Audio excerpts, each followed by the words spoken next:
like we're back in the studio. Los Angeles, 1997. That's a good analogy. Brett Gurwitz behind the controls. This is Brad.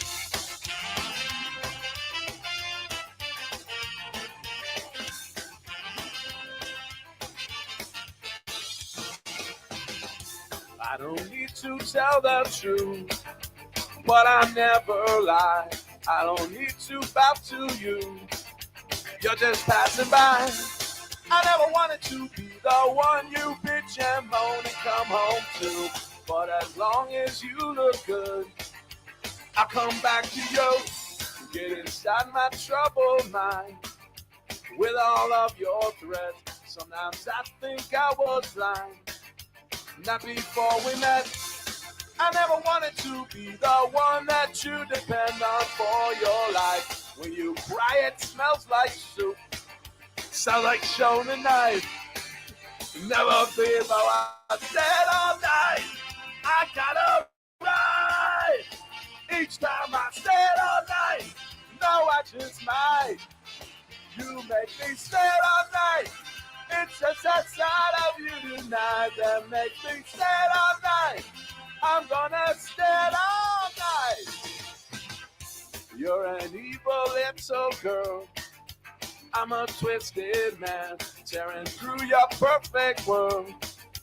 Make you understand. I never wanted to be the one you bitch and moan and come home to. But as long as you look good, I'll come back to you. And do the things you do, stay all night. I gotta ride. Each time I stayed all night. No, I just might. You make me stay all night. It's just that side of you tonight that makes me stay all night. I'm gonna stay all. I would never treat you bad. You deserve the best from me. If you want to keep your place, you better get down on yours. Yeah, Todd wrote this one. Yeah. You think? This is not mine.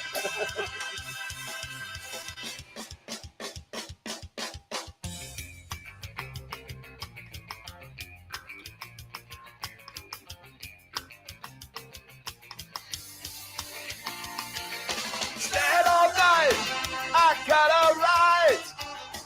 Each time I stand all night, no, I just might. You make me stand all night. It's just that side of you tonight that makes me stand all night. I'm gonna stand all night.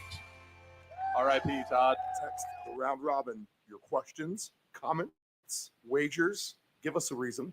Sleeper fantasy play, your best alternative line, whatever you have. Text the round robin 757 354 5517. Can you see by the dawn's early light what so proudly we hailed at the twilight's last gleaming, whose cross nights and bright stars through the perilous fight for the ramparts we watched were so gallantly streaming, and the rocket's red glare, the bombs bursting in air, gave proof through the night that our flag was still there. Oh, take us past our spangled banner yet wave, for the land of the brave and the home of the brave. This is the Deep End Broadcasting Network. You are tuned in to the Round Robin with Stephen Murray on Deep End Broadcasting.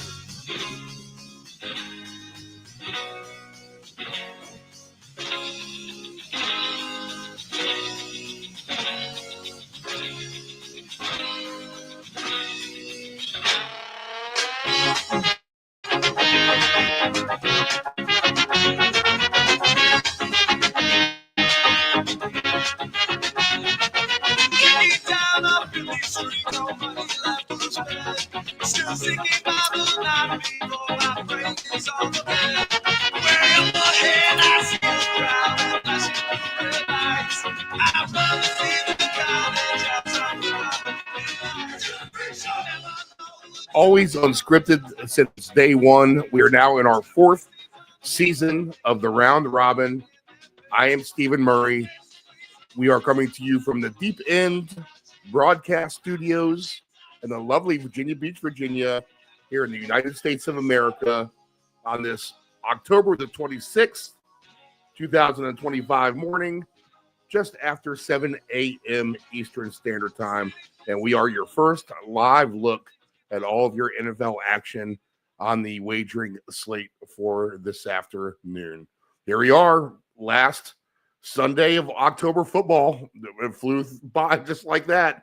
And we are right here, just about at the halfway mark of the season. At some point next week, we will officially cross the halfway mark. So is it going fast? Is it going slow? It has been a whirlwind of adventure nonetheless. All right, so week 8, we feel very, very confident this week looking at this slate where, we have a bunch of different storylines. I mean, always with the NFL, it's a million different things to go over. So we'll get through everything through the course of the morning. All right, so here's what we're about. If you're new to the program, we're getting new listeners and viewers every week, whether it's on the Facebook or on the YouTube channel, or if you're going to the website. Again, our YouTube channel is Deep End Broadcasting, like deep end of a swimming pool. But what this show is all about is we try to invest the minimum to make the maximum reward, and we are looking to cash tickets and hopefully turn, $10 into 2,000, $20 into 4,000, maybe $25 into 10,000, whatever the case may be. We're looking to invest just a few $100 and try to get a big jackpot out of the afternoon. So how are we doing on the season so far? Well, we have a full crew. It's me, it's the Ant-Man, it's Nephew Dave, and Dave Del Grande. Generally, if you are just taking everyone's advice and just kind of clumping it as one whole, then really we only have one losing week, and that's going to be last week.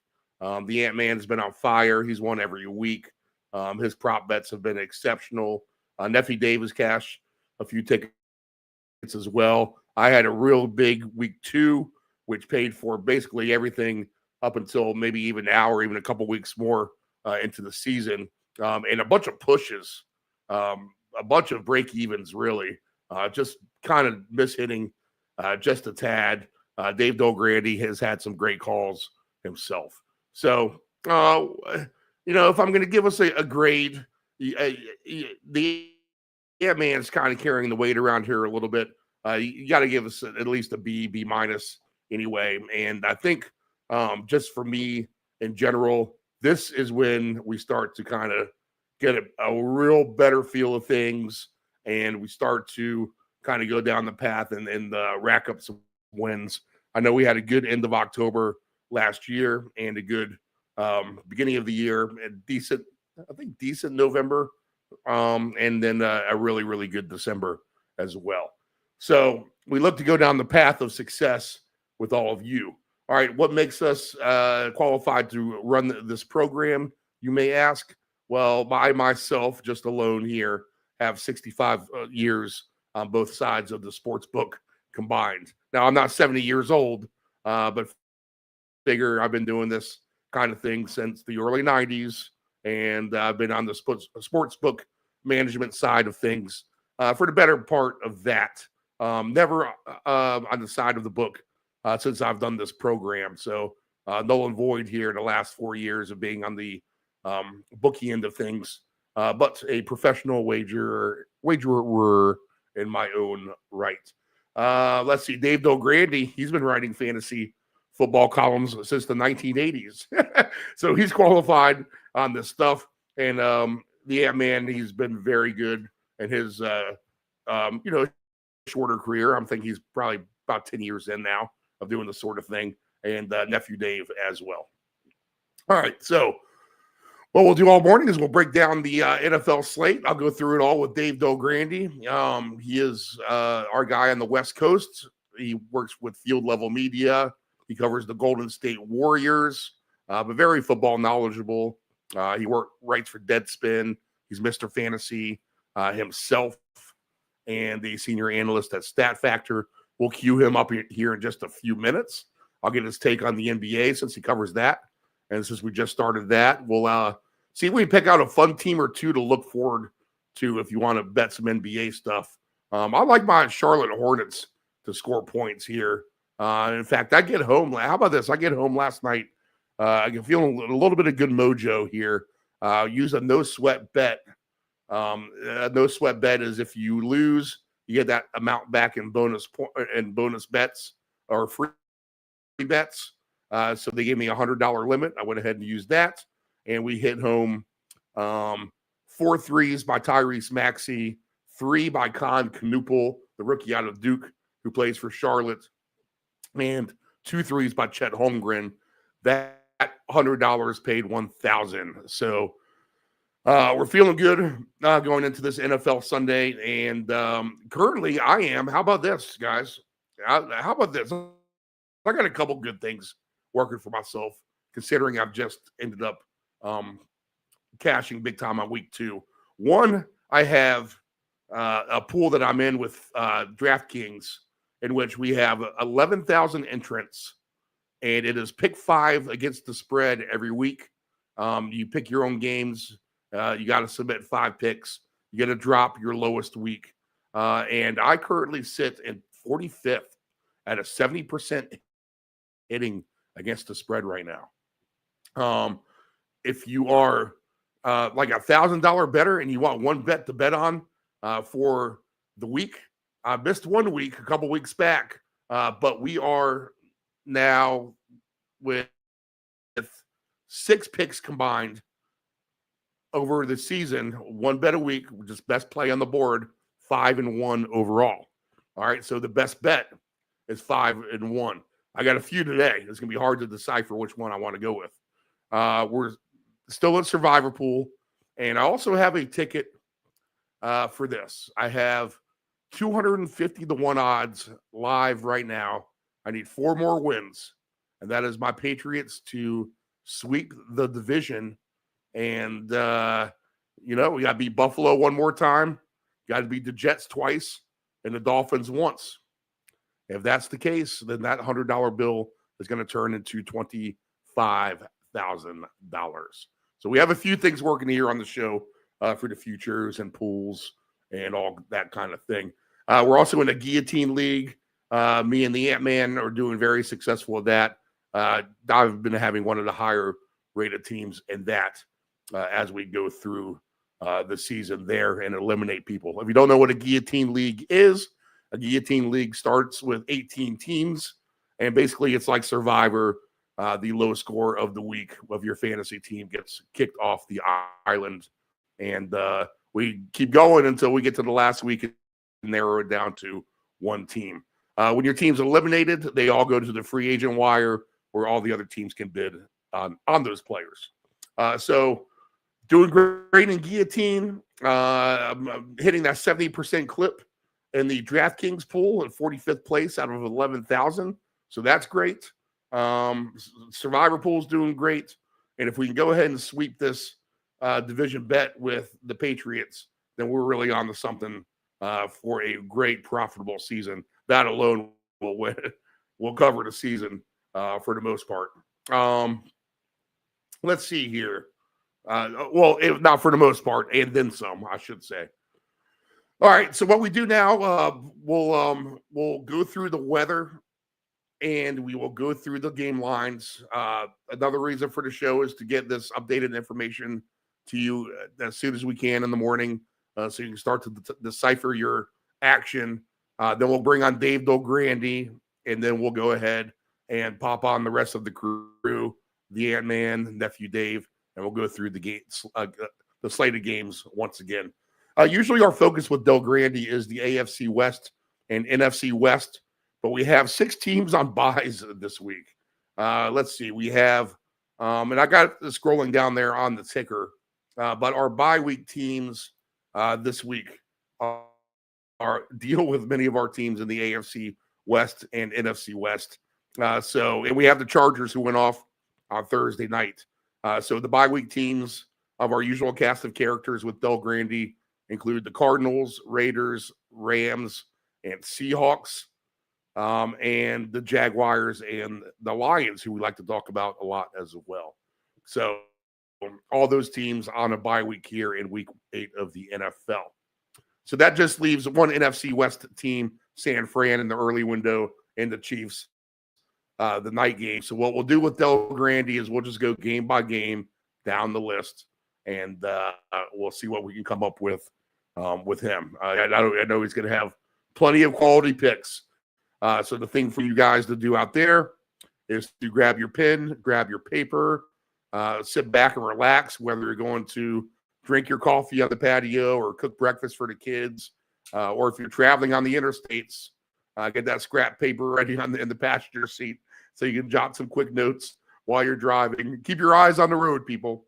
Whether you're heading to the stadium this morning, whatever the case may be safe out there and keep us tuned in all morning long, as we're going to get you great picks all throughout the morning. All right. So let's get to it. Let's have some fun. Updated lines as we speak right now. Let's go ahead and hit the refresh button one last time. Again, the ticker is updated fresh at the bottom of the screen, and we are ready to roll. I'll get the weather up here as well. And our first game today is going to be in Carolina, with Buffalo laying 7.5 and 46.5. That is at Bank of America Stadium, 62 degrees, no humidity, light winds, a beautiful day for football in Charlotte, North Carolina, if you're going to the game there. My man, Coach, will be in attendance. So I'll maybe give him a shout-out this morning to see what he's feeling for this game today. And again, good weather has played into the hands of some of these games being higher-scoring games here in the last several weeks. Cincinnati at Paycor Stadium laying 6.5 and 44.5. Weather in Cincinnati today is 58 degrees and 8-mile-per-hour winds, sunny skies there at Paycor Stadium in Cincinnati. We're indoors at the Mercedes-Benz Dome, 60 degrees today, no humidity, cloudy skies, but you'll be inside the Mercedes-Benz Stadium, I should say. I imagine they'll have the roof closed just because of the cloudy weather. A slight chance of precipitation. A little bit cool down there for Atlanta. But generally, it should be a nice day for you guys if you're tailgating outside there in Atlanta. We go to Lincoln Financial Field. Light winds, 59 degrees. No chance of rain for the Giants and the Eagles. The line is 7.5 and 44.5. in favor of the Philadelphia Eagles. At Gillette Stadium, 1 p.m. Eastern kickoff today. 40.5 is the total. The Patriots laying a full 7 points over Cleveland. 1 p.m. is the kickoff time there. 53 degrees, so a little bit on the cooler side for two of the better defenses matching up today here in the NFL. M&T Bank Stadium in Baltimore, 60 degrees.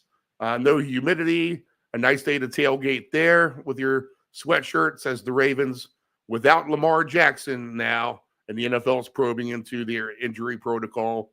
As we saw the spread drop dramatically, and you'll notice on our conversation with Del Grande, the spread drops right in front of my eyes as our conversation was recorded yesterday, and this line went from a full 7 at one point now down to 2.5 in favor of Baltimore over the Bears. 45 is the total there. I also see on the board 44.5. But nice weather for you guys in Baltimore. So no weather issues as of yet. Clear sailing so far. We are indoors for the last couple of 1 o'clock games. Houston, 1 p.m. Eastern kickoff, 76 degrees there. So it'll be beautiful day to tailgate outside NRG Stadium and at the Caesars Superdome. The Buccaneers now laying 3.5, and 47.5 is the total with the Buccaneers and the Saints. So money is coming in on the Saints this morning. Rainy day out there in New Orleans, 78 degrees, very humid, 85%, but you'll be indoors, so everyone will be fine in that regard. Let's see.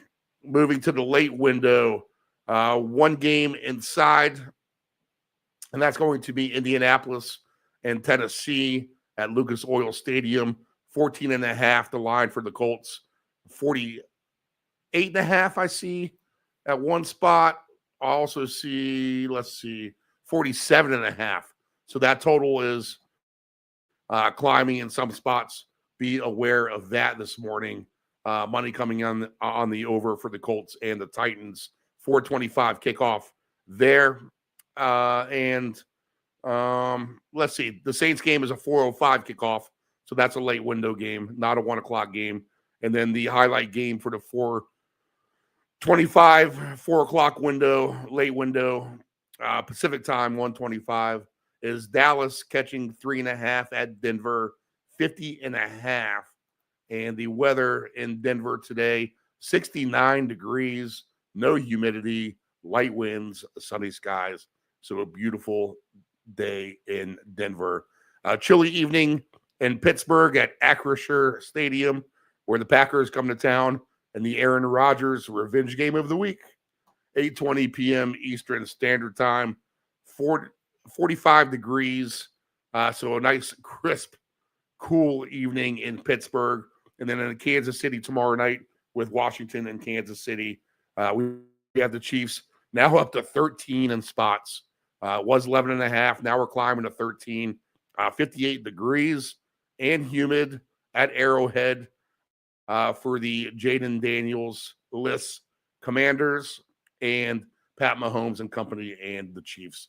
It is National Tight Ends Day. We got to tell you that. So find us some tight ends. Here's a good one right off the bat. I talked about it with Bill Grandy. But if there's anyone who really represents National Tight End Day, you got to grab these three guys automatically in a ticket. It pays 14-1. I'll just say it right off the bat before we get started here on National Tight Ends Day. But I mean, if you have three tight ends you're going to think of to score a touchdown today or tomorrow, who would they be? Well, yes, one would be Kelsey for Kansas City. The other one would be George Kittles. I mean, those guys basically started tight end National Tight Ends Day. So an ode to Kittles, an ode to Kelsey, and then you got to throw Jake Ferguson on that list as he's been scoring every week for Dallas. Those three together pay a nice 14-1. I think there's definitely room to do some round robins today on some tight ends, even for 2 touchdowns.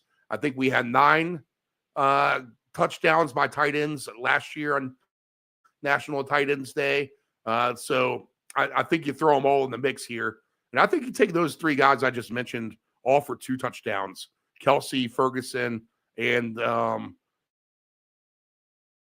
George Kittle, and then pair them up with someone like Jamar Chase today, who could, again, have a big game. He gets plenty of targets for the Bengals, and then Saquon Barkley as well, who could have a big day against his old team and the Giants. So there's a good round robin for you at the start of 2 touchdown scorers. That's going to pay very, very nicely. Barkley, Jamar Chase, George Kittles, Travis Kelsey, and we'll throw Jake Ferguson on there as well. Our 2 touchdown scorers list is up in recent weeks, and we expect more today. I am confident in the slate. I have a pick basically on every game, and I'm hitting 70% against the spread right now, and I feel like that percentage is only going to go up looking at the slate today. So again, get your pen and paper ready. Get ready to jot down some good prop notes, some good spread notes, and let's see what we can come up with for this morning for everybody. And, of course, do your own thinking. But the goal here today will be to turn our $20 bill into a few thousand. I'm expecting a big day today, and I don't want to settle for anything less, to be honest. All right, so what we need to do now is we're right at 7:30. Let's go ahead and bring on our man, Dave Del Grande from the West Coast. Be patient. We'll just talk a little bit of NBA, and we'll come up with a fun NBA team that we can probably bet on for at least points, or at least be entertaining, or at least keep an eye on if that's your cup of tea. And then we'll get right through the whole football slate. All right, we'll do Survivor Pool after Del Grande, and then we'll have the Ant-Man and Nephew Dave in studio. This is the Round Robin. I am Stephen Murray. Without further ado, let's go to the West Coast. He is our man with Field Level Media. He writes for Deadspin, covers the Golden State Warriors. He's a fantasy expert, been writing fantasy football columns since the 80s. He's a senior analyst at Stat Factor, Mr. Fantasy himself, our guy from Castro Valley, California, Dave Del Grande. All right, what's going on with the weather out there? Oh, usual stuff. We're starting to get the overcast in the morning, like right now. It looks like it's going to be a terrible day. It's kind of a little cold and no sun, but then by 10 o'clock, 11 o'clock, you look back outside and wow, boy, has this changed. So, you'd think that after 60 years that you'd get used to it, but it's so no. They talk about rain. Did rain once last week, and supposedly it's supposed to rain again sometime next week. But you got to see that to believe it. Sounds like exactly the type of weather we have here in Virginia Beach, Virginia, and on an October typical day. I like this weather. This is perfect weather for me. 61, 62, partly cloudy, maybe even mostly cloudy at times, because my skin's over the sun after all these years, and nice sweatshirt, hoodie weather. So, NBA, it's underway, and I mean, a lot to go through. The network games have been good, overtime games for the most part. I think we went from the TNT scenario to ESPN without a flaw. That they didn't really skip a beat there. Entertaining, seems like the same show to me. Even credit to the Prime crew. I didn't even know we had NBA on Prime until yesterday. But when I went ahead and flipped it on, I like the casual look of the broadcast team. Dirk Nowitzki's on there. He's entertaining. So that was good. We've had our first gambling scandal of the year, obviously. The star powers come out on all these teams. We have a bunch of players who've scored 40 points. We have overtime games galore.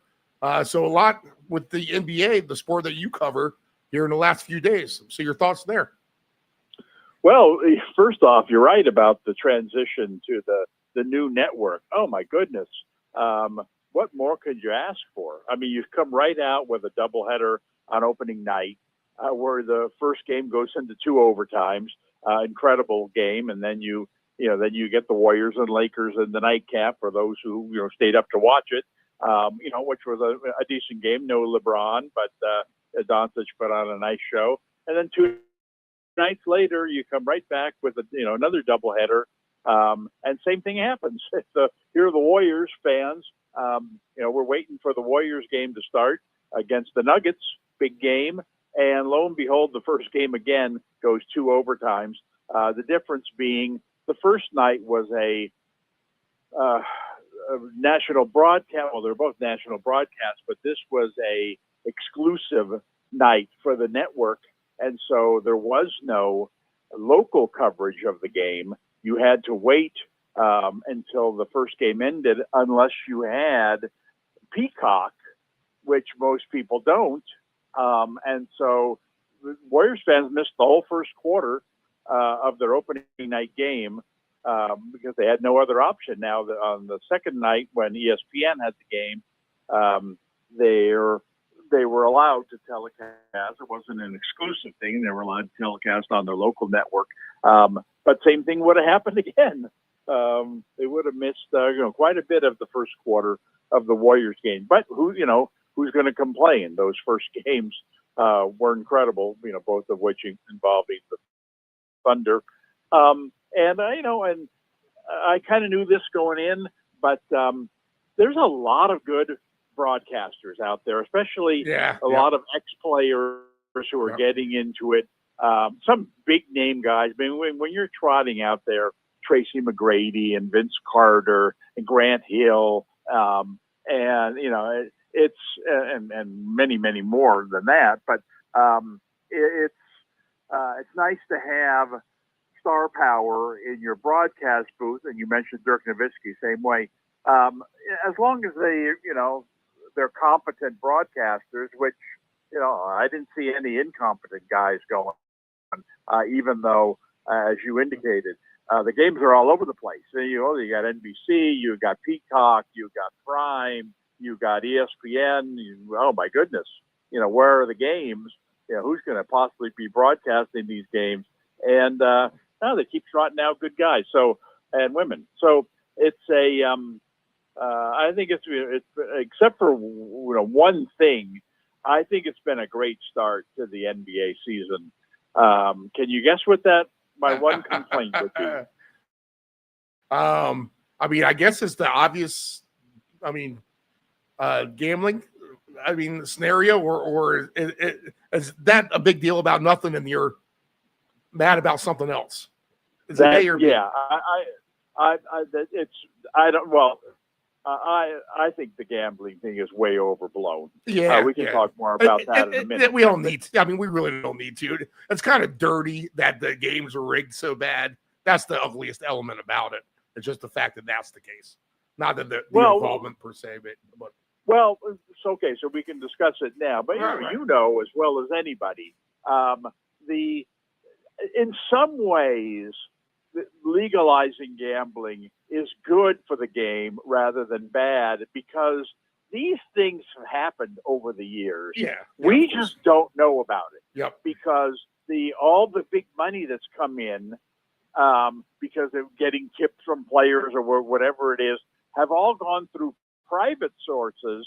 And not like a bookie is going to call the police department and say, hey, I think they're fixing these NBA games, they're killing me, I'm losing all my money. Yeah, right.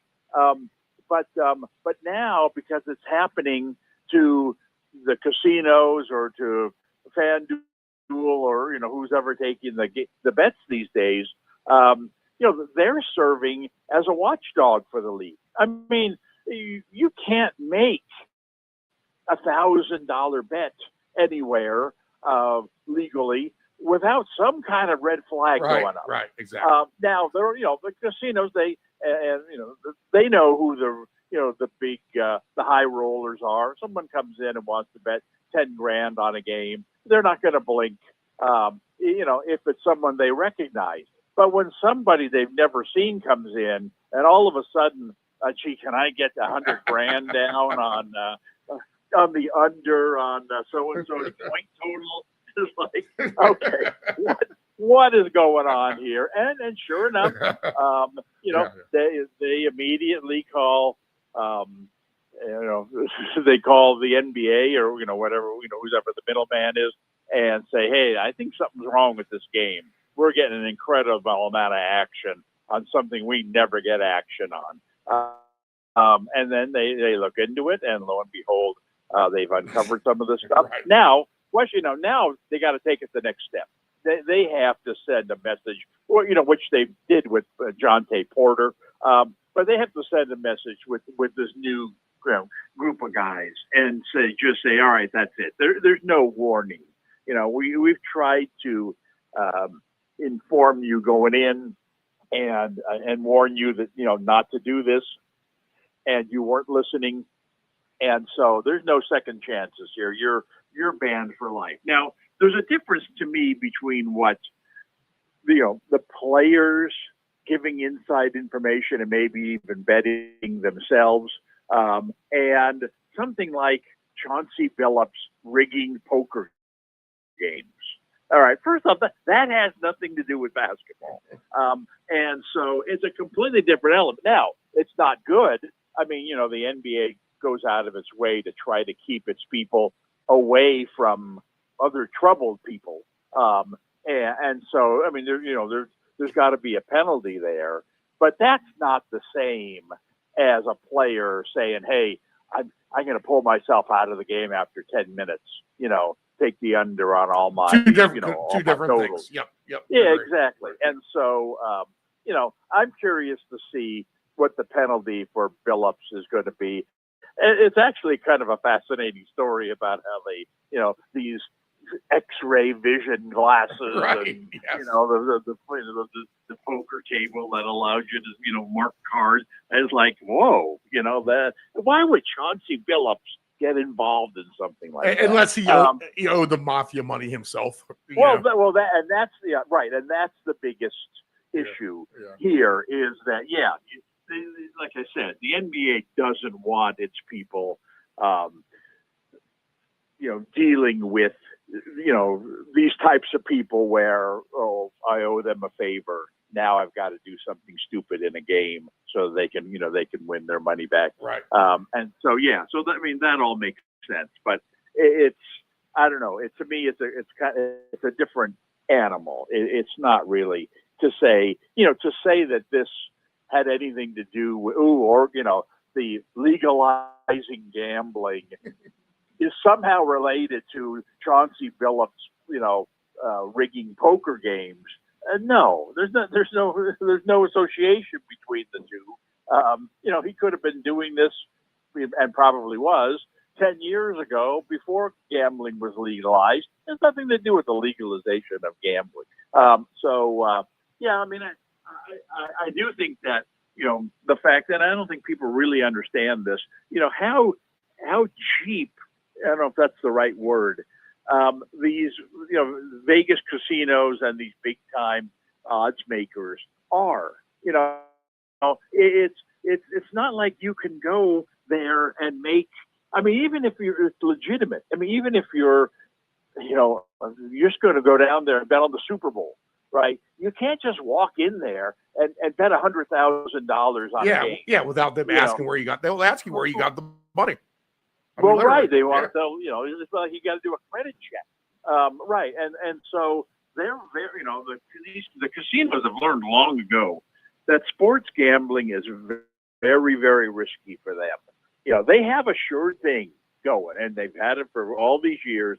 They know exactly how much money they're going to win in blackjack, in craps, in roulette. I mean, it's all a percentage thing. They're going to take whatever 2.5% out of every bet they know is going to end up in their pocket.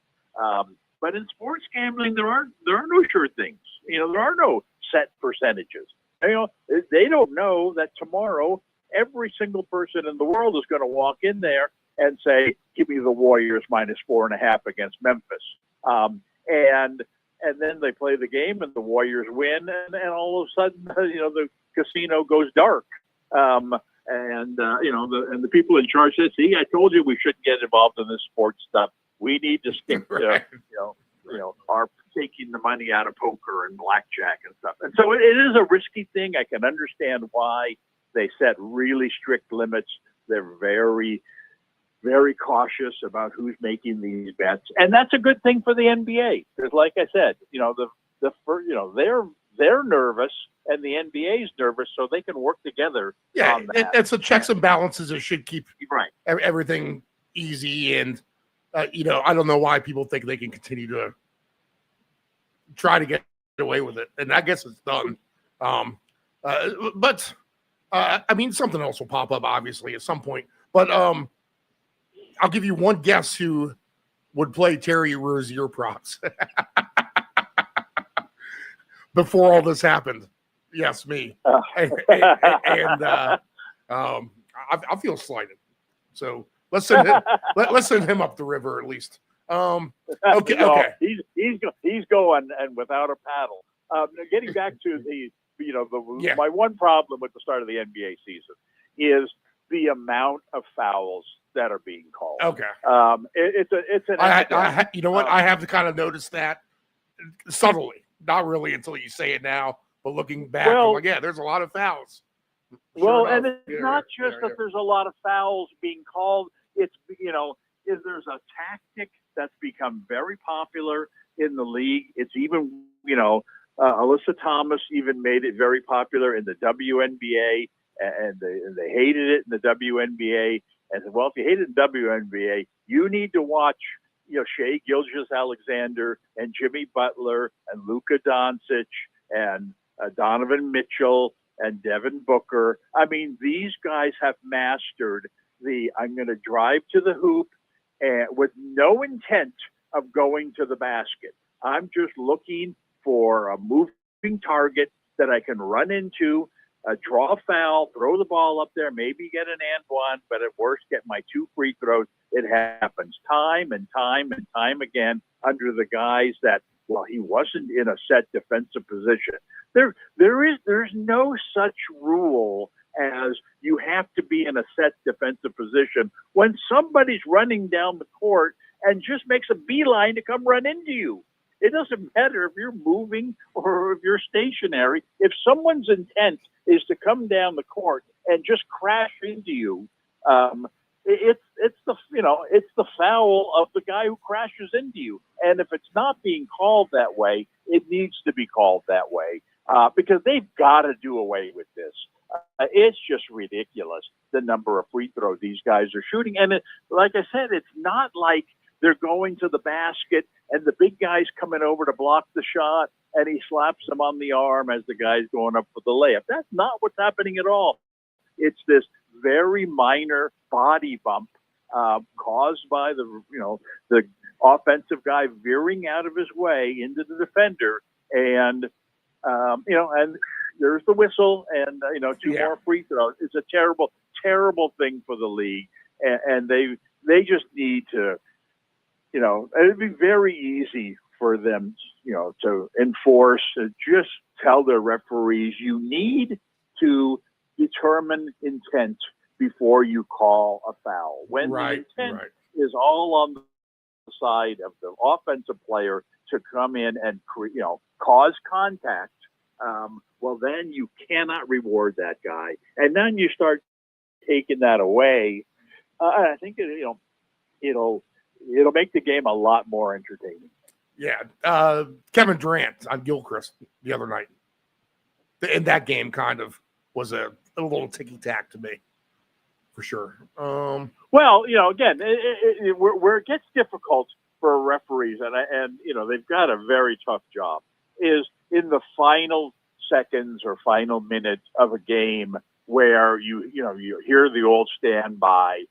You won't get that call at the end of a game that you'd get that same call earlier in the game. And while that makes some sense, it's also very tough to draw that line. And you can even see it in the Celtics game on their second, on opening night where they lost to the 76ers. Yeah. And, they inbounded the ball to Pritchard. And, he caught the ball. He had a couple of guys around him. And he leaned to, instead of, he's a very good shooter. Instead of just going up and taking his jumper, win or lose the game, he decides, well, I'm going to lean to the right and try to draw contact on this other guy. And might have got a little bump there. But, it's like, no. We don't call that foul, like we do in the first quarter. And, and where do you draw the line on that? I mean, like I said, it's a tough game to officiate late in the game. There's so many, tight, again, they tend to let it go late in the game. And so, the star players really should understand that because they've done this time and again. So it's that part of it is, I'm not sure that there's a fix for that or that's even really a problem, but this other thing, there's definitely a fix for, and they need to do something immediately. Who is your fun NBA team? I have one, and I watched them play their opener, and I'm talking about Charlotte. I like the rookie pieces. that they filled in. I didn't even know they had Colt Brenner, the big man from Creighton, who is definitely a presence down there. I mean, you can't deny that when you watch them play on TV. If you haven't, well, I'm sure you haven't. You don't get too many Charlotte games out there. And then Con Knuppel, that kid's going to be good too. And with the other three guys they got, the mainstays with Bridges and Brandon and then LaMelo, and a very deep bench. That's a pesky little Eastern Conference team to me. Fun to watch too. Well, the problem they have, I think, is do you really want LaMelo Ball to be the driving force on your team? I mean, he always gets hurt. Right. That's he's not, you know, he's a turnover machine. He shoots way too much, takes crazy shots. I mean, to me, he's the next coming of Trae Young. You know, I mean, Trae Young, is that his name? The Atlanta guy. Yep. Yeah, you know, he's not a winner. He's not the guy who you want the ball in his hand. All flash, no wins. I got you. Right. Yeah. I mean, he takes crazy shots. He's just, you know, he's more about the, you know, I mean, yes, he gets a lot of assists, but the ball's in his hands all the time, and he shoots way too much. And his defensive liability. He's just, Atlanta's never going to be successful with him as their driving force. And I feel the same way about Charlotte. Is that, well, you know, LaMelo Ball and Trae Young's a very talented player, and LaMelo Ball's an even more talented player. But you need someone you can depend upon. You know, even for as much as I don't like Jason Tatum, you know, when at the end of a game, he's going to have the ball in his hand, and he's not going to do something stupid with it. Now, he'll end up shooting the ball, you know, right? But he's not going to just, fling a behind the back pass to somebody out of bounds, you know, when they're protecting a 1-point lead. And there's something about, you know, consistency or dependability at that stage of a game. The veteran point guard like Curry. And that's, you know, Atlanta doesn't have that, and Charlotte doesn't have that. To answer your question, there is to me, easily the most entertaining team in the league is Toronto. Toronto has quietly stockpiled some very intriguing pieces. I don't know that they're, that they're going to be a good team, but I'll tell you what, they're going to be entertaining. They'll lead the league in scoring. Right. You know, they'll go as far as Ingram can take them. Now, he's someone who I expected bigger things from. And you know, when he went to New Orleans, just didn't. I don't know. It just didn't work out for him there. And I mean, he seems to be maybe one of these guys that's better suited to be on a bad team where he can just shoot all the time. Because he can put up numbers, the best of them, when, you know, it's freewheeling and the way it is in Toronto. You know, and Toronto's got, what's the guy's name from the Knicks with the initials for the first name? Emmanuel quickly. R.J. Barrett. No, Barrett. Barrett. Yeah. You know, Barrett is a similar talent to that. He's a freewheeling, great athlete, mid-sized guy. They've got a lot of pieces there that are, like I said, I'm not sure they can rebound. Not sure that they can play great defense, although Barrett's a good defensive player. And Ingram's not bad. I don't know that they have any intention of playing defense, even though they have some defensive pieces. But man, they're going to put up big numbers. If you were in a fantasy basketball league, you'd have been wise to draft yourself a couple of Raptors, because they are to the NBA what the Lions have become to the NFL. I mean, they're just a score waiting to happen. Every time they touch the ball, tends to happen within 5 seconds. So that's and in the Eastern Conference, it's going to be interesting to see where they fit in because there's a lot of uncertainty there after the top two teams. What do you got? Boston's not what they used to be. Indiana's not what they were last year. The Bucks aren't what they've been in the recent past. You've got Detroit and Orlando trying to move up into that void there. Miami's not what they used to be. Chicago's not where they used to be. So there's a lot of, there's a big opportunity for somebody to surprise in the Eastern Conference, maybe even move it all the way up to be the number 3 or number 4 seed come playoff time. And I don't think Toronto has all the pieces they would need to be that team, but it wouldn't shock me. They have more talent, than a lot of these teams. They can outscore the 76ers, the Celtics, Miami, some of these mainstream type of teams. Miami with 146 on Friday night exactly. too. That was crazy. Right. Yeah.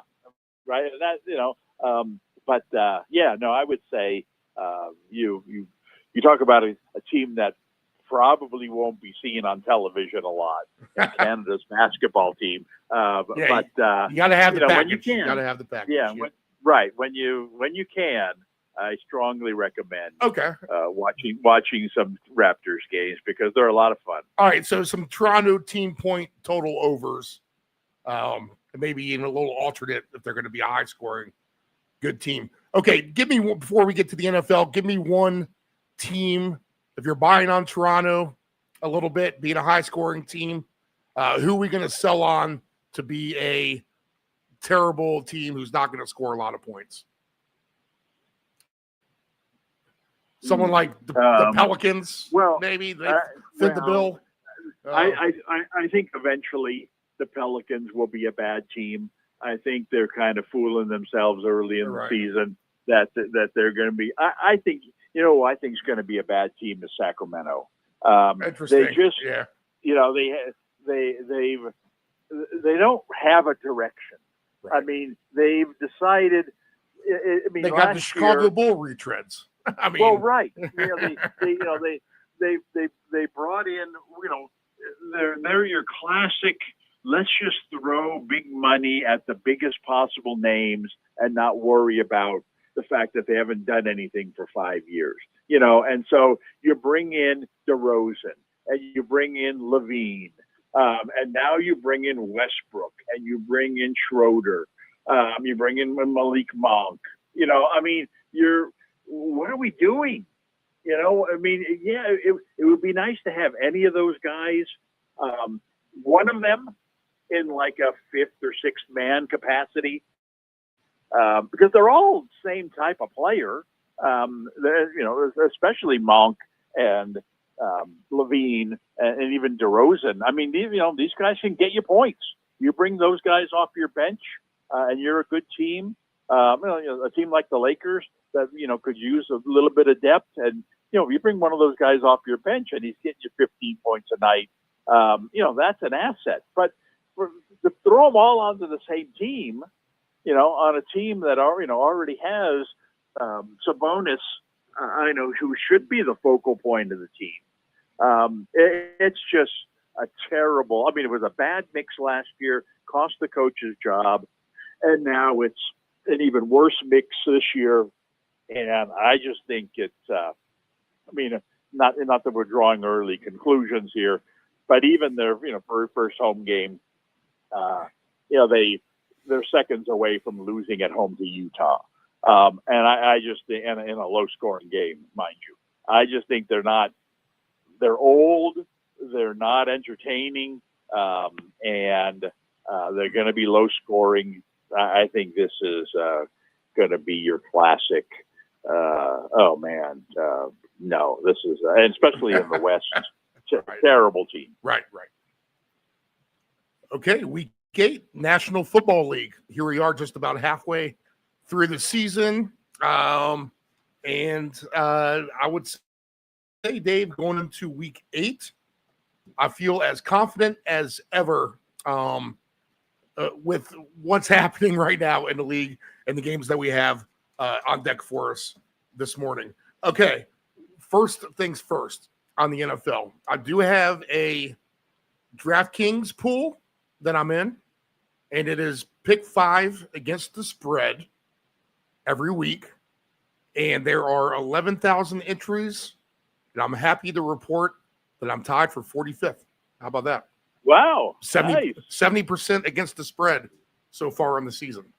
So I feel good with stuff like that. I definitely have some good futures out there as well. I'm missing on the weekly stuff by the hair of my chinny chin chin. Most weeks I've, some little things to keep the river flowing. Really just 2 losing weeks. The one winning week covers everything for the first half of the season and maybe a little bit more anyway. So we're not in the bad spot, but we're just missing ever so slightly on a cylinder, I think. And I think it all comes together this week here in week 8. I look at this board with confidence, and it'll be interesting to see what you think. And we are missing 6 teams this week. And of course, our usual suspects are the AFC West and NFC West. And on the buys, we have the Raiders, the Rams, the Seahawks, the Cardinals. The Chargers already played on Thursday with a big win there. The Chiefs are the Monday night game. So that kind of limits us to that focus this week. So we'll go right down the schedule from the top to the bottom. But you looking at this week, number 8, maybe reflecting back a little bit. Where's your confidence level as far as you being tuned in on the frequency of what we might get here this weekend? Well, this week to me has a similar feel to last week, where I was wrong way more than I was right. So that kind of concerns me. But it's the same issues, and that is there's a lot of key injuries this week that's going to open opportunities for others. That doesn't mean the others are good enough to seize the opportunity. We'll talk about him later, I'm sure, because he's an AFC West guy. But we last week we talked about Davis, this new running back for the Chiefs, and man, if he ever got an opportunity, they're struggling running the ball. He's a nice pass catcher. Oh man, he's going to get a lot of opportunities against the Raiders. He could really bust out, and you know what? He got an incredible opportunity against the Raiders. I don't know, he must have had like 15 touches in that game and did nothing with them. And even they get a turnover. Oh, man, they get the ball at the Raiders' 15-yard line late in the game, and here comes Davis into the game, as the running back, and they hand it to him 2 yards. They hand it to him 2 yards. They hand it to him again 2 yards. But it's so late in the game, they're not going to kick a field goal. They're even going to go for 4th down. They hand it to him again 2 yards. They lose the ball. It's like, oh, for crying out loud, will you just bust one? But that's kind of my point, is that, he got this great opportunity that we kind of foresaw that he might get in a blowout game and just couldn't do anything with it. And that was really disappointing. And so, and again, you look at this week's schedule, and we'll go over this, but there's just a lot of uncertainty based on quarterbacks being hurt, star wide receivers being hurt. I mean, that's kind of the 2 biggest elements this week.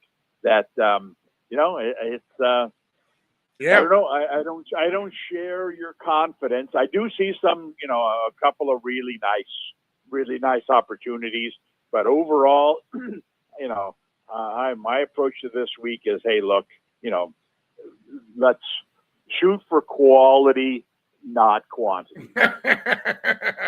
All right. There's going to be 2 different philosophies as I'm going to carbon bomb this board for sure. Okay. This is going to be fun. So let's go straight from the top. And I guess we'll start with the 49ers, since they are your local team and they are in the 1 o'clock slate. So that'll make sense. and they're at the Texans. And this is about a coin flip game, but the Texans are minus 1.5 point favorite now, 41.5. I've seen San Fran, the favorite, I think, at some point. So this spread is flipping around a little bit here on the weekend. It'll be interesting to see where it lands at game time. I want to say this sounds simple to me. It's probably a little bit harder than that. Not the best play on the board for me, but I just envision, as much as I like DeMeco Ryans, I mean, this is the wrong coach to go against. He's going to know Shanahan better than the way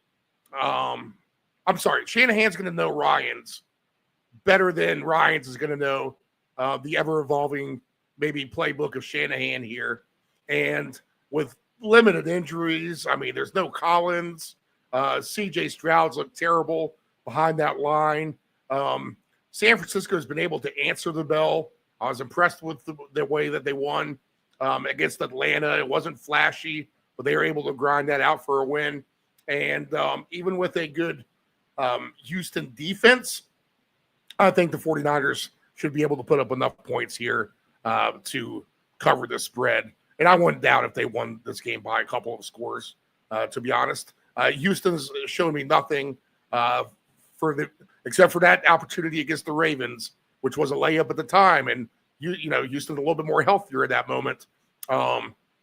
Against the bad Ravens defense, I just don't see them putting up that kind of performance against any kind of team who's at least halfway formidable. And I'll give the 49ers at least that anyway for now. So Shanahan out schemes Ryan here. Ryan's here in the I'm fine with Jones at quarterback. You have McCaffrey out there, and I think Kittles is a great pick for a touchdown. So I'll take your Niners. I'll take Kittles for a touchdown this week to have a better week than what he did last week. And if it's something like 27-10, then that sounds about right to me. What do you think? I don't see how either team gets to 20 in this game. I mean, this has the chance to be one of the ugliest games of the NFL season. I mean, you're dead right about Houston. Houston's got nothing going offensively. You got Collins out.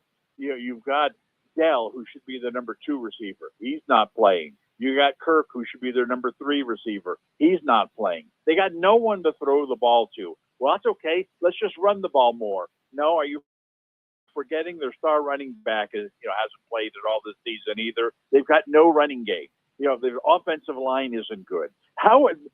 This team should be shut out this week. Now, the 49ers defense, they're without their star defensive end. They're without the top middle linebacker in the game. They've already lost 6 different guys in the preseason. They're supposed to be a bad defense, but they've come together, rallied behind the new defensive coordinator, and they're actually having a pretty good season. So they should win the battle over Houston's offense handily. Now, what does that mean on the other side of the ball? Well, the 49ers, they're missing their top, their star quarterback. They're missing their top wide receiver. They already got rid of their number 2 receiver going into the season. You've got a tight end coming back who caught 0 passes last week, and was used mostly as a running. So it's like they rode McCaffrey to death last week. They'll try that again this week. But Houston's is a good defensive team. And the 49ers, they have to approach this game like, look, let's just not do anything stupid. I mean, we score 10 points in this game, we're going to win because Houston's just not capable. Yeah, I don't see where either team is going to get points this game. It's got to be a game where there are more field goals kicked in this game than there are touchdowns. Heck, there might be 2 touchdowns scored this entire game. I think it's, so I don't know. I do think the 49ers are the better team going into this game. I'm just concerned about, their offense, Houston's defense is better than the 49ers offense. And the 49ers defense is way better than Houston's offense. So where are the points going to come from? The 49, I don't see the 49ers scoring 20 points in this game. And if they don't, well, that's going to keep Houston in the game. Could come down to a fluky play or two. But really, 13-9. I think this game is way under the total. Let's see. Team points. Houston is 21.5. San Fran is 20.5. And it does sound like an under game for sure. I don't see that. I think the 49ers have a greater potential to score points in this game because Houston will try to, they'll sell out to stop McCaffrey, and they'll probably be pretty successful doing it. They're a good defensive team, but Jones, has played well. They've kind of developed a couple of receivers, who've done adequately. They should be able to move the ball better than Houston's going to be able to move the ball. And we both agree that, that we think the 49ers are going to win. And so why is Houston's point total higher? I don't see Houston getting to 20. It's nice, 21.5 is to me way too high. On a greedy ticket, I'd take Houston, under 10.5. And because I don't see, short of Jones throwing interception, to Houston, I don't, who's going to score? They got no receivers. They got no running game. They got no offensive line. Like you said, the quarterback seems to have lost confidence. Where I don't get it. So anyway, we've talked enough about this game. Yeah, I got you. I take Houston under its point total. Plus 630, greedy under 10.5. Texans points. That's a nice greedy play. Okay. Next game on the board, we'll go to the top of the list. Oh, okay. Real quick on that though, plus 1.5. I'm going to consider entering a DraftKings against the spread pool for $100. I want to see where I stand on this week against the competition. It pays like down the board, so top 10%. I think the top spot only gets 20%. But my, as long as I pick close to the top, I should be able to make something. So I don't think this is more than, I would say, 100 people, maybe. So I'm going to have to come up with a pick for this. San Francisco will be my pick against the spread here. So that's the better pick, correct? End of the day. Well, you have to pick every game. Yeah, we have to pick every game. Oh, okay. Yeah, Yeah. I take San Francisco, Yeah, especially exactly. if you're getting any kind of points. Okay. Top of the board. I got a pick here. Bills minus 7.5, 46.5. So the bye week comes probably at a good time for the Bills. You got to think about, you lost a couple in a row now in that bye week time, but that gives you, I think, a good amount of time to refocus and try to get back to the task at hand here. And that is to try to get back on top of the division, really. And you only do that by winning, and you're going to have to win against the Carolina team who has been, I used the word a minute ago, formidable. I'll use it again. Have they looked terrible at times? Yes. Have they looked good at times? Yeah. Decent? Yeah. The solid yes on the decent part. And now we have who may be the better quarterback to be. And we've even said this on the show a couple of years ago. Maybe they should put Andy Dalton back in instead of Bryce Young, or I don't agree with Bryce Young coming back so soon off his injury against Dalton. And here we go again. We're playing the Andy Dalton Bryce Young game here in 2025, week 8 of the National Football League season. And again, I'm not so sure we don't have the better quarterback here with Carolina. So from their standpoint, not against Josh Allen, Allen's going to be Allen all the time. What concerns me about the Bills, and we talked about that, is Coleman's been a disappointment. The receiving game has been somewhat disappointing. They did good in week 1. They really haven't looked the part here of what they were supposed to be ever since week 1. And even with the bye week, you're still going to have a lot of questions about the capabilities of you just being a very, very good football team. So they'll have to try to come out here to Carolina. Even if they win ugly, that's going to be good enough for them. I don't think there's any kind of flexing their muscles type of scenario going on here. I think Carolina is going to be too decent for that. The Bills fans will probably travel well to Carolina because that is somewhat regionally. It's not the longest trip in the world, just down Interstate 81 into Charlotte. I think Dalton, just the experience, again, like a Flacco has shown, he's going to be able to put up some offense here and probably a little bit better offense than the other quarterback. So I think Carolina covers the spread at least. They'll be my pick on that DraftKings pool. And if I'm getting 7.5 at home, that's going to be too many against the Bills team, who I just have question mark after question mark about. I don't think Carolina is any kind of world beater, but they've been, on a list of teams who've been surprises. They've been at least a mediocre surprise, I would say. Not the biggest surprise in the world, not like a Patriot team who they got their doors blown off to, but they've been decent. And I think they upgrade a quarterback here. So I like Carolina with the points. I think Buffalo probably does have a decent game here, but they don't have a defense really that's going to probably stop the Carolina passing game. So I think we're due for perhaps a shootout over 46.5 points. Could be a fun game for sure.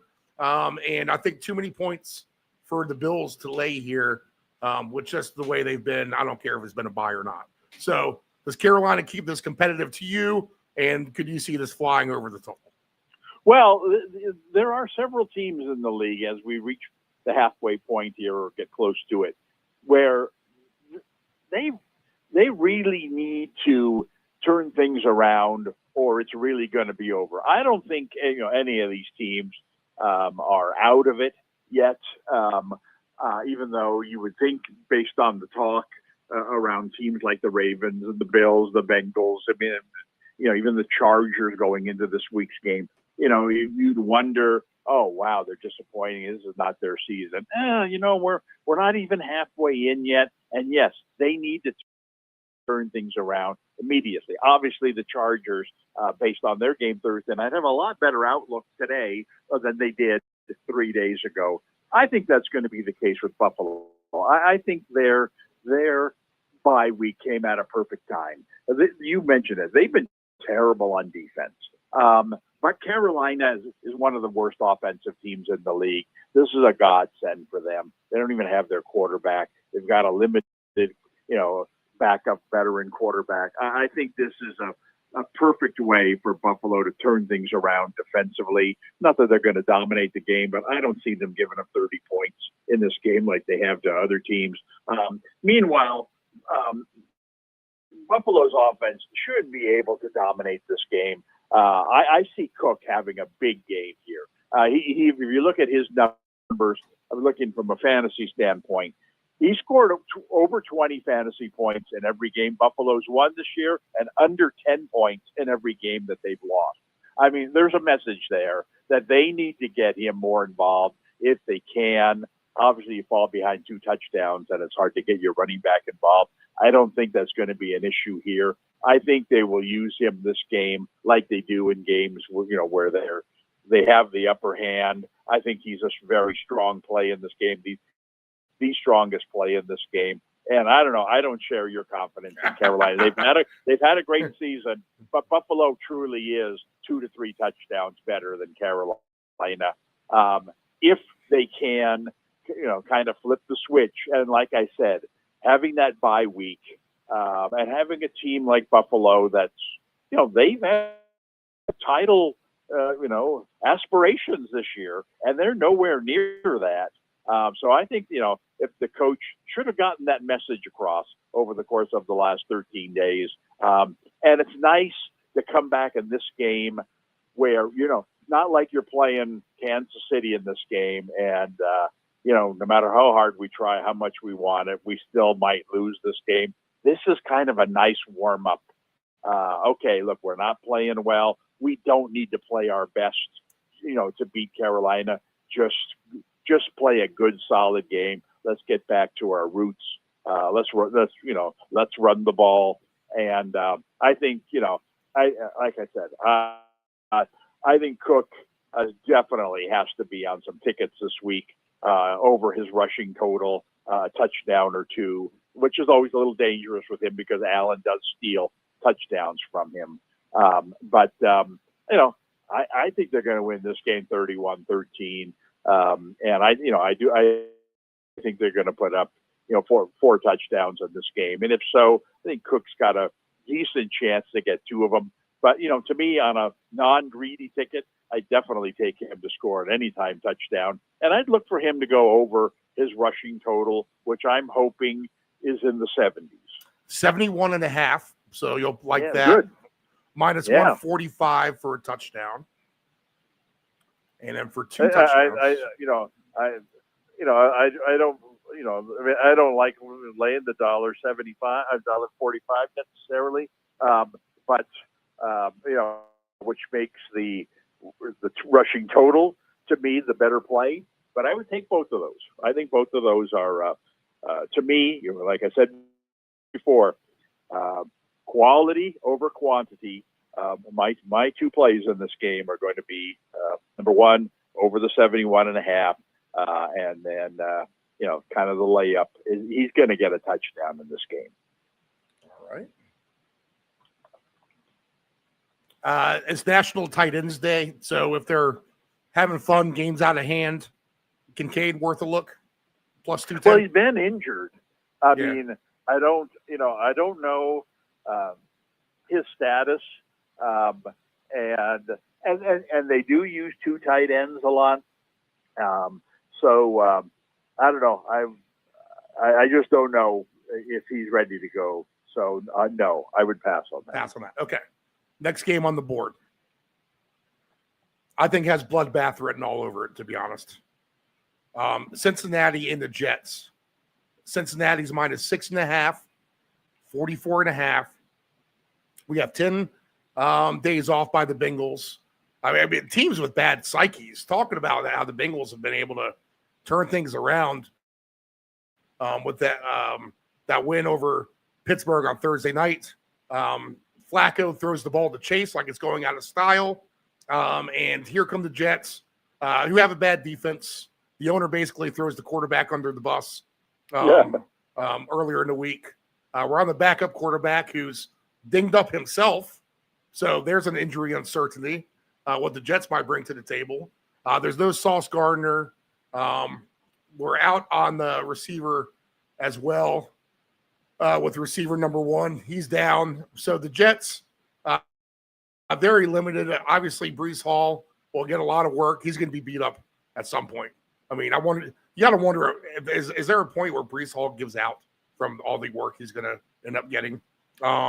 So bad spot for the Jets again. They're staring 0-8 in the face. Cincinnati minus 6.5 with that newfound passing game. Defense getting, not better, but I guess the Jets, they should be okay. And too much weaponry for the Bengals here. So if there's going to be a slaughter on the books, it might as well be this game. And I'll take Flacco for touchdown passes. I'll take Chase for whatever. I mean, it's obviously who he throws the ball to. And I think the Bengals coast to victory here. Jets under team points, if you want to throw them on the list of teams to go under their total points. They're at 19.5. I don't know how they get that. Same as Houston at 21.5. So I'll take the under on that. And good luck next week, Jets. It's not going to be against the Bengals, who might have as good of a mojo as anybody after that Flacco win against the Steelers at home 10 days ago. So give me the Bengals in a rout, and whatever you want to do with the receivers or Flacco touchdown passes, I'm fine with.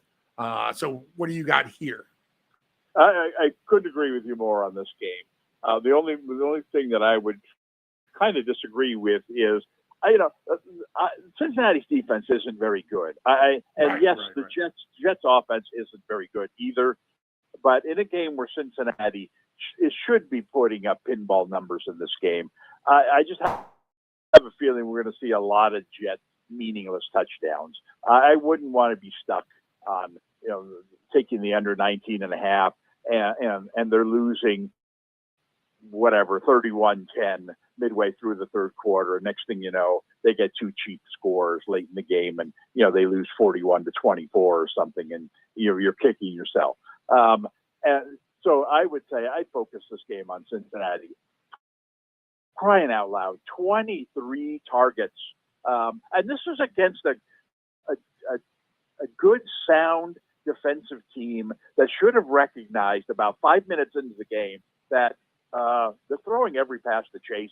Let's just put three guys over there on him, make him at least look the other way once in a while. But with Flacco, he's smart. He's like, well, you know what? They can't guard this guy, and I'll just keep throwing him short passes, and it catches the 5 yards, 8 yards, 10 yards, touchdowns. And if that's the mindset again this week, and you mentioned that no Gardner there to shadow him, and that's a big, big loss. Now they really don't have anybody to guard him. They'll try to double team him, but they've got a good receiver on the other side of the field, so you can't completely sell out on guarding just one guy. And even when Pittsburgh double teamed the guy with a far better defense than what the Jets are going to throw out there, Flacco still threw the ball to him every time, and he caught 75% of the balls thrown to him. I think until proven otherwise, I don't know if they can put a number high enough on Chase in this game. Now I'm sure that he's got to be better than $2 to score a touchdown, but I think he's got a chance to score 2 touchdowns. I think he's got a chance to go over. His yardage total over 100. It really should be. And if they're throwing 20 passes to him again, he's going to go over 100 yards, more like 150. So I think he's a very strong play in terms of yardage, in terms of number of catches, even potentially for touchdowns. And then you get Flacco, hopefully at a decent price for over 1.5 touchdowns, because those two things go together. So that's where I would focus my attention this week. Jamar Chase 85.5 baseline, and if you think he can get, that's way too low. Yeah, I agree. Okay, and what else? So if you want to get greedy, plus 125 or more is plus 350. And the next step on the popcorn machine is plus 750 at 150 yards or more. I don't think that's unreasonable. Again, we're talking about a real long shot, but on a real greedy ticket, why not? He was literally throwing to him every play. Right, and the good thing is, why would that change? Against the Jets? Well, right, exactly. It was ridiculous last week. I wasn't watching the game; I was monitoring it on the play-by-play, and it's like pass to Chase, pass to Chase, pass to Chase, and it's like this is the Steelers. The Steelers are smart. They're a good defensive team. They'll figure out that they're throwing to Chase every time and take it away from them. And then what do I see? Pass to Chase, pass to Chase, pass to. It's like, oh my God, he doesn't care. Flacco doesn't care who's guarding Chase. He just knows he'll throw it to him and he'll get open somehow. He's going to catch all these passes. And that was against Pittsburgh.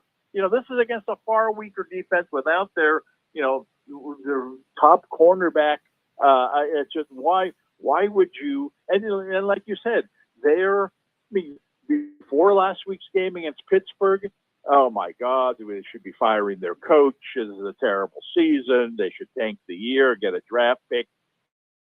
And one big game, and now all of a sudden, hey, we got a chance to win the division title. Look at these other teams. Baltimore, terrible. Pittsburgh, we just beat them. Cleveland, I'm not worried about them. Forget about our record. We might be the best team in this division right now. And all of it, and even having those extra 3 days off because they played early last week. Oh man, their practices had to be upbeat this week. I mean, they got to go into this game with a huge amount of confidence. And let's not deflate the balloon. Let's keep going, getting even more momentum. Tell you what, we threw 23 times to Chase last week. Let's throw 30 times to him this week. And 85 and a half yards. I mean, that's a joke. That is way too low. What are you telling me that? Well, they're only going to throw 8 passes to him this week because he's tired from last week. I mean, you're kidding, right? They threw 23 passes to him last week, and now you're putting up an 85 and a half total on him. 161 yards last week. You're putting up a total that's half as high against a weaker defensive team. No, makes no sense. That's got to go down at the top. Well, I've got a nice play coming later on, but that's got to go down as one of the top 2 plays of the week. Okay, all right, love it. That's why we do the show. We got to hammer this stuff home. I don't have 2 touchdown scores listed. I have no idea why. They go from 1 to 3. Maybe they just forgot. But we don't have 2 touchdown scores listed. What is he for 1 touchdown? Minus 125, and for 3, 30 to 1. What? He could have 3, literally. Wait a minute. Minus 125? Yeah. That's for 1 touchdown? Yeah. I mean, makes you want to put 1,000 on that see, alone, right? That's where the typo is. That's for 2 touchdowns. For 1 touchdown, he's got to be minus 250. Chase Brown's the favorite at minus 140. He's minus 125. Brees Hall's minus 115. T. Higgins plus 120. And then Mason Taylor is your best receiving option for the Jets at plus 260. How about that, the tight end? I'm not. I mean, I think Brown. I think it's important for them to establish Brown as a force in their attack. He rushed for over 100 yards last week, which was way more than he had in any previous game. I think it's important for them to continue the momentum with him so that when they do play real teams, they can be a little bit more balanced. But that said, that's all. Brown could have, as he did last week, Brown could have over 100 yards. He could score a touchdown or 2. That's not going to take away from Chase's numbers. Right. The 1 touchdown at minus 125.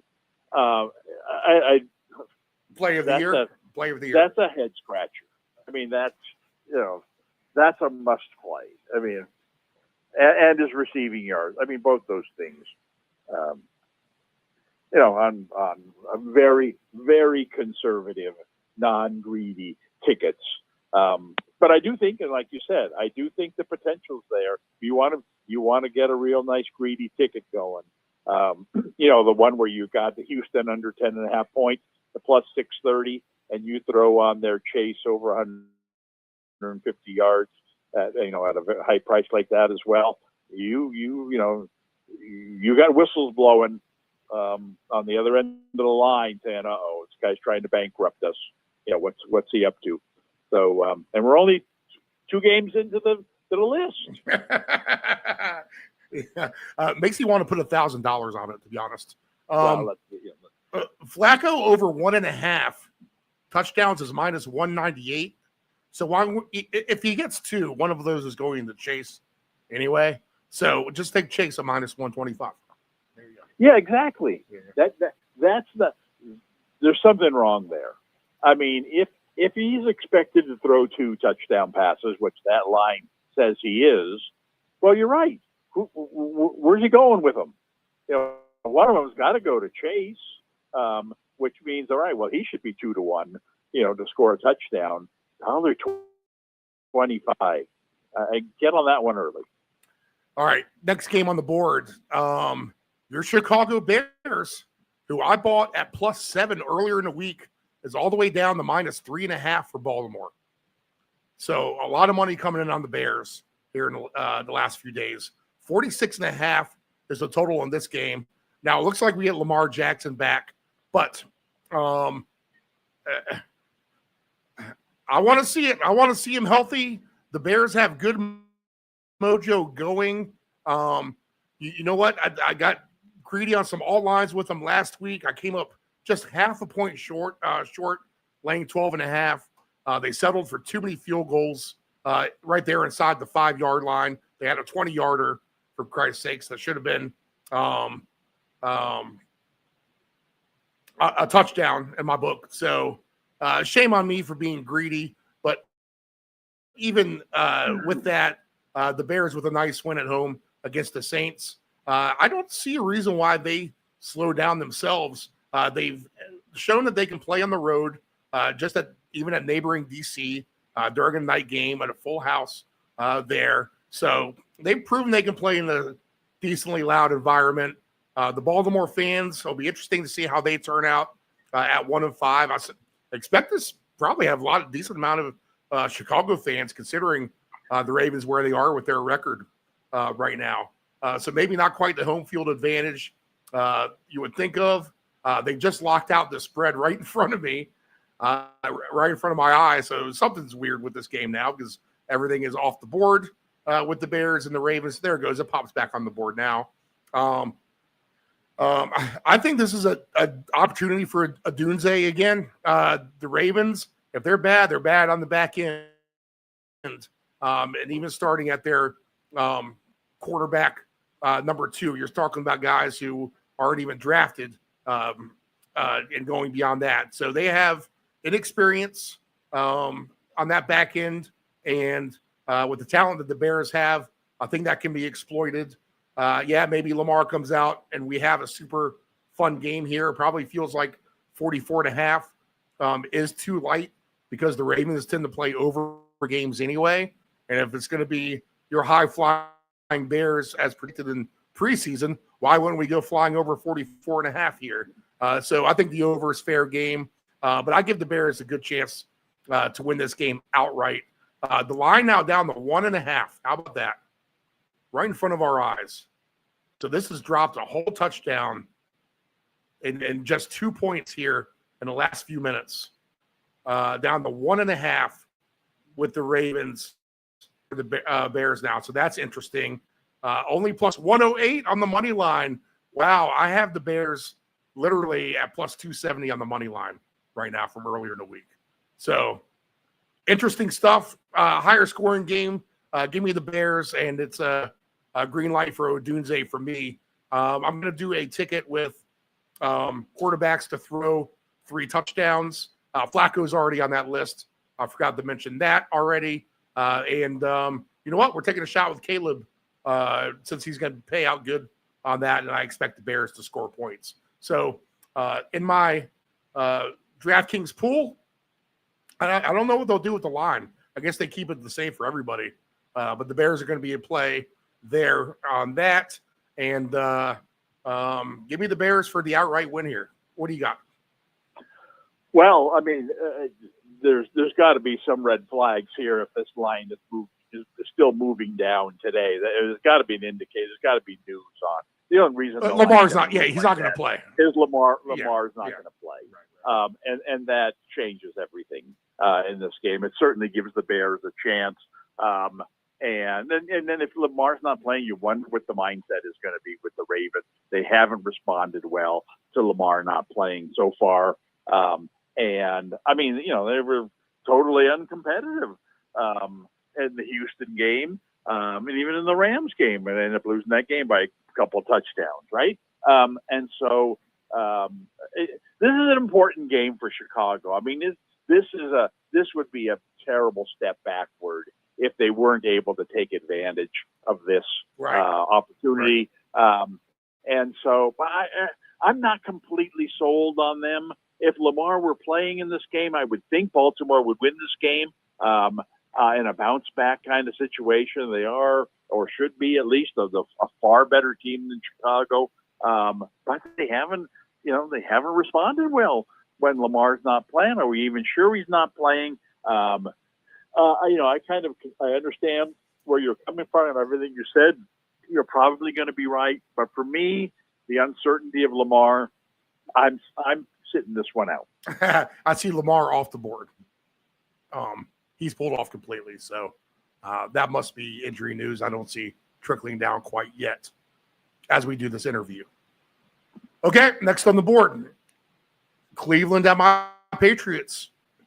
Patriots -7, 40.5. Now, it might seem like that's a big number considering Cleveland put a number on Miami, but who hasn't put a number on Miami at this point? And as good as the Browns, you know what this is, but better, it's the San Francisco Texans game to me. Good defenses on both sides.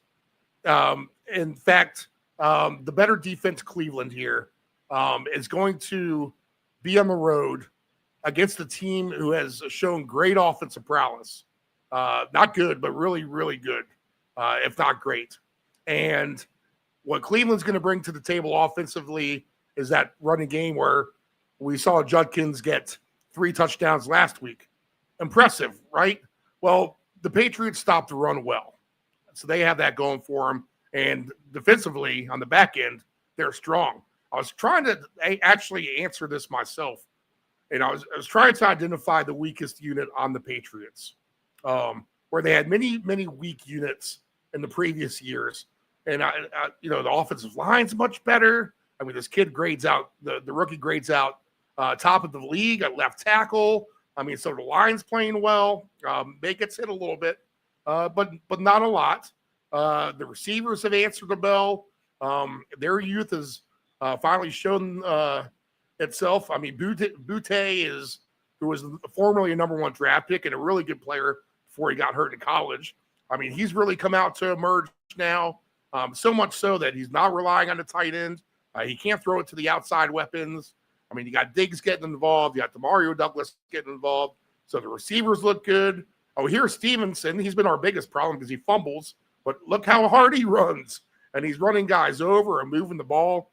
1st and 10. We have 2nd and 1 on the next play. I mean, that makes life easy as well. I mean, we haven't had to use the rookie because even with the fumbles, Stevenson's been that good. And then defensively, we're stopping the run. We're holding the other team down. We're creating turnovers. If anything, maybe we're getting burned on the back end just a little bit. Special teams, the kicker was terrible in week 1, but he's even rebounded nicely. They even got a good punter. So honestly, I'm not sure where the weak spot is on the Patriots. The Browns, I can identify at least the offense, which is going to be the major issue in this game for them. So quite simply, New England will outscore Cleveland because they're going to be outclassed on offense. And as good as the Cleveland defense will be, the Patriots will still get their 20, 24 points or whatever that may be. They're not going to get held down to 13 in this game. They've been too good for that. Their first home game after coming off the road with 3 straight wins. You're on top of the division, and this is a game that you absolutely should win against Cleveland.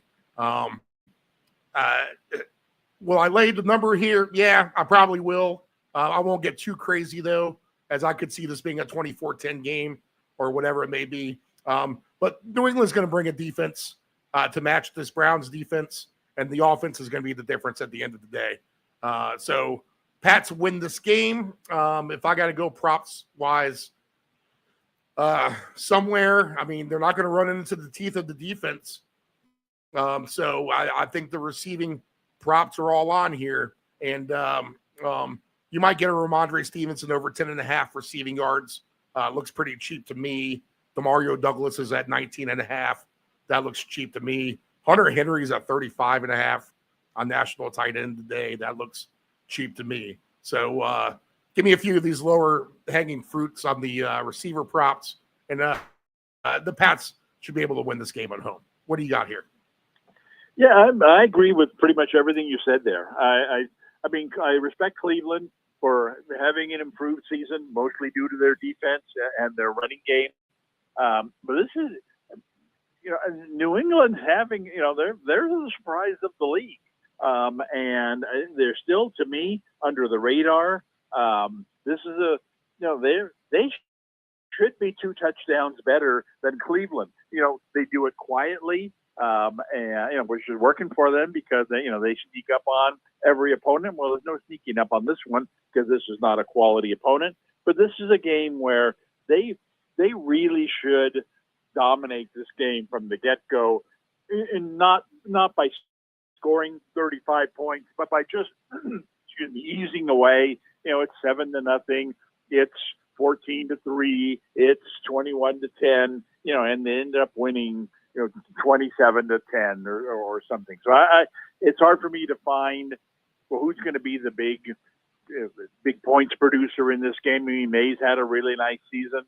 You would expect that to continue with a couple of touchdown passes, but are they going to play the young running back more? Or like you said, there's really no reason to. Or the starting guy, Stevenson is doing really well. But I see. I don't see why New England doesn't win this game by 2 touchdowns or more without really, putting up a fireworks display. So, so I won't play this game at all in terms of, prop bets, but I will, if I had to take one, I would again look at May's touchdowns, go over 1.5 and the way things have gone, I'm guessing that's at a decent price. Yeah, minus 130. Not bad. Yeah, right. That's what, so, I mean, is it going to happen? 2 touchdowns for May? Well, it's been happening basically every game. Why wouldn't it happen in this game? That, like you said, not like they're going to just grind it away, a running game against Cleveland. I mean, Cleveland will put up some resistance, especially against the run, which just means that May will sneak in there with his 2 or 3 touchdown passes he has every week. So, that would be, if I played this game, that would be my play. Take him 2 or more touchdowns. I told you I had a sneaky player to get a touchdown this week, and he's going to be in this game. In fact, his odds have already dropped a little bit. So maybe I'm thinking on the right terms here. But the Patriots, if you might have to pull, a little bit of trickery out here at the goal line against the Cleveland defense, right? So usually that might go to like an unknown player that you're not expecting to get a catch. That's one way to beat a really, really good defense is you use someone they're not expecting you to use. And this player fits the profile, and he's going to get 1 touchdown this season. So I would say let's just start playing him this week. He's gotten a little bit more and more playing time in the last couple of weeks before he was getting nothing. But I'm talking about Efton Chisholm III, who's a very Julian Edelman-esque type of player, little slot guy. So why not sneak him in for a touchdown at 30-1 this week? Wow, that's nice. That's the type of play I'd be looking for in this game, because I don't think the obvious, other than perhaps May, I don't think the obvious. There's no obvious plays in this game, so why not take a shot at something like that? I applaud that. All right, nice. Okay. Next game on the board. All right. This is your other bloodbath game of the week with Atlanta and the Dolphins. Atlanta, man, are they hitter? I mean, if there's a team that's schizophrenic from top to bottom here, maybe it's Atlanta. But I think at the end of the day, they are going to be a better team than they are going to be a worse team. And what better things to get right than get the Miami Dolphins team, who it all but feels like they've quit on themselves for sure. I don't know at this point, if they want the coach to go and they're going to completely lay down for him, you hate to say that, but man, it really does feel like that's the case with the Dolphins. I mean, they throw each other under the bus in press conferences. Everyone knows that they don't show up for their own meetings. I mean, if you can't show up for meetings, then, I mean, what kind of real function do you have to be a professional football team? And you know what? The Falcons, we thought they'd have a higher scoring game and play a lot better against the 49ers than they did. But that is a trip out west. Maybe that messes with them a little bit. They're still trying to find their way. But at the end of the day, they got Bijan Robinson. And we do have Kirk Cousins in for Penix. I don't know if you saw that this morning. That news broke. So Penix is out. Here comes Kirk Cousins, who, again, is probably a player who has everything to prove for himself. So what better team for Cousins to try to get reacquainted with the Falcons offense than against a team like Miami? Here comes Bijan. Here comes probably Tyler Algier to counterfeit him a little bit. But here comes plenty of Atlanta points. And I don't think Miami's going to be able to match them with it inside this dome. We all know Atlanta plays better in a dome offensively anyway. Miami is showing us nothing here in recent weeks. There's no reason to jump on them now. 7's too light. This is another game that can be won by multiple scores. So, parlay your Falcons, your Bengals, and your Patriots maybe all minus 12.5 and come up with a nice greedy 3-game parlay with the spread. But I'll lay the points here with Atlanta. I expect Cousins to, as much as I've given him grief over the years, we know he can still probably throw the ball at the end of the day. And if he hits Drake London for a couple of scores or Kyle Pitts for a couple of scores and Bijan catches one down the sidelines for 100 yards, is anyone really going to be shocked?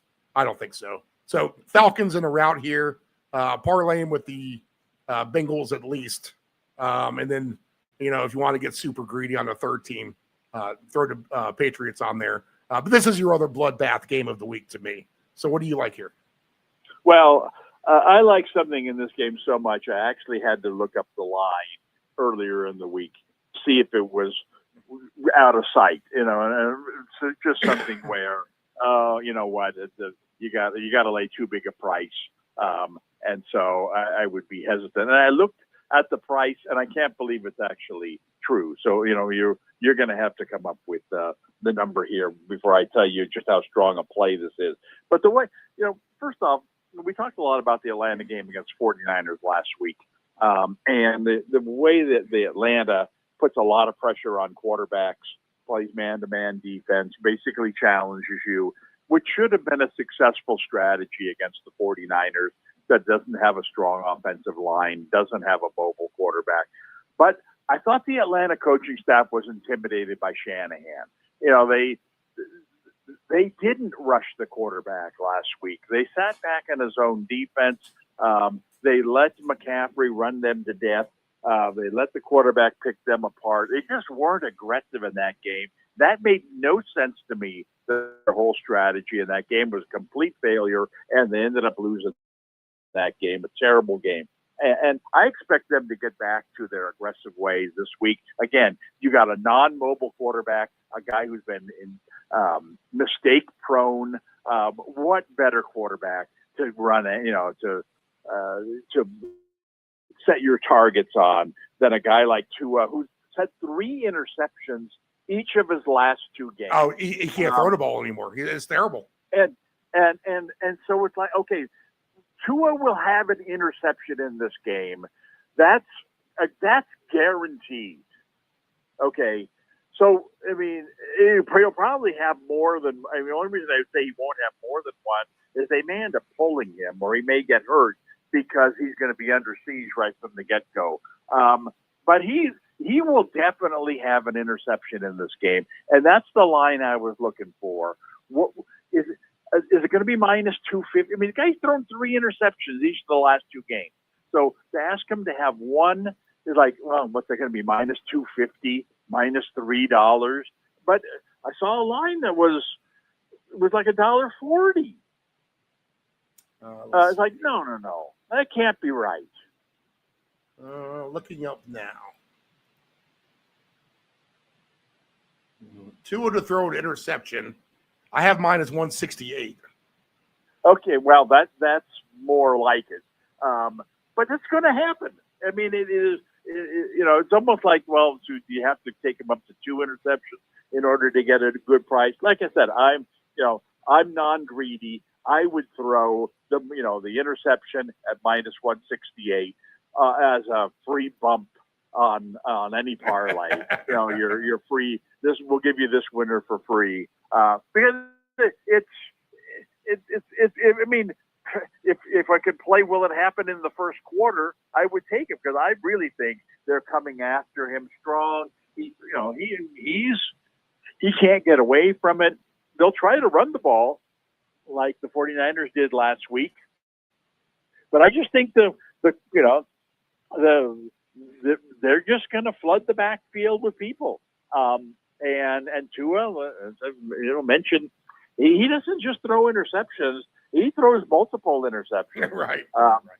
And so this, you got to have to have an interception on any ticket you've got going because, like I said, it's just a free, bump up, 30%. You just got to hope he doesn't get hurt before he throws it. I guess. Well, but that's the thing. If he does get hurt, it could very well be on a pass that he's throwing as he's being hit, and it flutters up in the air. Right. They intercept it. Right. There's Tua down on the ground. I don't care. I'm already cashing my ticket. So, but that to me is the biggest concern about why you wouldn't go for 2 interceptions or 3 interceptions in a game like this, which is very possible, is just that either A, they pull him, or B, he gets hurt.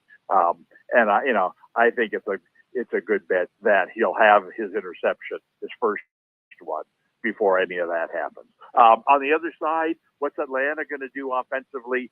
You mentioned they have the veteran, smart quarterback who realizes that we're going to dominate this game on the defensive end. We don't need to do anything stupid. I think it's a great game for Algier.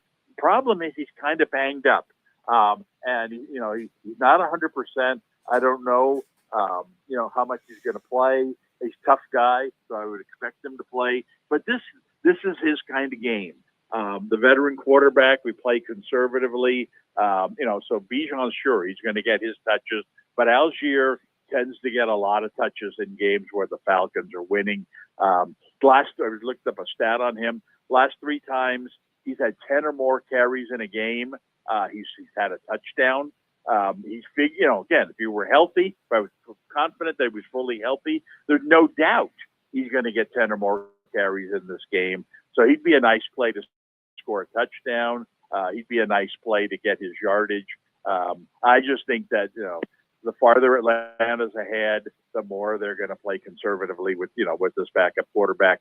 And that means the more carries he's going to get. So I think he's, other than Tua's interception, I think Algier is your play in this game. All right. Yep. You figure at some point in the second half, Bijan take a break.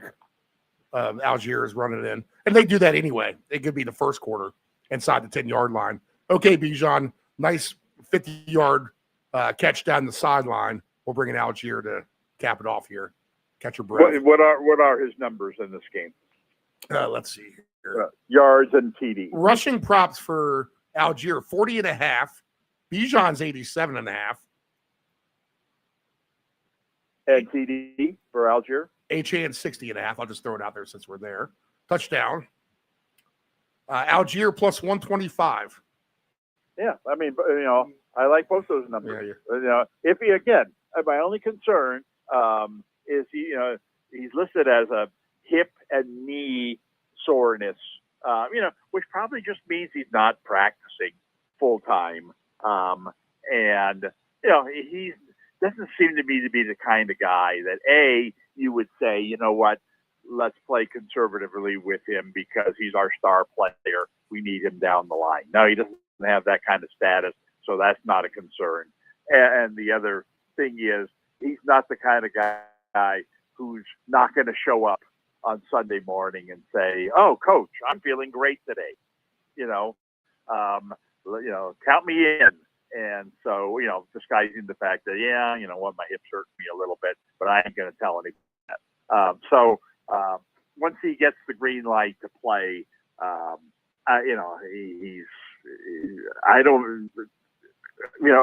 don't see him not being a big part of a game that should be, very one-sided.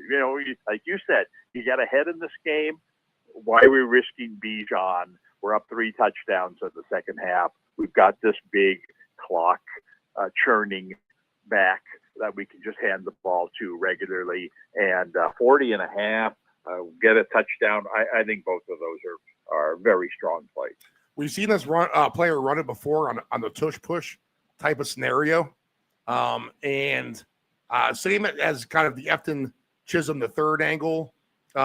Maybe this opportunity presents itself in other ways, considering they'll want to, take a seat in the second half, Bijan.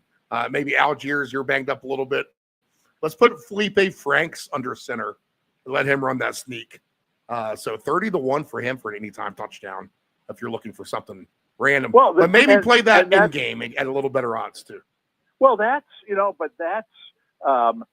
good thinking because, and you're right, it might be a better play in game when you see that, oh, geez, Algiers not even suited up today. And so who's going to be that guy that gets these carries when they get ahead?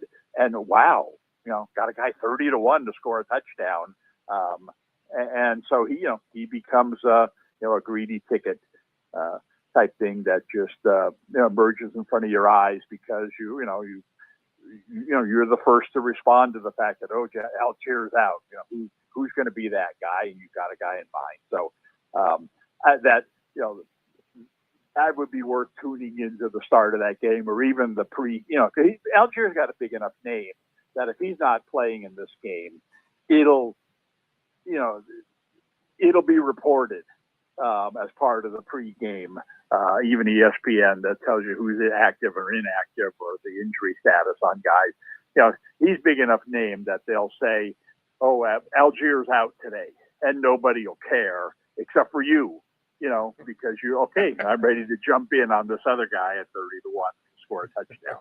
So, that would be worth tuning into at 5 minutes before kickoff Sunday. One thing that has nothing to do with the other, but the other angle on Felipe Franks would be the fact that he did go to the University of Miami. So he'd be kind of sticking it to the pro team that he was went to college at locally. $10 pays $9,600 for the 2-game parlay of anytime touchdown scorers, Felipe Franks and Efton Chisholm III. Oh, my goodness. Okay, next game on the list.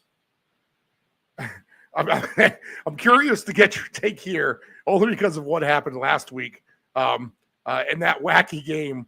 Well, you know what? We were both right, of the Denver and the Giants game, which was a low-scoring snooze fest for 3 quarters until the Broncos were able to put up 33 fourth-quarter points, in which a game that went sailing over the total against the Giants. So here are the Giants again on the road, catching a lot of points against Philadelphia, a team that they've already beaten by 17 points, mind you, without Neighbors, mind you. Here they are again with that short trip to Philadelphia, and they're catching more than a touchdown, 43.5. We just saw this game. So to me, why would this be anything different other than the fact that, and we'd have no A.J. Brown now, so that makes it more interesting as well. Kind of neutralized in that wide receiver number 1 role.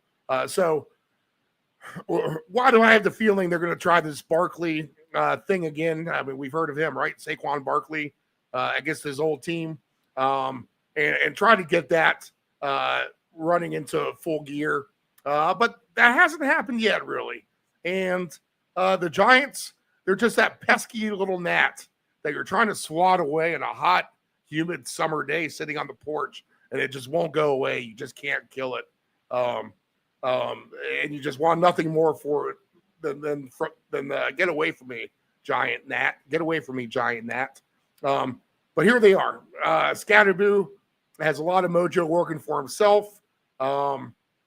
Interesting off the field stuff with the concussion protocol. Scatterboo and Dayball both getting fined for obstructing justice of the MRI or whatever they did with Jackson Dart. But Dart with a little mojo.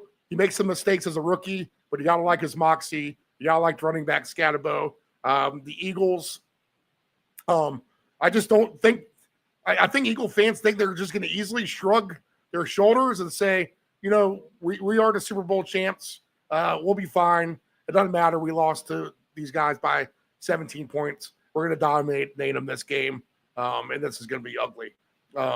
I don't think that's the case. I'll swallow the points here with the Giants. And if the Giants are pushing the envelope on points here, the Eagles are going to be are going to have to themselves. But man, they only put up 17 against the Giants last time. I don't know. Too many points for me. Give me the Giants. Maybe some Scatterbo receive yards. I'll stick with the Barkley receive yards because I've been doing that all year, and he's been at least pretty decent in that regard, catching the ball. Especially now that there's no A.J. Brown. Maybe Barkley steals a few more of those. So I'll take those two. Scatterbo on his receiving yards, Barkley on his receiving yards. Giants keep it closer than the 7.5. If they win this game somehow, I won't be shocked. They'll probably blow it and lose by 1 in the fourth quarter. So what do you like here? Okay, let me ask you a question first. Yeah. And that's in my fantasy league. There was an interesting trade. Barkley was traded straight up for Henry. Who got the better of that deal? Barkley was traded straight up for Henry. I got to think that the guy who got Barkley did. I have an ironic feeling you're going to tell me it's Henry for some reason. No. Yeah, it's Barkley. I'm the one who made the trade. You got Barkley. I had Henry, and I acquired Barkley. Oh yeah, who did that? They're idiots. Yeah, I mean both guys. I mean, it's funny because I made an offer to a guy, and he came back to me and made a counter offer that involved Henry and one other guy for Barkley and one other guy, and an offer that I didn't like. And it's kind of a send the guy away note. I said to him, Barkley for Henry would be interesting, and we'd both be getting rid of our headaches. And then the guy came back and said, I'd be willing to do that. And I thought, oh boy, I wasn't meaning that seriously. And then I thought about it, and I even asked a buddy of mine. I said, well, would you trade Barkley for Henry? He thought about it, and he said, no, I wouldn't. I'd keep Henry. And I thought, not the answer I was looking for, And so I went ahead and did it anyway. So anyway. You got the way better. I added Henry to my team. But what I like about about Barkley, two things. Number one is Ravens season could come, off the wheels real quickly here, especially if Lamar's not playing again or if it's a lingering injury. And they lose this week to Chicago. I mean, they're at some point not going to be able to just say, well, if we win the rest of our games, we'll make the playoffs. I mean, they're a loss or two away from not even being able to say that anymore. And when that happens, then you have to wonder why don't they just trade Henry, or why don't they give a younger guy a look? I mean, I think there's a possibility that down the line his role could be really diminished. Whereas Philadelphia, you don't have to worry about that. They're going to be in the thick of things the whole season long. They're going to be working all year, which they are now, on getting Barkley back up to speed. And I've liked the comments he's made. He seems really intent upon playing better. He knows he's been disappointing. He's working hard. He's trying to get better. And I thought that's a good attitude. This is a team that's not going to quit. And even this week without Brown, all the more reason to try to get Barkley going in this game. So So, that's one of the reasons I made the trade. I think he could have a nice game here. But, at the same time, I realize he hasn't had a great season. So why force it? Why try to predict that this is going to be his breakout week when it just, we've probably said, not we, but the world has probably said this 4 different times already this year and been wrong all 4 times. So, I don't know. I wouldn't play. I put him in my fantasy lineup, but I wouldn't expect monster things from him this week. I hope it happens. To me, the one play that I would look at in this game, consistent with, one of the things that I've been saying the whole season, or at least the last 4 weeks, is Dart is a running quarterback. Now, we talked last week about, he had 3 straight games where his rushing total, his projection was in the 30s, and 3 straight games where he went over 50. I mean, they're not even close to catching up to his rushing potential. Last week against Denver, I warned I wouldn't take him this week. Then you can't run. Quarterbacks can't run against Denver. And as well as the Giants played offensively last week, Dart carried 5 times for 11 yards. I thought, okay, perfect, because that will keep his number down this week. When they played the Giants, he ran 13 times for 58 yards. And of those 13 times, 3 or 4 of them were really early in the game. He had about 30 yards within the first quarter. I think he's again, if they put his total in the 30s again, which I'm hoping they do, I think he's an easy over in the rushing total this week. 39.5. Yeah, they say that a little higher than I would have hoped based on where it's been the last 4 weeks, but still in the 30s. And so, again, he ran 13 times against them, which tells you something that, they think, they see something in the Philly defense where he can run the ball that much. Because we've talked about this before. He's not Mahomes in the sense that, okay, we're going to call a play, and if it breaks down, Mahomes will be able to scramble and get us 6 or 8 yards. That's not the way he's getting his rushing total. They run him on quarterback draws. They fake him into the line. He runs around the end. I mean, he's like Daniels. They just have a handful of plays where the quarterback runs the ball. And when he runs his quarterback draws, he gets 10 yards before anybody touches him. Then he jukes a guy. He gets you another 5. Like, okay, we're halfway. One run, we're halfway to the total. So I'm taking him over the 39.5. All right, I like it. Is this a higher scoring game to you, or right at the number, you think? I mean, without Brown and Philly, I don't know what to expect from Philly. Yeah. Like I said, I think it would. They don't look like a Super Bowl champion, do they? No, they don't. But like I said before, it's early. Yes. And all it would take would be Barkley rushing 25 times for 150 yards and 3 touchdowns this week for them all of a sudden to be, okay, Philly's back. What were we so worried about? The same thing we've talked about with the Chargers, with the Bengals, even the Bills could have that kind of performance this week. I mean, there's a lot of these teams. Baltimore's kind of a lesser one, but even their possibility. There are a lot of these teams where we're waiting for them to bust out. Some people say not their year. Other people are saying be patient. We're only 7 weeks in. I don't know who's going to be right. But the people who have been patient with the Chargers and the Bengals, they seem to be, they be rewarded. They were right. Now the question is, can the Bills and the Ravens and the Eagles flip that switch as well? And we'll see. We could be singing a completely different tune about the Eagles a week from now than we're talking right now, or we could be saying, here we go again, another bad performance by the Eagles. What's wrong with them? When we talk next week. I'm not, and I have no idea whether that's going to happen this week or not. So I'll just take my Dart ticket and run. I think you start at 100 yards and then you go up to 125 and then you go up to 150 and you parlay together Jamar Chase and Saquon Barkley. At the 150 plus or more for both, 20 gets you 1,600. Yeah, I mean, I know that Philly would love to see that. I think they will. That's got to be the game plan, especially with Brown out. Got to be the game plan that, all right, this team beat us last time. We need to dominate them more at the line of scrimmage.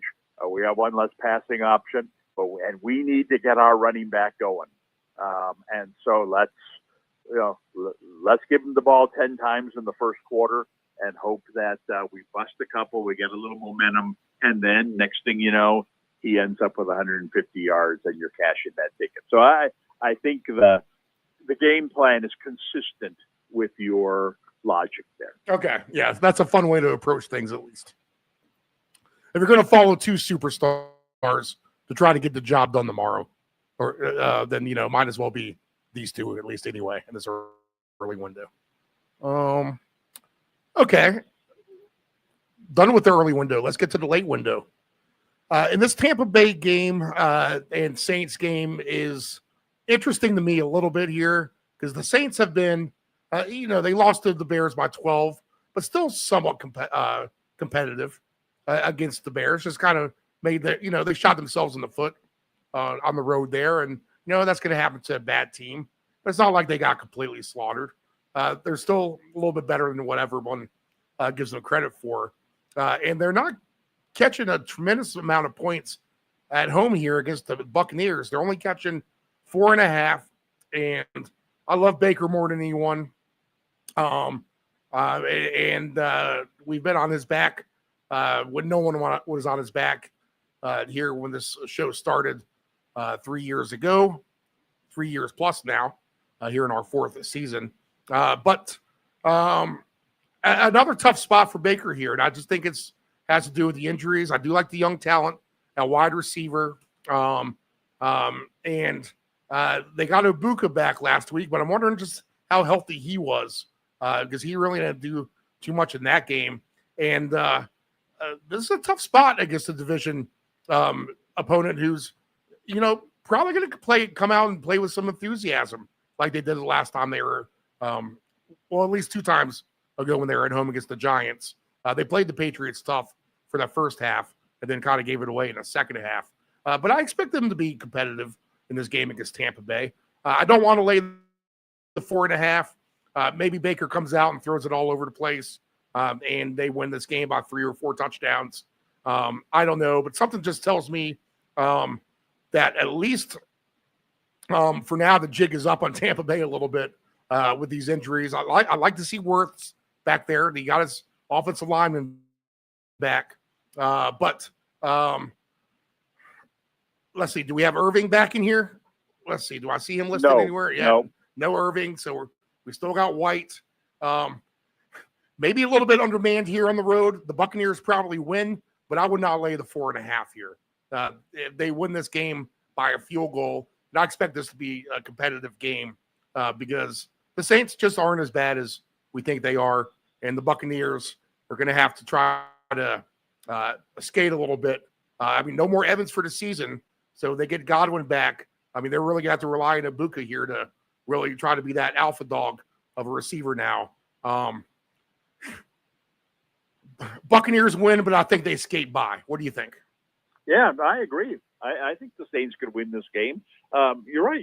At some point, you just don't have anybody left. You've got still no Godwin. No Evans now. No Irving. You've been missing McMillan the whole season. So you got White, who's a nice running back without a whole lot of rushing potential. You got Ibuka, who's a good developing wide receiver, but is probably better suited as a number 2 guy. When Evans is in there and you've got Ibuka on the other side, he's a lot more dangerous than when he's out there drawing the top cornerback. He's their only really competent receiver now. I mean, Tez Johnson has come in out of nowhere and given them some nice deep balls. But that's kind of where they're at. I mean, you can't just be missing 3 of your top 4 receivers and your top running back and come out and say, we're going to put up big numbers on people on the road. That's just not going to happen. I don't care how good your quarterback is. So I think the Saints are a 50-50 shot to win this game. I'm not sure there's any strong plays in terms of who's going to be the big, the big yardage guy. I mean, Olave is starting to, is having a decent season, but I don't know. I mean, just not as great as seasons he's had in the past. So I don't really trust him. Kamara's kind of the same way. They get their numbers, but not great numbers. So I'm going to pass on this game. I don't know quite where to go with it. And I don't know. I just don't trust Tampa with all the injuries they have. Let's see. Rattler's been good with his over 1.5 touchdown passes. He's plus 124. So I would look at something like that on a 1.5 quarterback ticket. I wouldn't be afraid to throw him on there to kind of juice that up a little bit and take a chance with him. Yeah, I think the game has the potential to be high scoring because I think both teams are going to try to make it high scoring. I just don't know.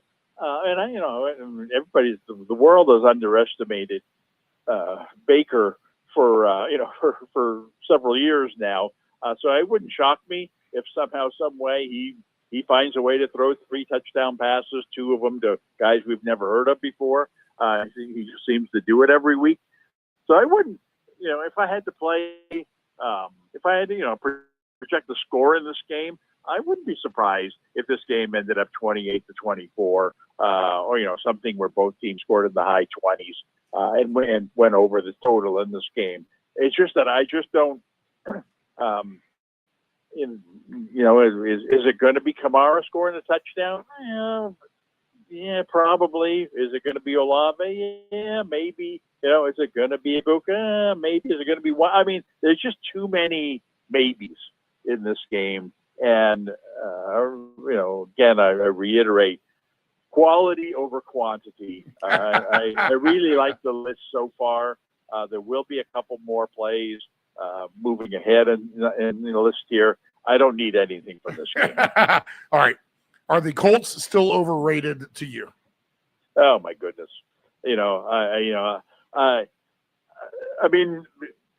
I guess you have to say no at this point. And I mean, especially this week. I mean, how can you say they're overrated? And they come out this week against Tennessee and win 38-3 or something, right. And then you look foolish again. I mean, these teams just played. Taylor had a monster game, 3 touchdowns. Why wouldn't that happen again? Tennessee is not going to put up a lot of points. So this is going to be another game where Indy, first touchdown, the second touchdown, and now you really turn conservative and just run the ball a lot. Warren, the tight end, has touchdowns his last 3 games. Seems that they get down by the goal line. They throw him a crumb down there. I don't see why this game would be any different than the first time they played. It's just, Indy's just a way better team than Tennessee. I don't know that even if they won this game 38-3, that it would change my opinion of them next week. I don't know who they're playing next week, but, presuming that it's a decent team, I wouldn't. Let's see who they are playing next week. They're playing at Pittsburgh next week. Anyway, that's the kind of game I'm talking about. I wouldn't expect them to win next week at Pittsburgh. I mean, they got a chance, but I don't think they're a better team than Pittsburgh. I think they're probably pretty equal. It should be a good game, but based on their record and the fact that are they underrated? Well, if they really were underrated, they'd be able to go to Pittsburgh next week and win, and maybe they will, and maybe that'll change my mind. But until then, I'm going to stick with, they're bottom end playoff team that's riding a very hot streak by their running back. And for this week alone, there's no reason for that to change. Want to guess what Jonathan Taylor's touchdown number is? Minus 250 for one, minus 125 for two. Minus 390 for one, plus 135, Okay. plus 135 for two. Yeah, well, he probably will score twice. I'd be afraid that they'd call off the dog in the 28-3 up 28-3 in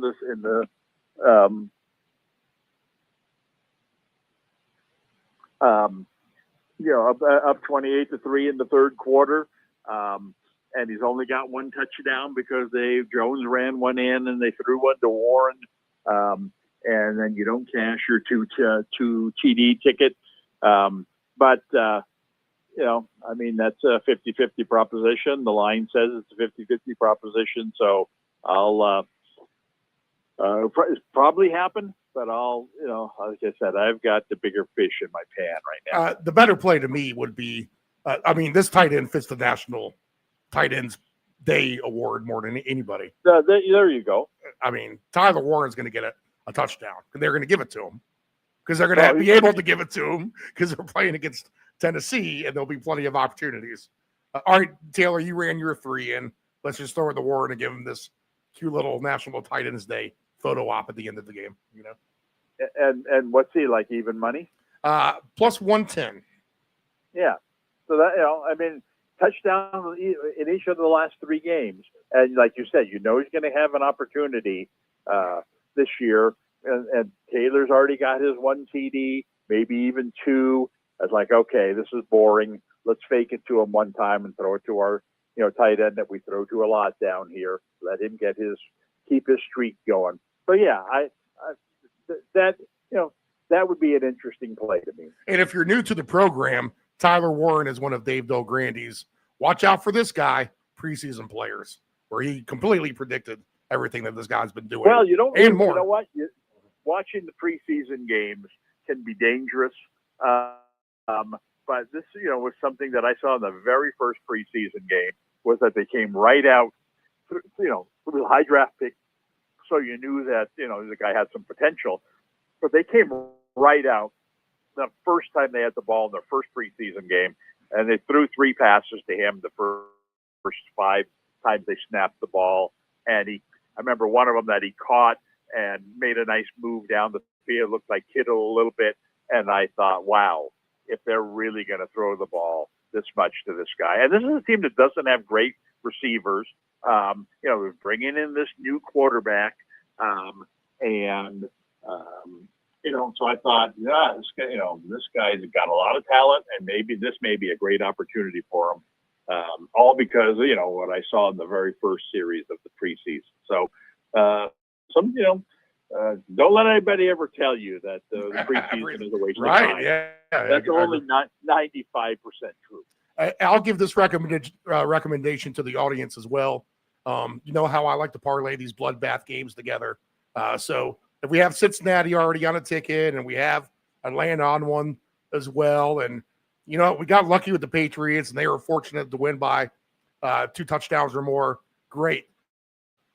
Let's not get greedy with Indianapolis and try to jack them up on some alt line to win by 21. In fact, you'd be better served on the minus 14.5 to take this guy down to 13.5 or even 12.5. And that's going to probably put you over the finish line. With it, if you have that extra play, you're going to bump it up nicely as it is.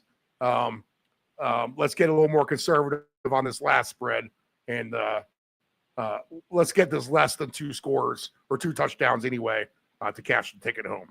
So advice from me on that. Just in case. They'll probably win 38-3, but just in case it's 38-24. Right. Okay. Here's our over game of the week. Is Dave Delgrandy's Dallas Cowboys, who he loves the over on every game. So I'm certain he loves it against Denver, who scored 33 points last week in the fourth quarter. But this is also maybe our revenge game of the week. Here we go. We have a revenge game of the week every week now, and that's Javonte Williams coming home to Denver to maybe try to run it down their throat a couple of times for touchdowns, as Dallas is able to move the ball at will, seemingly between the 20s and into the end zone. I got a great pick for this, to be honest. And I'm looking for odds, and I haven't quite found them yet. Here, I'll keep looking in a second. But the Cowboys here, Dave, I think are very live, plus 3.5. I'm not so sure that these guys won't win in the NFC East at the end of the day, to be honest. Especially if that defense, it just gets a little bit better.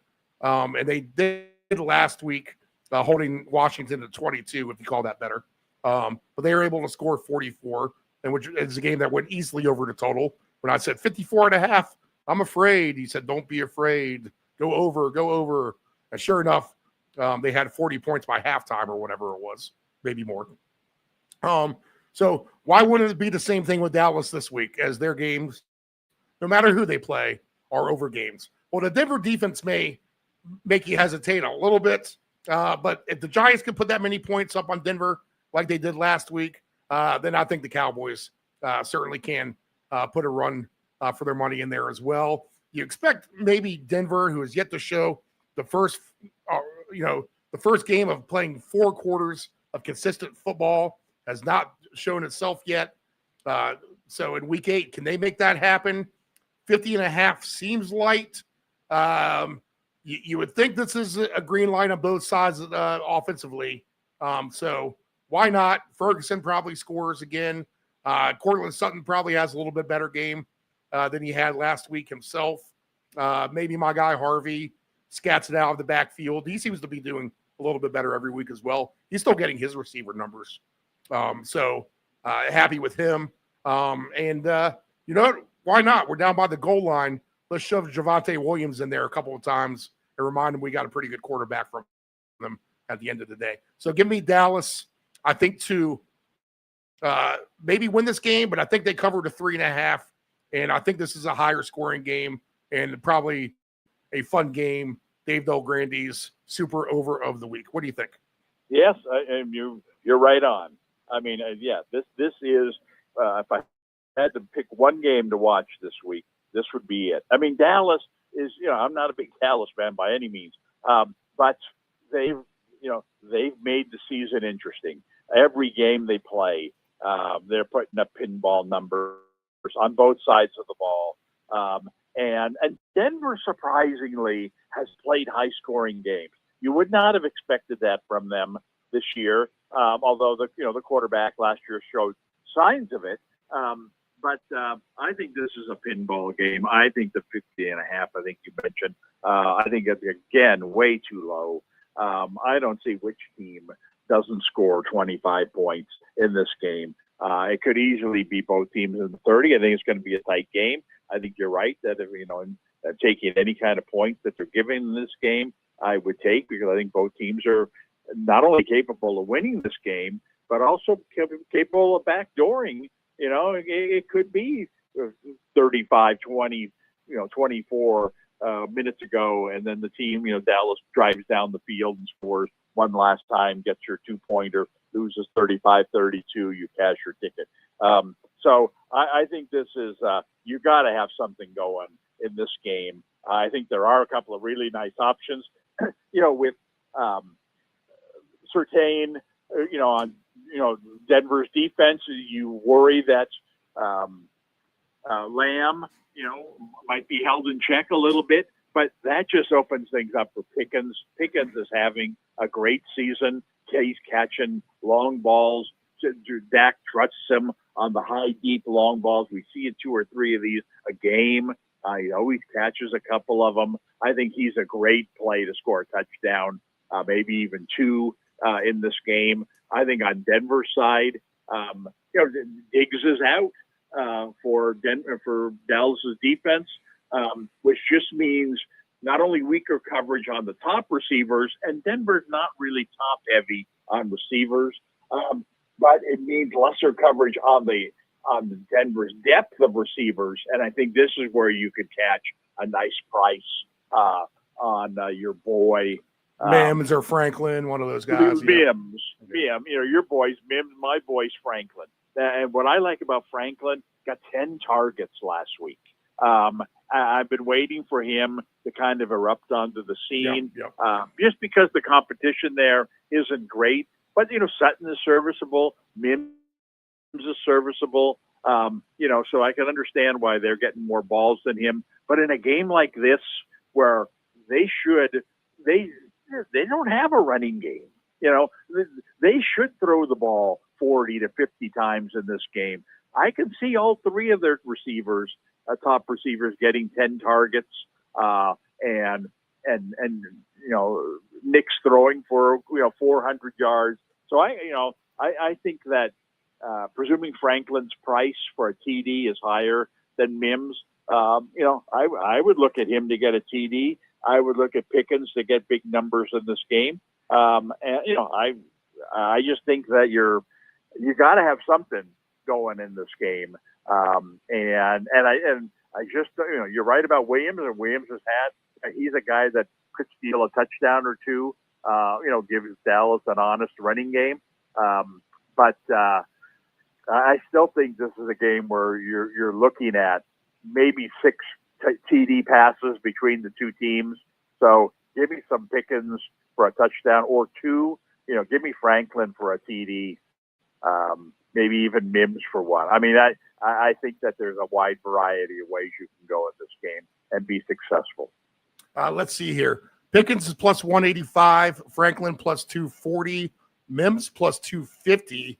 All those guys together is 34 to 1, which might not be the worst thing in the world to do. Right. Let's see here. For 2 touchdowns, and you're going to get a nice price on Mims and Franklin too. For two. Pickens for 2 touchdowns, what do you got? 16 to 1.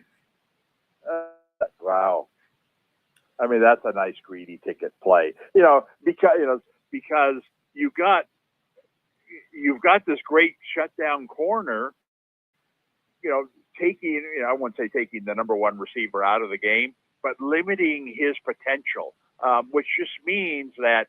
Well, they got to throw. I mean, why are you throwing up against the brick wall when we can throw to the other side of the field where we've got a really good receiver and they don't have nearly the quality of guy guarding him? And like I said about Pickens before, he catches. He's turned into Evans. He just runs down the field and they throw the ball up in the air and he comes down with it.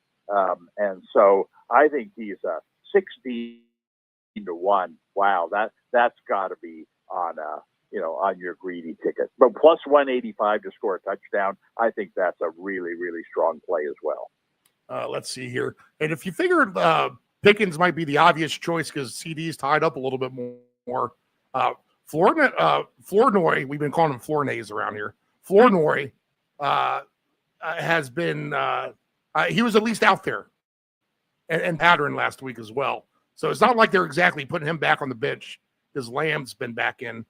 He's plus 800 for a touchdown. Maybe sneak it to him somewhere if you want to put him on a greedy ticket somewhere as well. I'll just throw that out there. Considering there's going to be a lot of touchdown passes. What's Franklin's receiving yards in this game? Let's see. That's always interesting because he's been pretty low. Yeah. And he's at 32 and a half. Oh my! So that's one you could skyrocket through the roof a little bit. Yeah, that's a very nice play as well. Okay, so a lot to like in this 32 game. and a half. Wow. I'm looking up his numbers from last week. Well, he only caught 3 passes last week out of the 10 targets.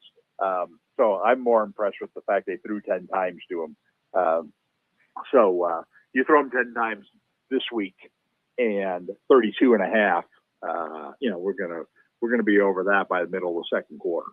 If we do a super greedy round robin with Chase and Saquon Barkley with their extreme numbers, can we lower the expectations a little bit on Pickens here? Maybe take him for 100 at a really nice price. Well, he does. He does catch deep passes, and I think he will get an opportunity to catch a couple more. You catch a couple 40-yarders, and now you only just need one other catch, to get to your 100 yards.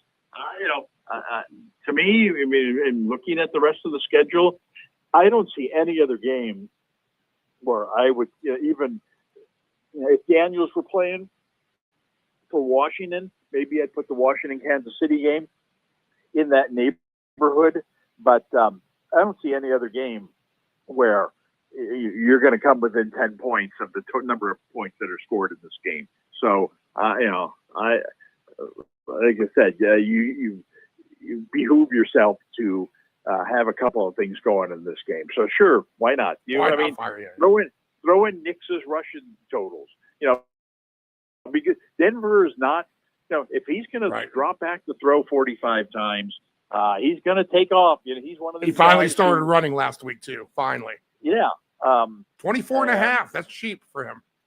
Yeah, I mean 48 yards rushing last week, 2 TDs. So and again, they don't have a great running game, and so they're going to throw the ball 40 to 50 times, and you throw the ball 40 to 50 times, you're going to wind up scrambling at least 5 times, and at a small number like that, you're just talking about one sizable gain, 1 15-yarder, and you're definitely going to get to your number. And the way Nix runs, to count on him getting at least one decent chunk run game, running attempt, I think is you can count on that happening. So that's maybe that's another good play in that game. Maybe a greedy ticket for Nix and Dart, both for 50.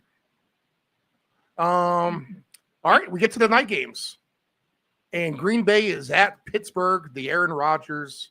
Is this the revenge game of the week? I guess this would supersede Javonte Williams as the revenge game of the week, with Aaron Rodgers playing his former team. So here comes Green Bay, a team I've said in recent weeks. I've asked the question, are we overrating Green Bay a little bit? And kind of skating by. Granted, they had the airplane issues on the tarmac, and they had to sit up 5 hours before their flight could take off. Maybe that messed with their travel routine a little bit. But fortunate enough to beat Arizona really by 3 points there. Maybe the game was closer than what it appeared. But I've yet to be super impressed by Green Bay offensively here. And they haven't had to do it because they've been able to win games, except for the exception of Dallas, when they tied 40-40 in that overtime thriller. So here they are. They're going to play a team. There's another team who's not really coming off the bye, but they've had the long rest because they played 2 Thursdays ago. Their defense just got carved up by Joe Flacco. So is it reset time? Okay, here's Jordan Love. This guy hasn't played but so great. I mean, we should be able to kind of control things against him, maybe get back to being a better defense. And where the Steelers are maybe willing to hand over a good game to Jordan Love, I'm not so sure he's willing to seize it and grasp it himself and take advantage of this opportunity. So I have question marks still about Green Bay just being as good as we perceive them to be. On the flip side, Aaron Rodgers has at least surprised me some. He has some moxie. They're getting the job done. He seems into it. He's getting all the tight ends involved now. He got 3 tight ends involved last week. He still gets it to DK Metcalf, who got a touchdown in that Thursday game, which I loved last week before that started. Would have loved him for no, he didn't have a touchdown in that game, did he? No, he didn't. He started strong, and then he let off the gas is what it was. But he got everybody else involved. And I don't know, an interesting game here. The last time Pittsburgh and Green Bay played has been, I think, 8 years ago when Rodgers was the quarterback for Green Bay. And that was a game that scored 73 points. You'd hope you get something fun like that on a Sunday night. The primetime games and the better teams seem to be higher scoring games. But the Packers have not shown that capability to play an over type of game The Steelers generally are traditionally an under type of team. So for that reason, I think we might get a struggle here. And where you would want this to be an over fun game, I just don't know if that's going to produce itself. I'm going to be a little reluctant here. But I think the Steelers actually find a way to win this game just because of what I said. Green Bay hasn't shown to me that they are a top tier type of NFC team. I don't think Pittsburgh's a top tier AFC team. I put them probably both about their same level in their respective conferences. But Pittsburgh with the home field advantage here and Aaron Rodgers going against his old team, I'll give them the nod in this one. They probably win this game something like 24-21, 26-23. Sounds about right. Somewhere in there. So Steelers edge it out at home. Close game. And if you do a bunch of super over plays in this game, be careful. You might want to just play some of these guys on their unders. And maybe you'll sleep better that way when this turns out to be a dud fest. So I'm not expecting fireworks. Are you? Well, I'm conflicted on this because it's kind of like you are. And that the storyline in this game would lead you to think, oh man, this is going to be a shootout between Love and Rodgers. And this is what this is why they scheduled this game. This is what the script, the movie script has each one of these guys throwing for 4 touchdowns, and it comes down to the end, and Rodgers has the ball, and can he do it against his old team? And all of America's watching. This is the most watched game of the year, and it comes down to this thrilling finish. I mean, it's in the script. Unfortunately, most scripts are fantasy. And you start looking at these teams, like you said, Green Bay hasn't gotten, they haven't gotten going offensively, really, and they've got a nice running game.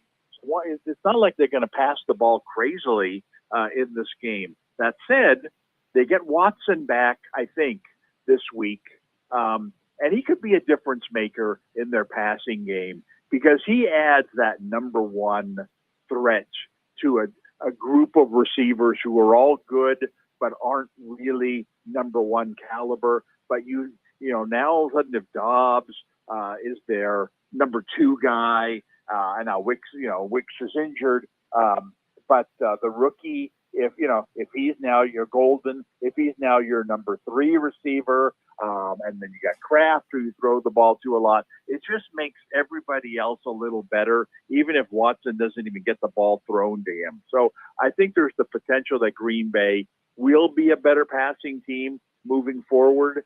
And then you got the Rodgers side to it, and obviously this is a big game for him, but you also know how he attacks.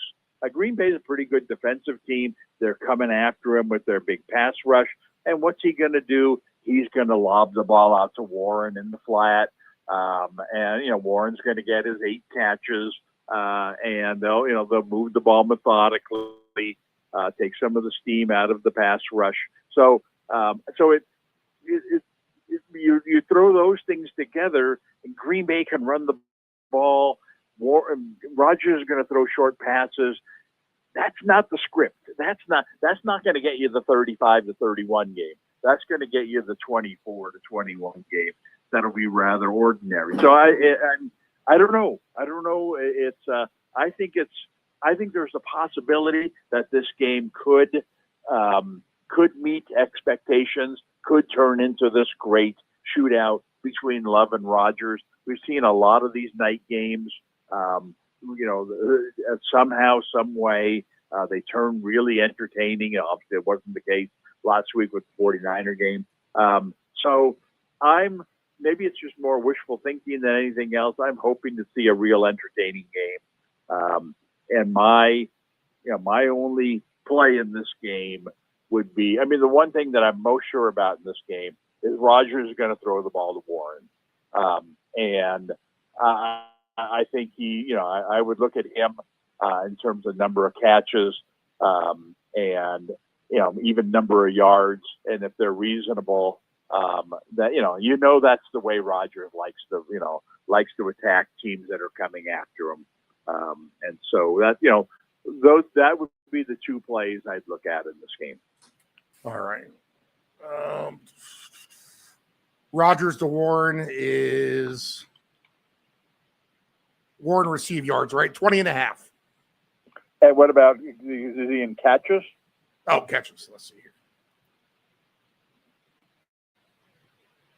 2.5. Wow. Minus 180 though. Minus 180. Well, I'd look to bump that up if that's something you could do.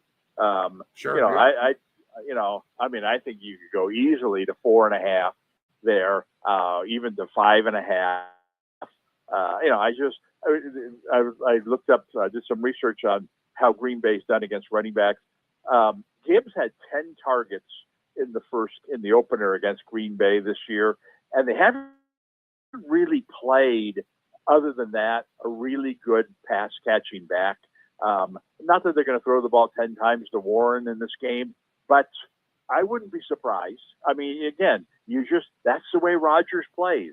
You've got this big money pass rusher. They're staring him in the face, and Rodgers is going to take a snap. He's going to look at this guy coming at him and say, "Here, I'm going to just lob one over your head there." Warren's standing right behind you, and he's off and running for 6 yards, and just that's going to slow down the pass rush eventually. So I think I can see Warren getting 8 targets this game, in a game where I think there's the potentials there that this is going to be that passing fest between the master and his understudy, that kind of everybody's looking for. And if it is, then Rodgers isn't going to throw the ball 20 yards down the field 30 times. He's going to throw the ball around the line of scrimmage more like 20 to 30 times, and that's going to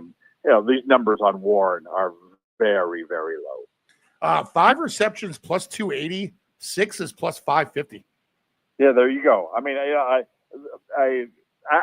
take a shot with 6. Yeah, that's a nice price. On a greedy ticket. Yeah, I like that. Okay, cool. Warren receiving receptions, and even the 20.5 yards as a baseline is definitely a play on the big ticket.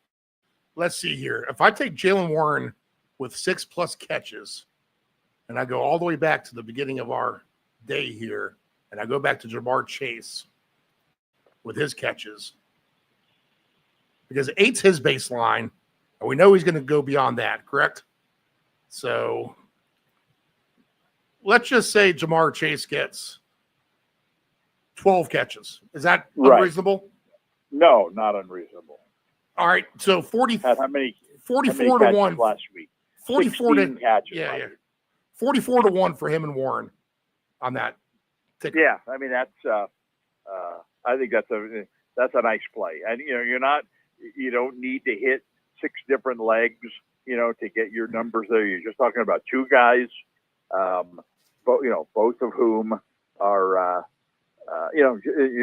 you got to know this is the quarterback's number 1 target this week is going to be, with Flacco, all he did last week was throw the ball to Chase, and with Rodgers, well, you know what, when push comes to shove, he throws the ball to his running back. So I like him. I like that.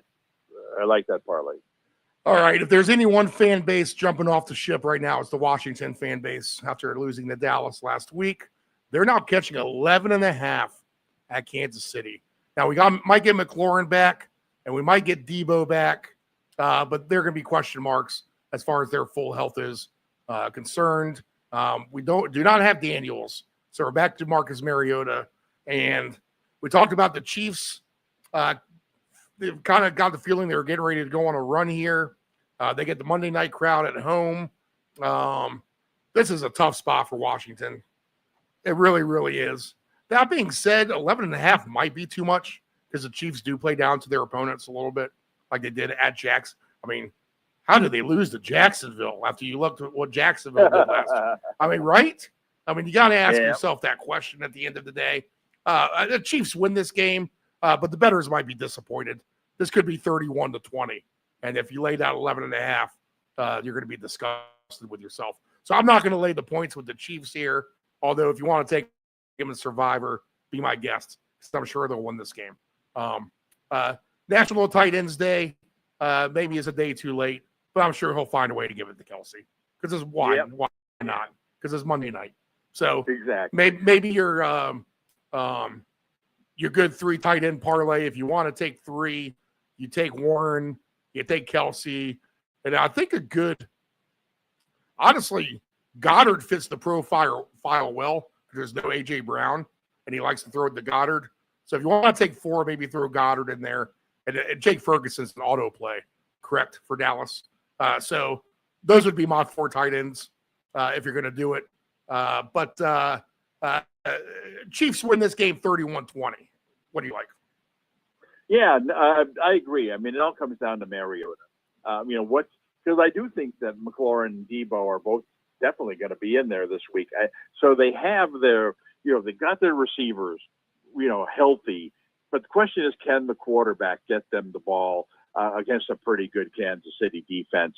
And so, that's a big uncertainty. What I thought was interesting about Kansas City last week, we've all waited for Rice to return to the lineup for them. And man, did they go overboard getting him the ball. And I'm wondering whether that's going to be consistent or whether that was just a welcome back kind of, we'll throw you a couple of cookies here and then we'll go back to spreading the ball around. Because he got 10 targets last week in a game where they didn't throw the ball the entire second half. And they just came right out. I mean, there was a play around the goal line. They had a trick play that they ran that he was going to score a touchdown on, and they got called for illegal procedure or something on it. It's like, well, they're getting him involved in all these little things around the goal line. They're throwing the ball to him a ton and around, 10 targets last game. And, I don't think anybody else got more than 4. And if that's going to be the case with him, then, you're going to be wanting to jump on that bandwagon sooner rather than later. I've been a big fan of his, going back 2 seasons, where the end of the season 2 years ago when they were throwing the ball to him a ton.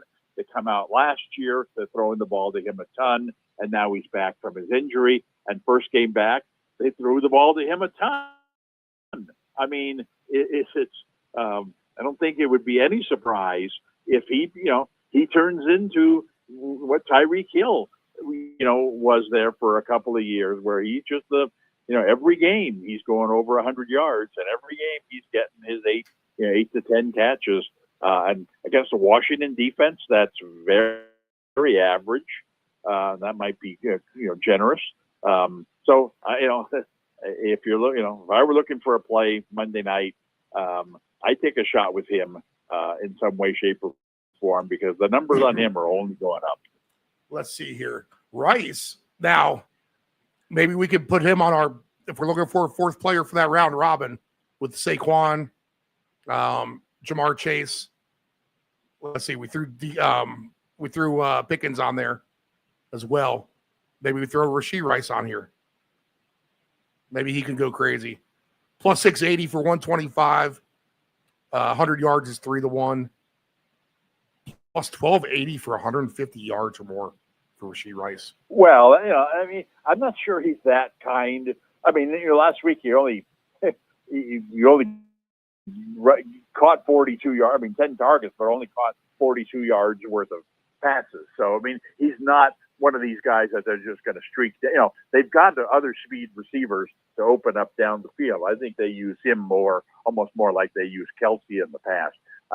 But I do like your tight end ticket, and someone you didn't throw in there, and which under normal circumstances I don't think you would be warranted to throw in there. But National Tight End Week was like, is like Kittle's baby. I mean, he's the one that invented it, right? I mean, if anybody's going to be, if any team. Oh, yeah. I said him initially. Yep. I said him initially. Yeah. I liked him for a touchdown. Right. in that game. Yeah, if there's any team that's going to go overboard, Right. I mean, there could very well be 25 teams in the league that have no idea that this is National Tight Ends Week. The 49ers are not one of those teams. They're the one team that totally understands, hey, we got to do something special for this guy this week. Let's diagram something fun for him. Let's run him on a reverse down at the 1 yard line, try to get him like a touchdown so that he can celebrate, because this is the guy, and Kelsey same way, and except the difference is Kelsey's in a national television game. This is the guy we want to get in the post-game interview and the national audience talk about tight end special, tight end day. What two better spokespeople for that than Kittle and Kelsey? And so I think that if you're looking for a tight end day ticket, those two definitely have to be on it. And I agree with you about Ferguson, the way he's been playing. He's got to be the third guy on that ticket. Now, you want to throw Warren in there, you want to go crazy, throw a fourth and fifth guy in there, that's fine. But those, if it were me, I'd be happy just to take Kittle and Kelsey and Ferguson and just say, okay, touchdown apiece for you three. That's got to be like 10-1. This is the week to try something like that. Let's actually see what that is. So Kelsey's minus 110. And yeah, you're right. I could see shotgun from the 1 yard line. There's Mac Jones looking confused towards the sideline. And here comes George Kittle in motion, lines up behind the center and takes the quick snap and runs it forward for a touchdown. Let's see. Kittle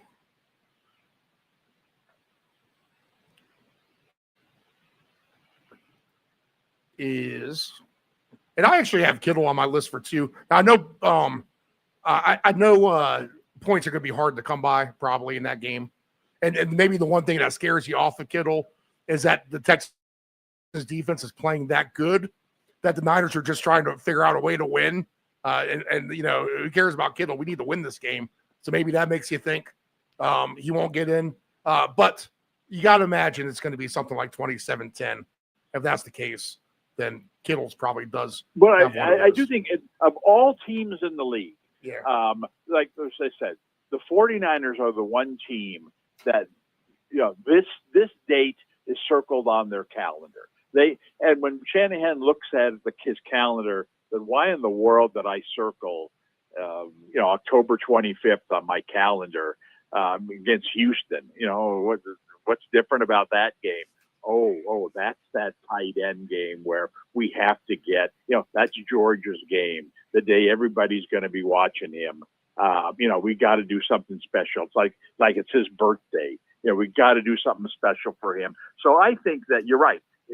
When it comes down to the game and push comes to shove and it's the fourth quarter and they're losing 14-10 and they're at the 1 yard line, they're not going to do anything stupid. They're going to hand the ball to McCaffrey and win the game. But I can almost assure you that all week long, it's been what they've been talking about at practice. And on the side, the coaches, hey, Coach Shanahan, I scripted a play for Kittle for national team, national tight end day. Maybe we can consider this down at the goal line. And they do it in practice and everybody's yucking it up. It just makes practice more fun all week long.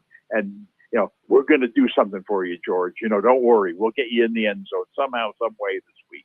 And I just think that of all weeks, this is the week where they've been trying to script something to get him in the end zone. And, and with Shanahan, the coach, and Kittle's talent as tight end, I just got to believe that there's a better than 50-50 chance that it's going to happen, even against the opponent. Did you see the highlights of him mic'd up in that game last week? Did you see any of that? They put the NFL films, put the mic on him. Oh, he's hysterical out there. He basically pancaked one of the Falcons guys. He drove him off the line, took him about 5 or 6 steps backwards, and put him straight onto his back. And you could hear the lineman say, "Oh man, that guy tripped my foot." And he goes, Man, stop lying. Stop lying. That was all me. You know it. So It was, Kelsey, Kittle, it was and funny. Ferguson. What Third, what's that going to pay? 7-1. better than that, we'll get just about double the money on that than what you said. Plus 13, 14. Oh so, my so a goodness! little over $1,300. Yeah, I got to play that. Where's that coming from? Yeah. That and that way, like I said, I mean, I know you'll add a fourth team guy on there, a fifth guy, a sixth guy. You don't do 14-1, you do 1,400-1 when push comes to shove. But for a reasonable, three-man parlay. Kittle to Kelsey to Ferguson, actually would be Kittle to Ferguson to Kelsey, and hit it 14-1, be a nice ticket to cash late Sunday night, cap a really, really good week. I do, now that we've gone through this list here, man, there's a dozen, what I'd say really good plays. Yeah. I mean, it could be a really nice day. Well, I think you take these three guys, you take them all for two because one of them's going to get two, and then you put them in a parlay with Jamar Chase for two and Saquon Barkley for two. Well, see, exactly what I was talking about. You got to have 1,400-1. All right, a lot of fun. So I got a lot of notes here, but you love the Cook over maybe as a primary play, right? James Cook over his rushing yards. I went into this discussion thinking Tua's interception is the automatic play, and I still say that even though the price is a little higher than what I wanted. I think Chase, you got to have something on Chase, 85.5. Yeah, we'll just take the baseline yard. Yep. But Chase one TD at minus 125. I mean that's a layup. Pickens plus 185 for a touchdown. That's another layup. So there's there's to me the three top plays or I'm not going to make you rich any of them, but Tua's interception, Chase's TD, and Pickens TD. Those are all going to hit. And then then you start throwing in Chase's yardage and Cook. Dart's rushing yards. Cook's TDs, Cook's rushing yards, Algiers TDs, Algiers rushing yards, and Dart's rushing yards. So there's a lot of, and then then you've got your greedy stuff, the Houston, under 11.5 points, those, these kinds of things where you're, so anyway, but my, I would, if it were me, I would take Tua's interception, Chase's TD, and Pickens TD. That would be my, my gutless 3-team parlay, and then I take each one of them and make it the anchor on some other bigger parlay where we're talking about these other guys. But start with that three-leg parlay, which is only going to pay whatever 5-1 or whatever. But it's going to hit. And then once it does, it pays for the rest of your day. Yeah. Put $100 on that, and when you win 500 on that, that pays for everything else easily. Then you can, you could take your shot at the plus, 14,000 plays. Yeah. Your Efton Chisholm and Felipe Franks anytime touchdown. Right. Parlay. Okay. All right, Dave. Love it, man. All right. Good stuff. Good luck. Yeah. We'll talk to you next week. All right. Bye.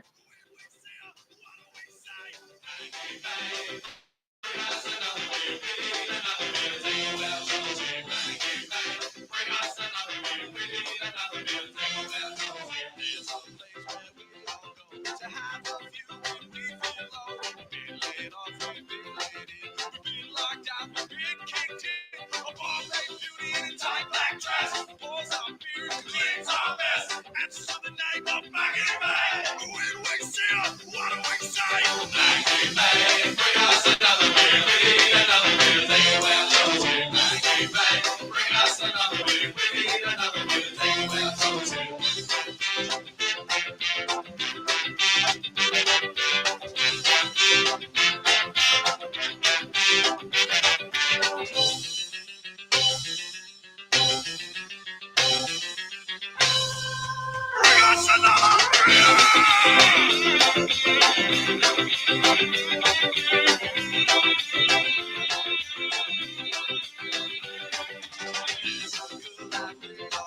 She's the one we're thinking of. That's the name of Maggie May. When we see her, what do we say?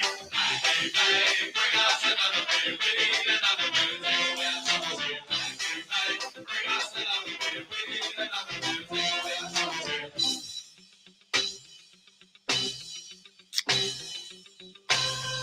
Bring us another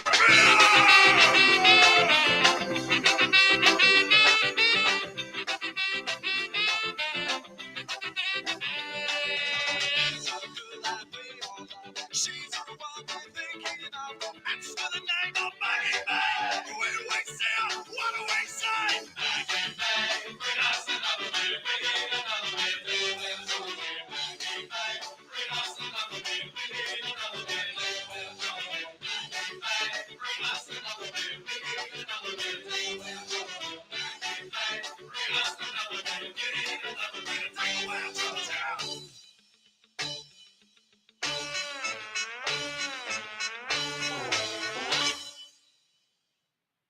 Dependable Solutions can provide all voiceover services for your advanced audio production needs. Think of us as an inexpensive option, no matter what the size of the project is. From one-word cameos to full script productions, contact Dependable Solutions at 757-354-5517. Know your gambling limits. Don't ever bet what you can't cover. Wagering on sports is only fun when you do it the right way. Not every bet will win. When you get on a bad run, know it and avoid trouble. Know your gambling limits.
family owned and operated, CP Shuckers Cafe and Raw Bar specializes in delicious cuisine, refreshing drinks, and a laid-back atmosphere. We opened our doors in 1995 and have enjoyed being a place to either relax or celebrate ever since. Whether you are in the mood to indulge in a great meal with your friends and family or watch the game, we promise that our inventive menu, attentive service, and skilled bartenders will have you truly satisfied. Both of our locations have spacious outdoor patios for enjoying the breeze and catching a little sun. Our friendly staff at CP Shuckers will make your next dining experience a pleasant one by delivering personal care. We are open until 2 a.m. Full menu will be served until 10 p.m. and late night limited menu until 1 a.m.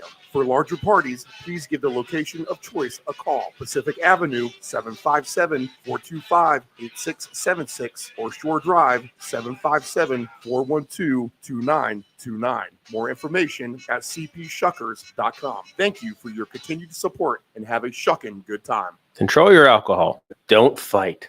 Don't drink and drive. Your one punch could kill someone. It happens. If you're behind the wheel, you may think you are fine, but then the other driver is under the influence of texting, and then you are done. Control your alcohol.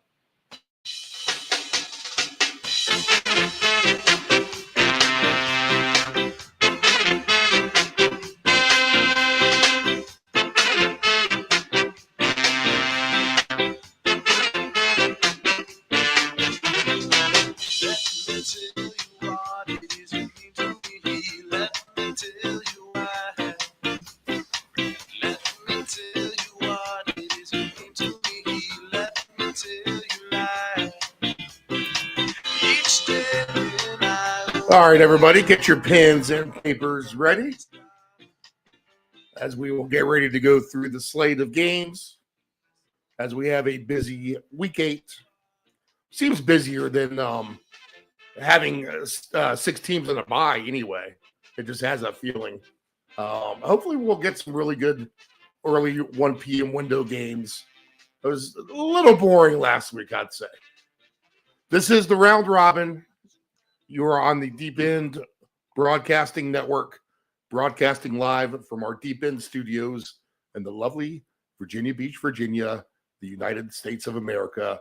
We are at 10:15 a.m. Eastern Standard Time, and Nephew Dave joins us in the studio now. Good morning, Nephew Dave. Good morning, sir. How are you doing? Doing well.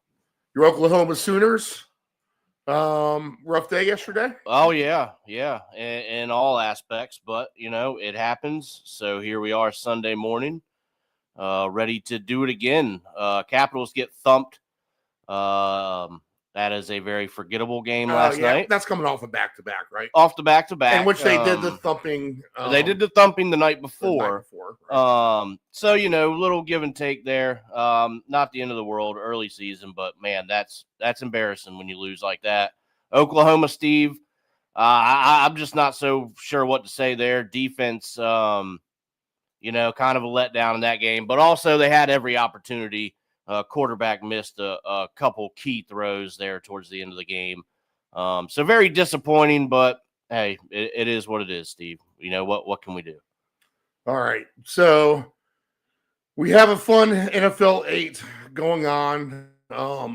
What we usually do right here at this point is we'll go ahead and pick out a survivor pool. Let's go ahead and get the fresh lines up. Let's see where everything's moving at this morning. Where all the money's come in here in the last couple of hours, and we'll move forward. We have beautiful weather everywhere, so that will not be a factor again today, which leads you to what you would hope would be higher scoring games, because that's always going to be conducive for what we want to accomplish, mainly here in the studio. Okay, Dave, so let's go down the survivor list. Go ahead and shoot me a game, give me an updated line, and we'll give a pass or a grab on the survivor. For those who are still alive, figure most pools are at 35 to 40% of their original interest. All right, Steve, let's start here. Buffalo taking on Carolina. This one's in Carolina. 47.5 is going to be your number here with a -7 here for Buffalo. I don't know, Steve. If you have them, you could use them, but I don't know. Carolina's feisty. I think there's probably better opportunities. Yeah, I'll pass on this. The Bills, even though coming off a bye, they've lost 2 in a row. So that's just hard to try to get on top of Right. at this point. So next. All right, the Giants are in Philly taking on the Eagles. 44.5 is your number here. -7.5 for the Eagles. Pass for me. Pass on Survivor. Yep. All right. Cleveland taking on your Patriots, Steve. It's in Foxborough. 40.5 is the number, and another -7 there for the Patriots. Never thought I'd say it this way, but you could save the Patriots still on their schedule. Yes. For a better they still have other winnable games on their schedule. But maybe not the worst spot to try to use them. Tough, they have Gabriel quarterback. That's all I got to say, right? Right. That's you want Gabriel or do you want Drake May today? So I'll pass, but I can see why you'd want to use it. All right. The Jets are taking on the Bengals in Cincinnati. 44.5 is your number here. -5.5 for the Bengals. And Steve, that is my pick this week in the big pool. That's the theme of how I've been playing it so far. The Jets haven't won yet, so again, scary situation where they're due for one somewhere down the line. But I don't know. The Bengals offense, I think, is just way too much, especially with Flacco throwing the ball around now. Since he's at home, it would be another great pick to get by with. Give me the Bengals in Survivor, Steve. You've heard nothing but Bengals love on this program all morning long if you're just tuning in. What could be a career day for Jamar Chase. I mean, that's where they throw the ball. So, yeah, Bengals is a green light for Survivor. I see it. All right. Dolphins are in Atlanta taking on the Falcons. 44.5 is your number here. And look at this, Steve. This must be the number of the day. We're going to play a $7.77 ticket somewhere. -7 for the Falcons. And yes, if you have the Falcons, Kirk Cousins at the helm today, go ahead and fire away with that one, Steve. This could be an awful, awful day for the sports books. I mean, who is taking Miami +7 today? Who is taking the Jets +7? Maybe those are the sharp ends, and we're all the idiots. I just don't see it. I mean, this has bloodbath written all over it. Mm-hmm. In favor of Atlanta here. Now Atlanta's just 3-3, but Kirk Cousins with a little bit of a chip on his shoulder too, coming in, and he has offensive weapons. Kirk Cousins, if you're bad today, then sit down. Yes, I agree. All right, Steve, here's an interesting one. Can the Ravens get off the mat at home? They have the Bears today. 45.5 is your number. -2.5 for the 1-5 Ravens, Steve. I don't know. It's a pass for me. When we were talking to Del Grande, the line dropped right in front of my eyes, all the way down to 1.5. Now it's settled back up a little bit. But that Lamar Jackson news breaking yesterday. Now the NFL is investigating that as well, because obviously a lot of people, I think, probably put their money on the Bears. I have the Bears at +240 on the money line. It's literally like +110, 115 right now, right? If anything like that. So I got a great price on the Bears here. No Survivor. All right. The Niners are in Houston taking on the Texans. 41.5 is your number here. -2.5 for the Texans at home. Interesting. No Survivor, though. Pass, and I do have tickets flashing up on the screen. If you're just listening and not paying attention to your TV or your phone's in your pocket and you want to get an idea on some of the tickets that are going on right now, I have those flashing up in a rotation along with our updated lines here in the ticker. And I do need to update the line in the Pittsburgh Green Bay game because the over-under on here says 54.5. And I know that is not true. We are at 44.5. Yeah, 45.5 over here. 45.5. That's probably what it did. It switched sides. The two numbers got mixed up. All right. Ticker is corrected. All right. Pass. Next. All right, let's get into the 4 o'clock window then. If you want to wait till 4 o'clock to play your Survivor, the Buccaneers are taking on the Saints. It's in New Orleans. 46.5 is your number there. -4.5 for the Bucks. The Saints, they show some fight at times, but Buccaneers just a better class of football. I think you could maybe use them if you have them. I'm afraid. I think they're on upset alert today. So I'll pass. Interesting. Okay. Yep. All right. All right. Here's one you could probably definitely use unless you want to hold on to them, which at this point maybe you do. The Tennessee Titans are in Indianapolis to take on the Colts. 47.5 is your number here.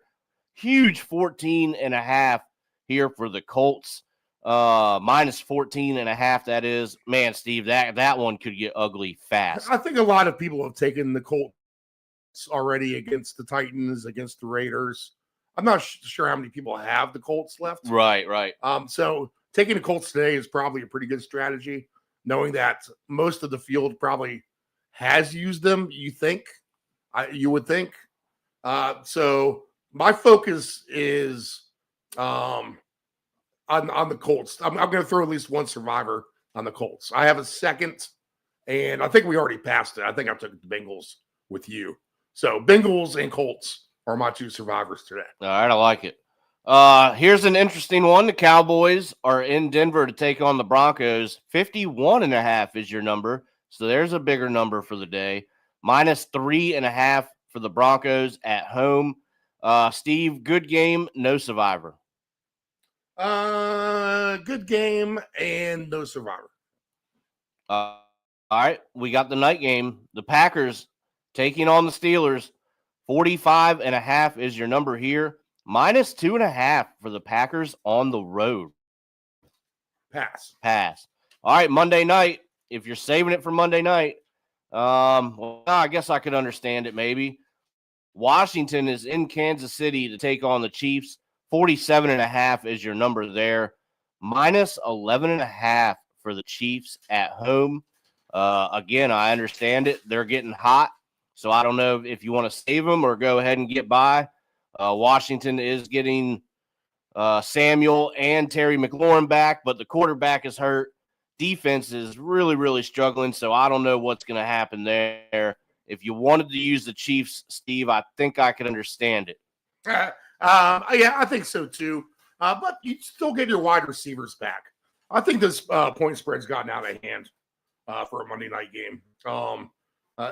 I mean, look how bad the Jaguars looked last week, and they beat Kansas City just a couple of weeks ago. Right. Let's not forget that. Yeah, absolutely. So that they are beatable. I would take the points right now. I mean, I'll go ahead and just say that on a Monday night sucker play where everybody's going to be on the Chiefs. Just give me the Commanders. Right. Okay. If I lose, I lose. I think the Chiefs win, but I think plus the points, you got to take the Commanders. Right. Yep. 11.5 is a pretty big number there. Figure maybe the over is a good play in that game as well. You know, the Chiefs win by 7, probably. Right. Exactly. All right. That's it for Survivor. Okay, so I got the Colts and the Bengals, and you have Cincinnati, right? Yes, sir. All right, there we go. We're locked in. Because I think I took them in both pools, or else I would have another pick, which I don't usually like to do. Now, I might forget to rotate these picks, so I'll try to stay on top of this the best that I have, or best that I can. Let's see. We've already done that one. So there you go. This is a good one I have on here. I mean, so National Tight End Day obviously is today, Dave. We need to bring that up first and foremost. Yes, sir. And we had a good point with Bill Grandy that the two king daddies of tight ends are Kelsey and Kittle. And then Ferguson's playing so good, you have to throw him into that mix. But that's a ticket that pays 13-1, just in case you're interested in doing something like that. So 1 touchdown each, Kittle, Ferguson, and Kelsey is paying 13-1 odds.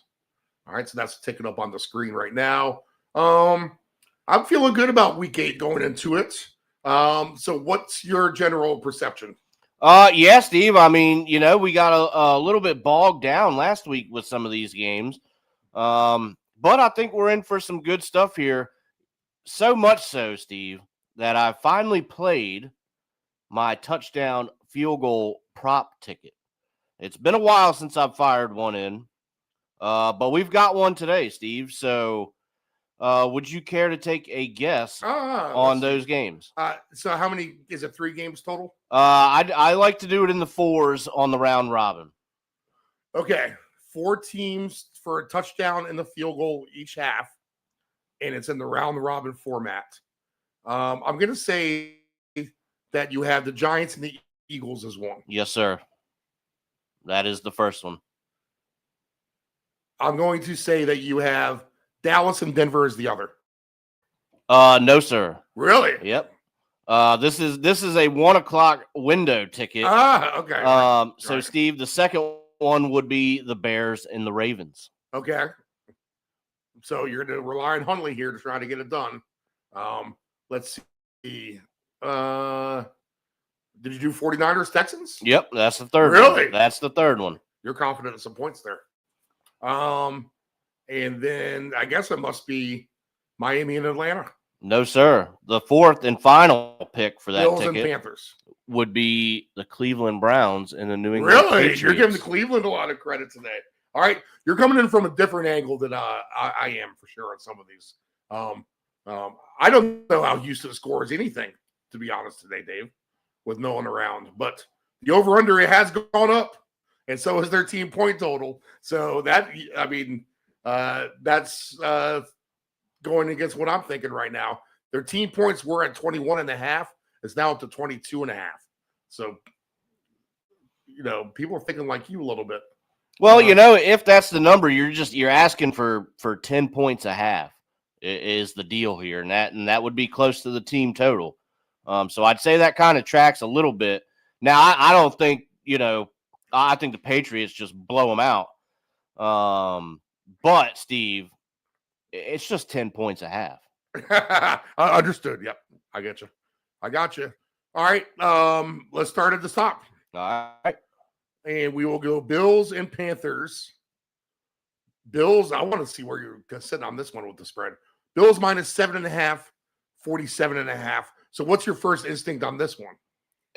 Steve, I'm not going to say that I'm concerned, but Buffalo has lost 2 in a row. So on that note, you got to think this is a team, they're pretty mad right now.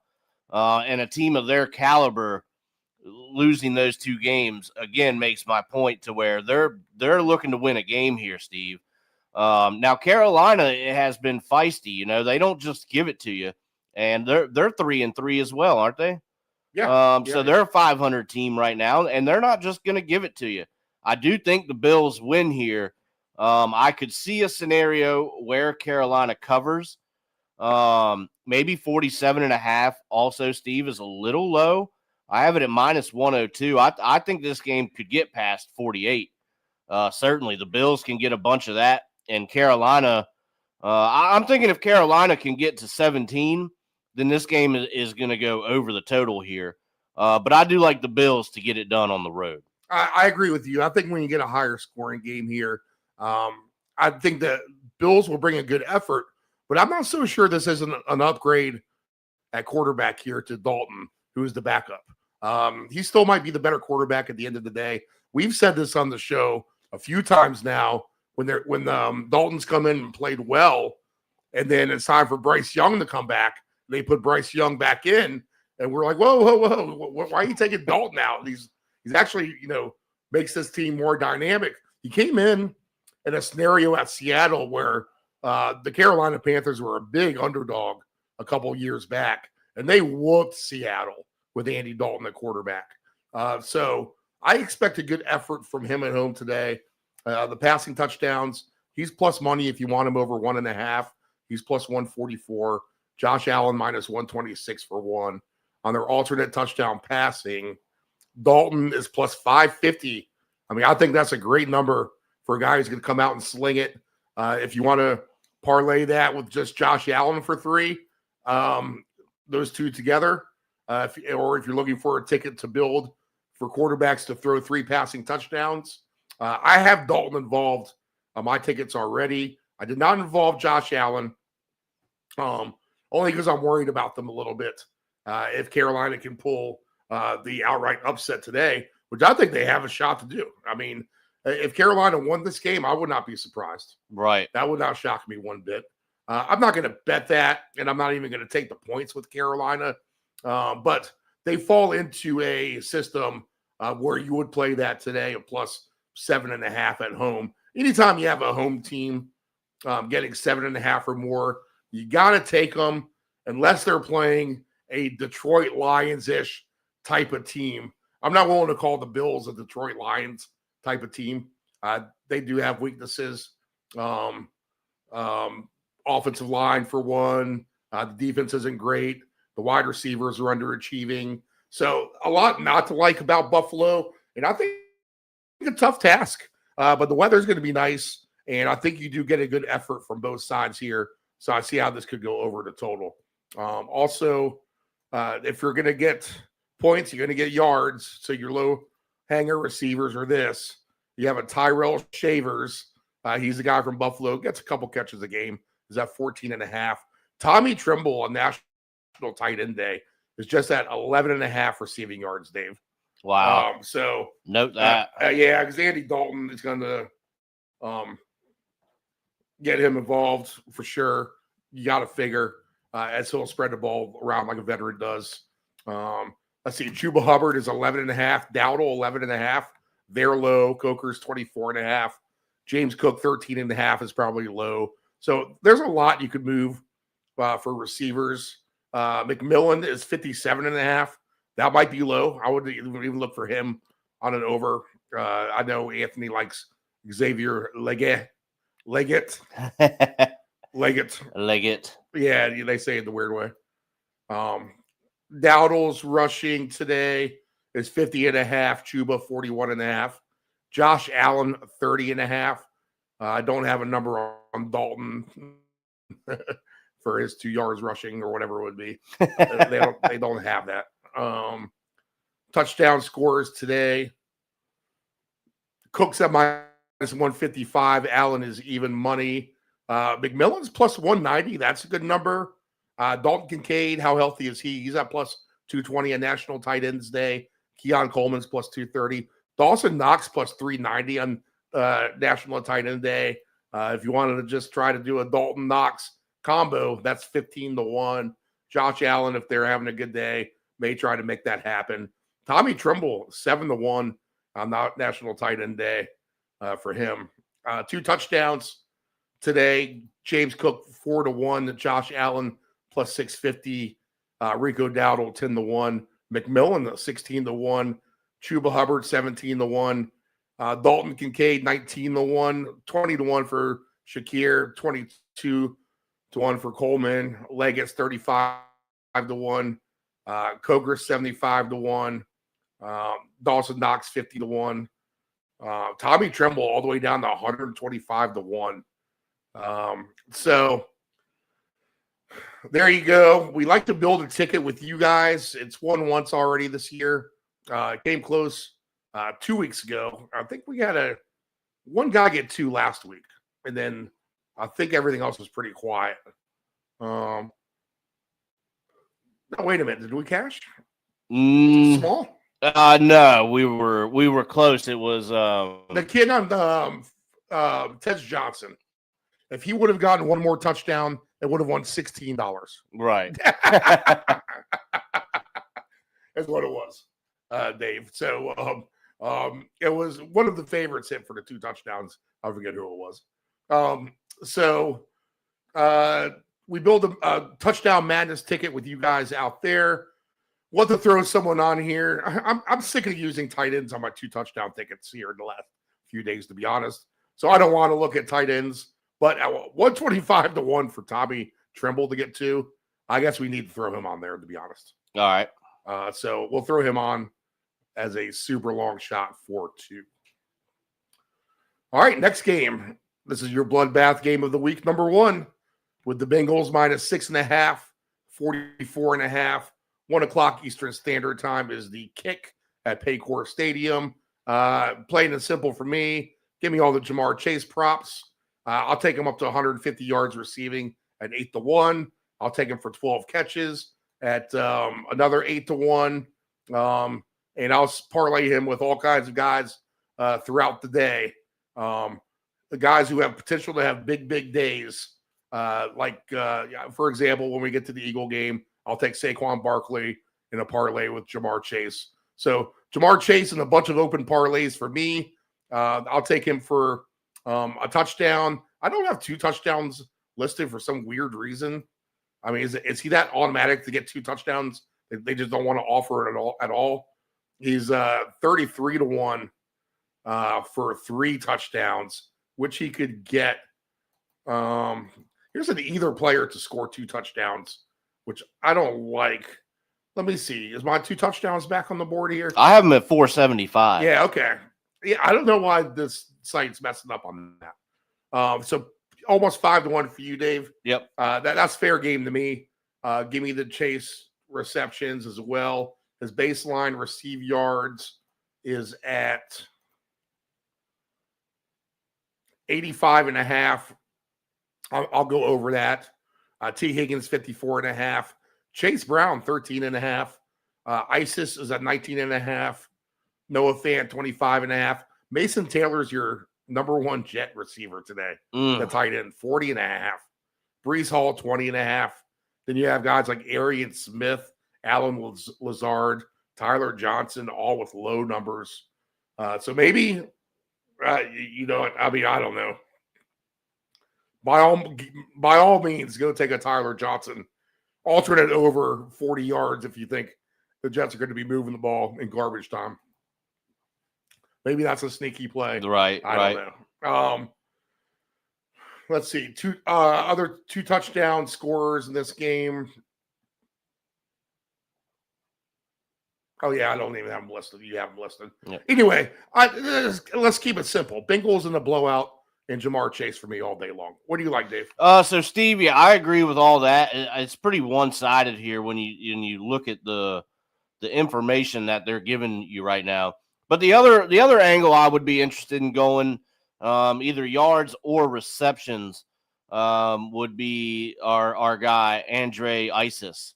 475 to score, 45-1 for 2. He would be another player, Steve, that would probably have some low hangers that I would take a look at. So give me some Isis, and then everything else is pretty on par with what you were saying. I'm going to stretch our 2 touchdown madness ticket today since we're short on games, and a couple of these games aren't the best games. We'll spread it out through the 1 o'clock and 4 o'clock window today. So for the fact that I have enough Chase all over the place, we'll go ahead and pass on the 2 touchdowns on this game, just because mainly I can't find them. But if Jamar Chase is going to be dominating everything, who else is going to score 2? Right. But you're right. Isis has been a good target for Flacco since he's come in. All right, let's go Ravens and Bears. This game is now down to 2.5, 44.5. And I like the way the Bears have been playing. If you've been tuning into the program, we've jumped on the Bears at the right time here.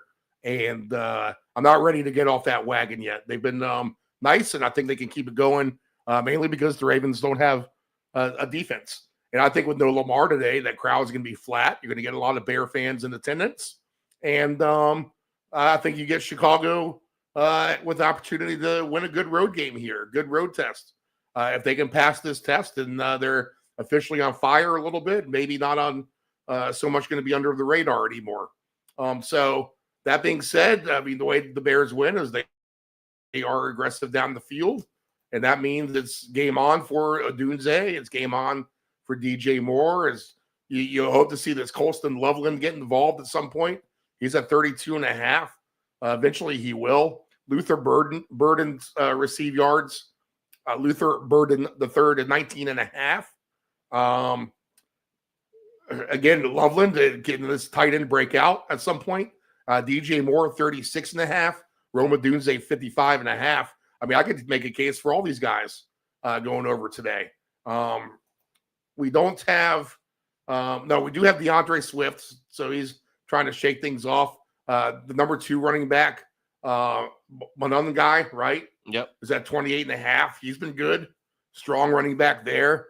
Caleb Williams, let's see, for him, on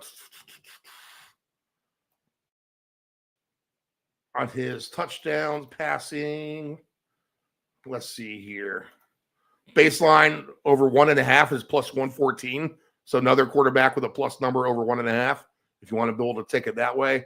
Huntley is at plus 176. 214 baseline for Caleb, 173.5 for Huntley. But, you know, the Bears have shown that they can be a good little two-headed monster with running the ball here lately and passing the ball. So balanced and a better team than Baltimore at this point and at this stage right now. And, you know, the records reflect it. If you don't believe me, look at the records. Touchdown scores today. Derrick Henry minus 240. I would not take that. I just can't take that. DeAndre Swift plus 140. I would rather take that. I love Roma Dunze at plus 155. I do have a ticket that I built for 4 touchdown scores at the 1 o'clock window. Roma Dunze is on this ticket with Jamar Chase. And I got 2 other guys. I'll tell them to you as we go along. Zay Flowers is at plus 210. DJ Moore plus 270. Loveland plus 270. Mark Andrews 3-1. Mononga plus 370. Zagias plus 470. Likely plus 470. Rashad Bateman, who we like on the show, is at plus 490 for a touchdown. Bird in the third, plus 550.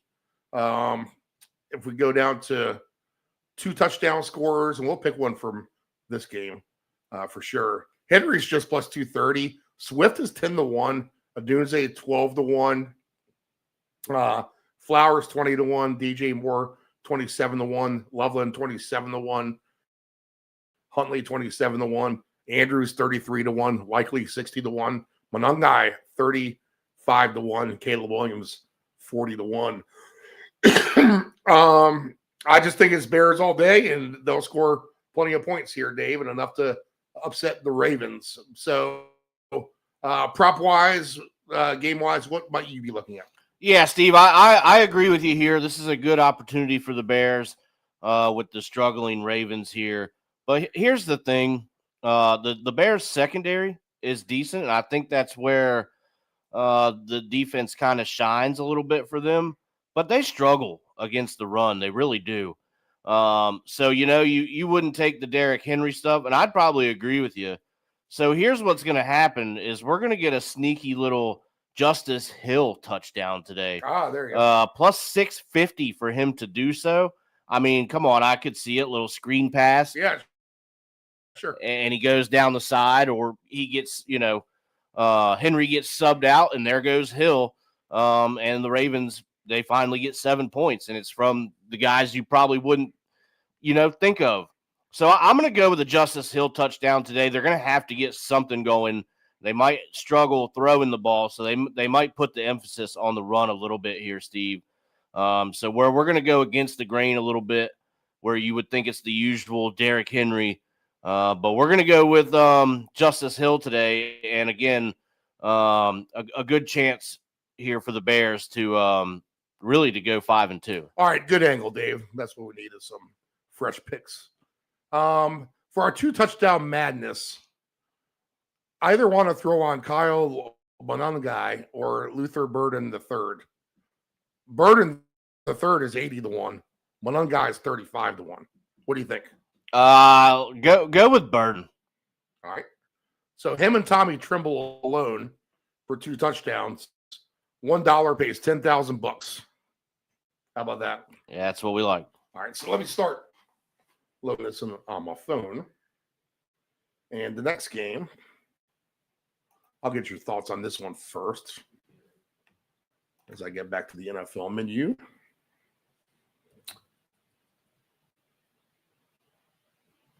Let's go to this game.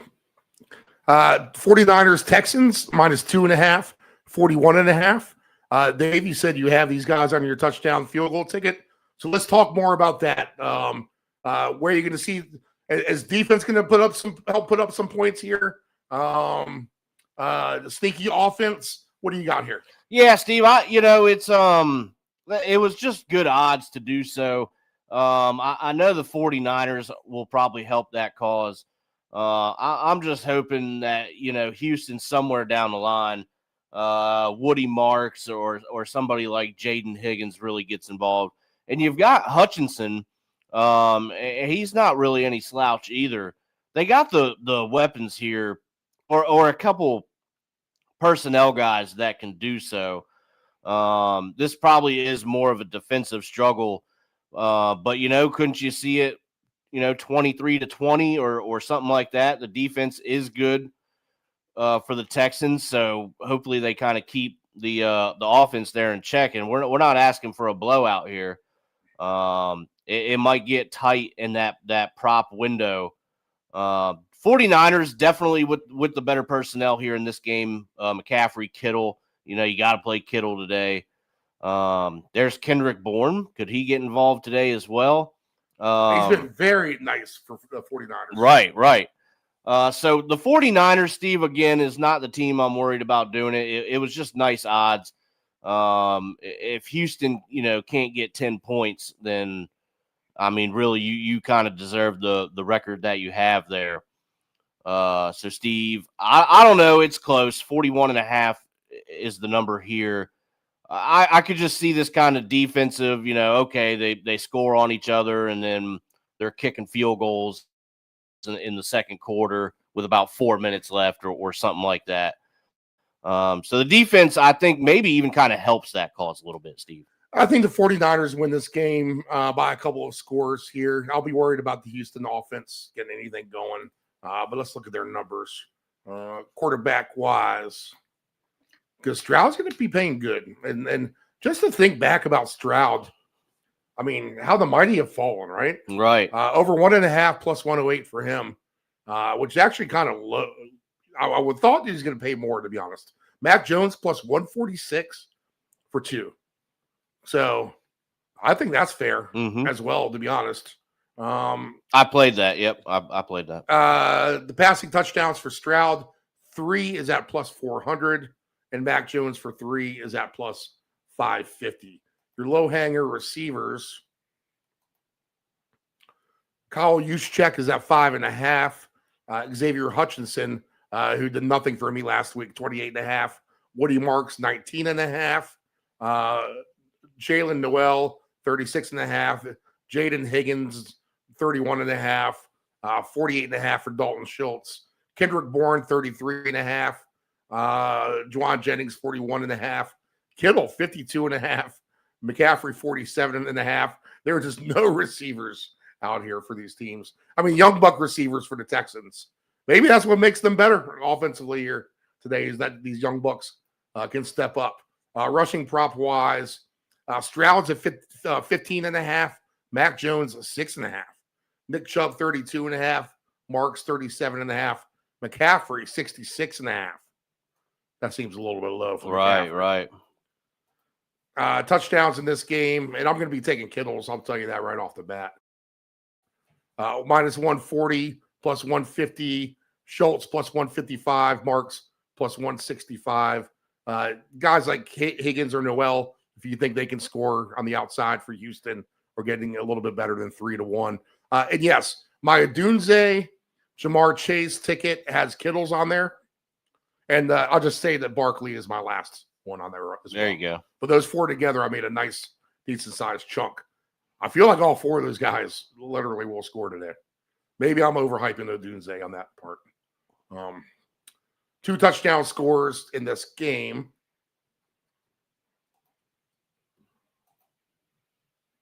McCaffrey plus 450, Kittle 11-1, Schultz 12-1, Woody Marks 13-1, Nick Chubb 22-1, Xavier Hutchinson 27-1.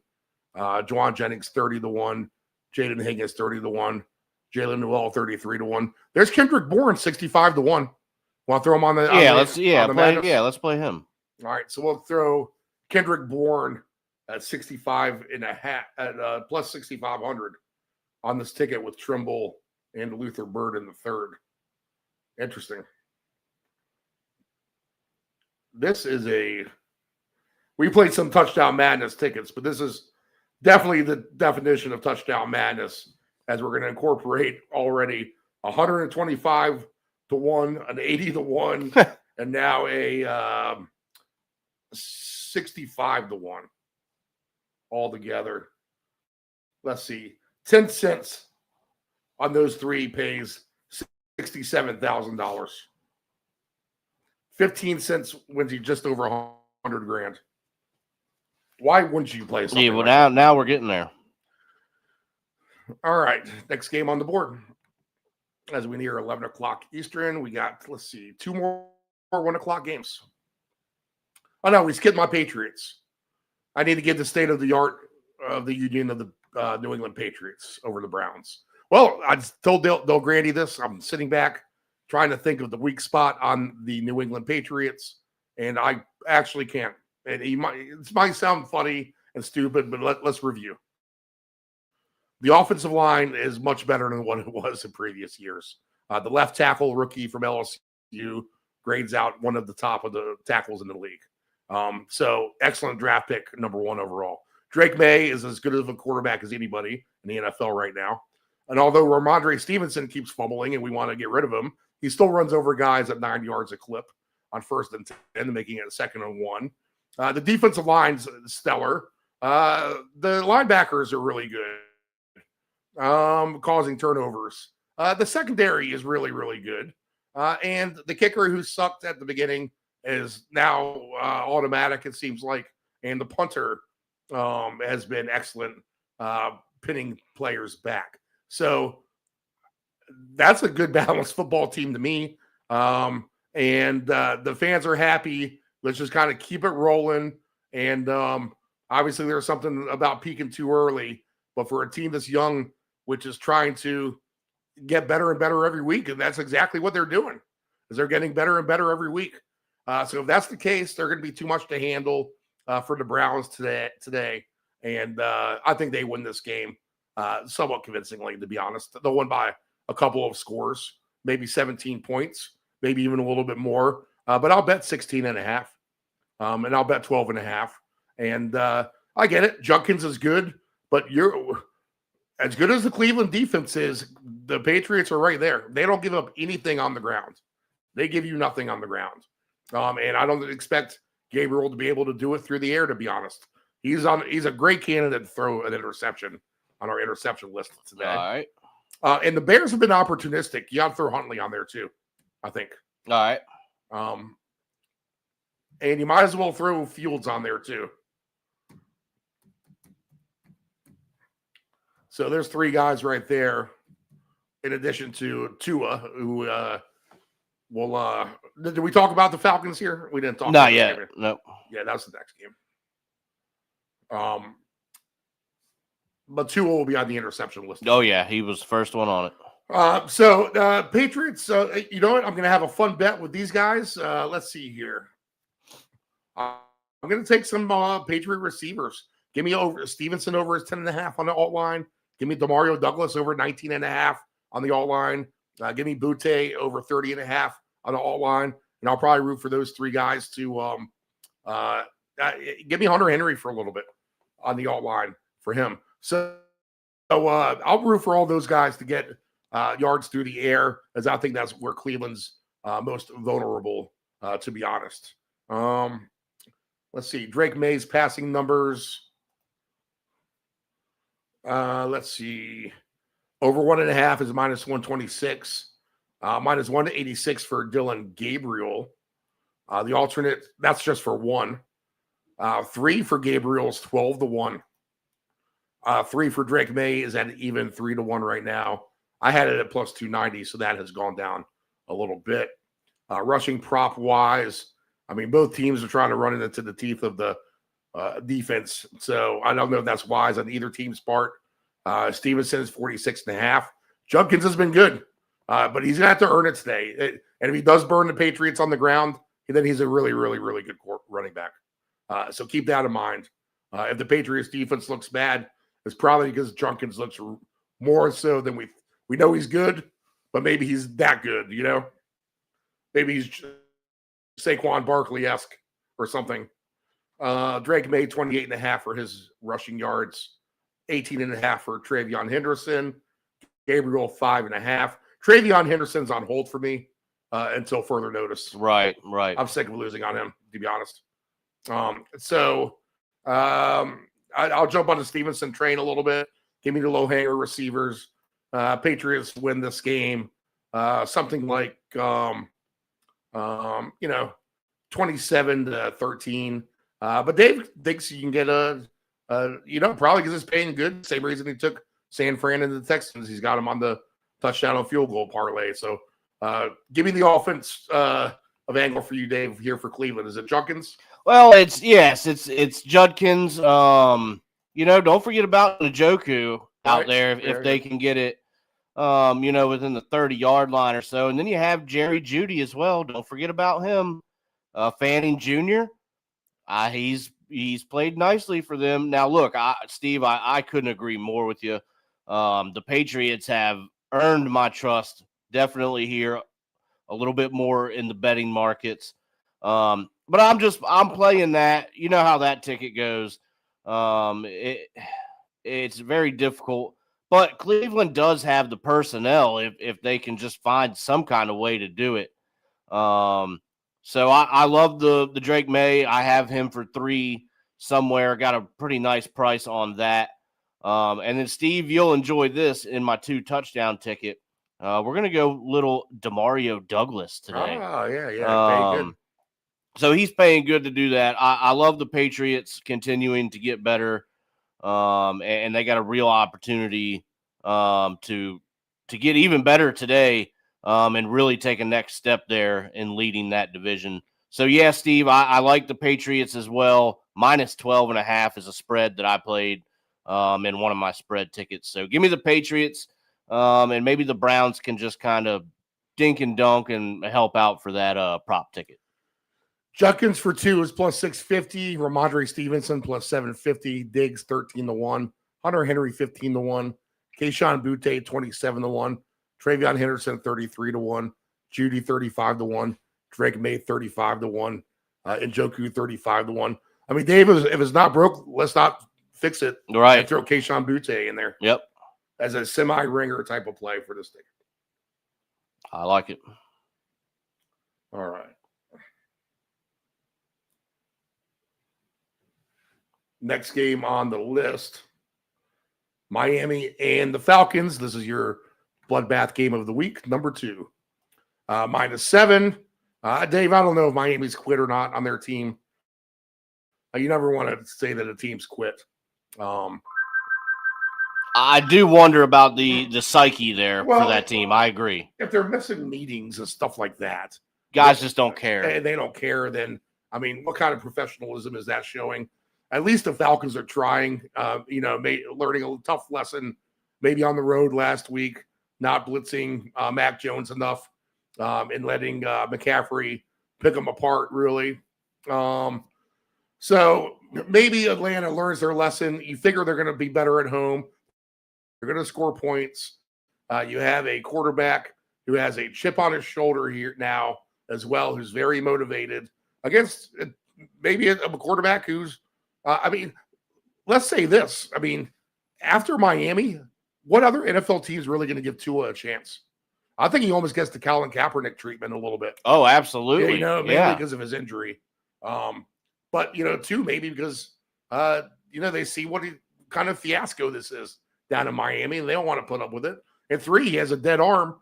And if there's anyone who hates Tua more than anybody, it's the Ant-Man who chimes on the phone with us now. So Tua is terrible, right? I don't even think he could throw it 40 yards. Yeah. Miami's terrible. But the Falcons are missing their quarterback too. We got the Kirk Cousins show today. But And don't you see a motivation behind Cousins to, he might not get 3 touchdowns because Bijan will run 2 in and Algiers will run 1 in, but he might be throwing the ball without, F it. Let me throw this ball to Drake London and Kyle Pitts and let's get nasty out here. I'm going to be focusing on Kyle Pitts today because right now, no official word yet, but Drake London is now on the injury report. Wow. And I'm wondering if Atlanta will even consider playing him because if they even need him. But I don't see anything as of yet. We're waiting for the inactives and actives. So, but I am looking right now. But I'll still take Pitts. I'll still take Pitts. I like Darnell Mooney more in this than probably any receiver.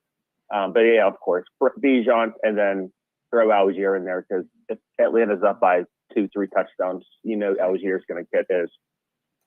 All right, so Mooney's a name we have not talked about. 47.5 is his receiving number. Kyle Pitts is at 46.5. I played Pitts touchdowns as everyone in the universe has played tight ends on their touchdown tickets. I don't think that's any surprise that everyone's going to have some tight ends involved, and Pitts was as good as it got last year on tight ends day. Let's see. Another low hanger would be my guy, Malik Washington, 26.5. There's our guy, Nick Westbrook-Akine, 18.5. Achane is at 31.5. You got to figure he's always live, no matter who they play. He's Bijan before Bijan, really almost in a way. Bijan's much bigger than Achane. But as far as someone who can scat out of the backfield and run it down the sideline on that catch, Achane is as good as anybody. So a fun prop, maybe to take both of those guys on their alternate receiving yards over together. If you want to do something like that today, or if you want to play some extremes, I have the extreme of Jamar Chase. I'll have the extreme of Saquon Barkley. I got the extreme of DK Metcalf. We'll talk about him later. But I would not argue if you wanted to go extreme with Bijan or Achane today. Miami's got to find a way to hang in here, and Achane is their best bet, literally, for that to happen. What about your extreme play with Felipe Franks? Tell us about that. Yeah, as discussed earlier. Well, it makes sense. So, especially if this is a scenario where it is maybe somewhat of a blowout. Algiers is a little banged up, and you want to throw a little curveball at the Dolphins here. And you're trying to save Bijan Robinson for the rest of the season. You don't want to kill him against Miami per se if you can win this game handily. So we've seen Felipe Franks come in under center and do the quarterback sneak. We saw that on, I think it was the Monday night game against Buffalo, to be honest. So it was either that game or the week before it. Ball down at the 1 yard line. Why not Felipe Franks run it under center? And not to mention he's a tight end. He could just catch the ball anyway. You don't see him much, but maybe you start to see him a little bit more. He is a big target, and I wouldn't be shocked if he got a running touchdown. Felipe Franks for anytime touchdown today is at 35. Yep, 35-1 now. He was at 30-1. I got it at 50, Steve. Nice. And to parlay him to, and I didn't mention this, but because I was talking about it earlier, maybe it just has slipped my mind. Back to the Patriots game. You're going to have to do something sneaky to score on Cleveland because their defense is decent. So this guy's going to get a touchdown eventually. Efton Chisholm III, start playing him today. He is like a Julian Edelman-esque receiver. And you know that Vrabel's going to want to get that incorporated at some point because he's an old school Patriot and he knows how that works with guys like Amendola and Edelman, etc. So Chisholm III will get involved at some point. A great parlay for him and Franks. Now with those odds that you're telling me, Dave, and the odds I see right here. In fact, I'll just calculate them. Felipe Franks at 35-1. And if you do Ethan Chisholm, and I played Chisholm by himself, I should probably play Franks by himself. But the two of these guys parlayed together, $10 right now wins you $12,950. But I'm telling you, both of those guys will score by the end of the season. So you hope it's on the same week and hook them together. And don't laugh because I gave you Tanner Hudson 50-1 2 weeks ago. All right. So I like Atlanta. Drake London scares me, Atlanta in the blowout. What do you got, Dave? Yeah, I got the same thing, Steve. I did take old Kirko Chains there to throw for I think I had him at 2 for plus money. I'd have to double check. It may have been 3. But he can sling it. If they get out there and they want to do something a little bit different. National Tight End Day. You got Pitts. Ant-Man likes London. I do as well. Just a little bit overclassed here for the Dolphins, and I think I even played the Falcons at 12.5 as well. So I moved the spread there. I just don't see a scenario where the Dolphins win this game. Maybe do they cover? I'm not so sure that they cover either. I just like the Falcons overall here, Steve. All right. I had to get him involved at some point. And I put him on a obscure player round robin, a 1 touchdown ticket. But our man, Nick Westbrook-Akine, is paying 100-1 for 2 touchdowns today. So if it's not Achane as a ringer, because I already have enough Falcons on my bets today. We can always use Bijan Robinson as a ringer, but Achane makes sense to me, where we can keep it long with Westbrook-Akine. I'll let you decide, man. What do you think? We already have – here's the players we have on this ticket already, and know that we like to have a ringer with them. But we have Tommy Tremble, 125-1, Luther Burden III at 80-1, Kendrick Bourne at 65-1, Kayshon Boutte at 27-1.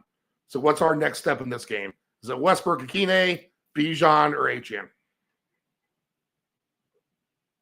I mean, if you want to go crazy, of course, Westbrook-Akine, but I feel like Bijan is just too good. And if they are down Drake London, they're going to be running it even more. And look what Bijan, I mean, he only scored once last week, but it wasn't even a run. The dude, Bijan, I think Bijan's their top receiver, right? I'll say this, with all the other odds, adding Bijan onto this ticket really gives a good life. Yeah, let's do that. Let's do that. Payout. I like that. And it's fun to have him on the bet. bench. A little happy. It makes you feel happy. And by the way, they did take Drake London off the board. So okay, as of now, he's not playing. All right, good up to date news there. Drake London off the board. That's not a. There we go. That's where it was. It's not guaranteed yet, but. And there's Bijan Robinson coming in. All right, last 1 p.m. Eastern Standard game is with the Giants and the Eagles. These guys just saw each other, and the Giants beat them by 17 points on Thursday Night Football. And lo and behold, they're a 7.5-point underdog, 43.5. Give me the Giants plus the points, only because that's what the Giants do, is keep these kind of games close. No A.J. Brown, no Neighbors. Philly does not look like a Super Bowl champion. I'll say that. I'll just say that. They're winning, but they just don't look like a champion. Again, I think it's Barkley against his old team. We got to go back to the well on that. So give me Barkley in my 4-player 1 o'clock ticket of Kittle, Adunze, and Jamar Chase for a big bet. And I'll just hope that 4 of those guys get in, and that'll be a nice afternoon if it does. Just for 1 each, not asking the world. But we'll throw Barkley in for 2, and then we'll also parlay Barkley on his extreme, 150 yards or more. We'll put him with Jamar Chase and his receiving yards. And that's going to be a nice big payout ticket if these 2 superstars can get off today. I mentioned earlier we're going to leave Jamar Chase open and parlay him to a bunch of, different little things. And Saquon Barkley is going to be one. And let's just hope that he hits it home against his old team, who gave up 1 million yards in the fourth quarter last week when they blew their big lead at Denver. I mean, big lead. And the NFL comeback game of the year. So Eagles win at home. They probably win by 4. And this game is something like, to me, you know what? I think it's going to be a higher scoring game just from a defensive aptitude standpoint. I'm not convinced either one has a super great defense, to be honest. And maybe the Philly offense finally gets going here. I know you gave me the decent price on Dotson, right? Yes, Dave, since we're down a receiver for the Eagles. So maybe Dotson's the way to look. I'm just going to keep it simple. Give me Barkley for 2, and we'll move on with our business. Give me the Barkley receive yards because I always love those. He's at 16.5. Get on your little your way thing and pump him up all the way past 50 or so because he tends to hit home. 8 home runs when he's receiving the ball out of the backfield. I think the Dallas Goedert stock goes up today as well, especially on National Tight Ends Day. If you're looking for an extra receiver for the Eagles, Theo Johnson's been scoring. I'm worried the Giants are just trying to hang and win the game, not concerned with, there's people who want to get their tight ends touchdowns, but I think winning is a priority, and the touchdown by the tight end is circumstantial, kind of, okay, we have the luxury to make this happen, besides a blown coverage or whatever. So I think you still take him anyway, but, don't think it's an automatic. Or Dallas Goedert kind of fits that profile more today now that we don't have an A.J. Brown, at least to me. But Barkley's receive yards are way too low. Scatterbo's receive yards are probably way too low. They're at 21.5. So I'll take over on both of those. Passing prop wise today, we went for Hurts for 3 touchdowns last week. He's plus 120 over 1.5. So that might be good to throw on your ticket. Dart over a half is a minus 215. Dart for 2 is at plus 265. So that's a big number for Dart for 2. 10-1 for 3 for him. Plus 450 for 3 for Hurts. I think you get your typical NFC East competitive, higher scoring, fun game. Why not? And give me all the Barkley to be involved in that. So what do you, Dave, you're the NFC East expert here. So what do you like in this game? Yeah, Steve, I mean, you said it pretty well here. I think this is probably going to be a pretty interesting, fun game to watch. Maybe the Eagles looking for a little bit of revenge here. Always the Barkley angle. Don't forget about Hurts at the goal line. They're both minus 145 to score. Almost identical numbers for these two, actually. First touchdown score, plus 425 for both of them. Minus 145 anytime for both of them. The only slight difference is Jalen Hurts is plus 370 to score twice, and Barkley's plus 380. So that kind of tells you where most of their offense is. And then you have Goddard. I love that play today as well, plus 135. And to me, it's kind of the top 4 guys here. There's Devontae Smith. He can get involved too. But Scatterbo is a guy the Giants are kind of riding right now, and why not? I mean, the guy just brings it. He's got the energy. Man, he's like a bulldog out there. The guy he looks for the contact. He doesn't shy away. I really like the guy. Unfortunately, he went to the Giants because I loved watching him playing in college. So he went into the division, which kind of sucks, but I love him as a player. So I would play everything him today as well. And then, Steve, finally, you touched on it. I mean, 4 catches for Jahan Dotson today when they're down A.J. Brown is almost 5-1. I know he doesn't get the usage that we would like. He's still a decent receiver, though, and if they're down somebody, I mean, this is the day to have to take a stab on that because you probably won't see it again like that when he actually has a chance to do it is what I should say. So give me that Dotson receptions, give me the Scatabo, give me the Goddard, and give me all the guys at the top. I think we have a fun divisional game here today. All right, Antonio, what do you like? I don't think I need to say anything. Dave said that perfectly. I'm dead serious. I mean, it's this Eagles team is just going to be funneled through Barkley, Hurts, Smith, and Goddard. You want to throw the Dotson in there? Be my guest. I'm going to have him to get 50 yards. I love the 4-catch reception. But it is tight ends day. Goddard is a key piece of that offense. I'm going to be throwing Goddard in, score once, and of course in my 2 touchdown parlay. The Giants, I mean, look, they beat the living piss out of them on Thursday night. So I'm taking a guess that Philly, especially with the scrutiny they've had during the past couple of weeks of how they're Super Bowl hangover and all the other junk. Eagles, they kind of have something to play for. And right now, I know the Giants lost in a terrible way last week, but Giants are here to stay. Jackson Dart's fun, and he just got one of his other weapons back with Darius Slayton. Bellinger's the tight end that went off last week, but it was Theo Johnson's show when they played that Thursday night. So I'm going to fire up the Dart with everything. This game could have some fireworks. I'm excited for it. I think you answered my question. I'm looking for a 2-touchdown score at good odds. And man, Tyrone Tracy at 100-1 looks attractive. Dotson is 60-1.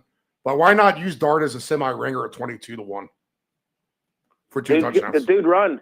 Absolutely. So and Scatabo literally is. Does he have a nickname yet? Because I saw a lot of people calling him the Hammer. Well, that would make sense. I think he is a wrecking ball, and he's not afraid of anybody. And I think was it Scatabo? He was the one who scored 3 times against the Eagles, right?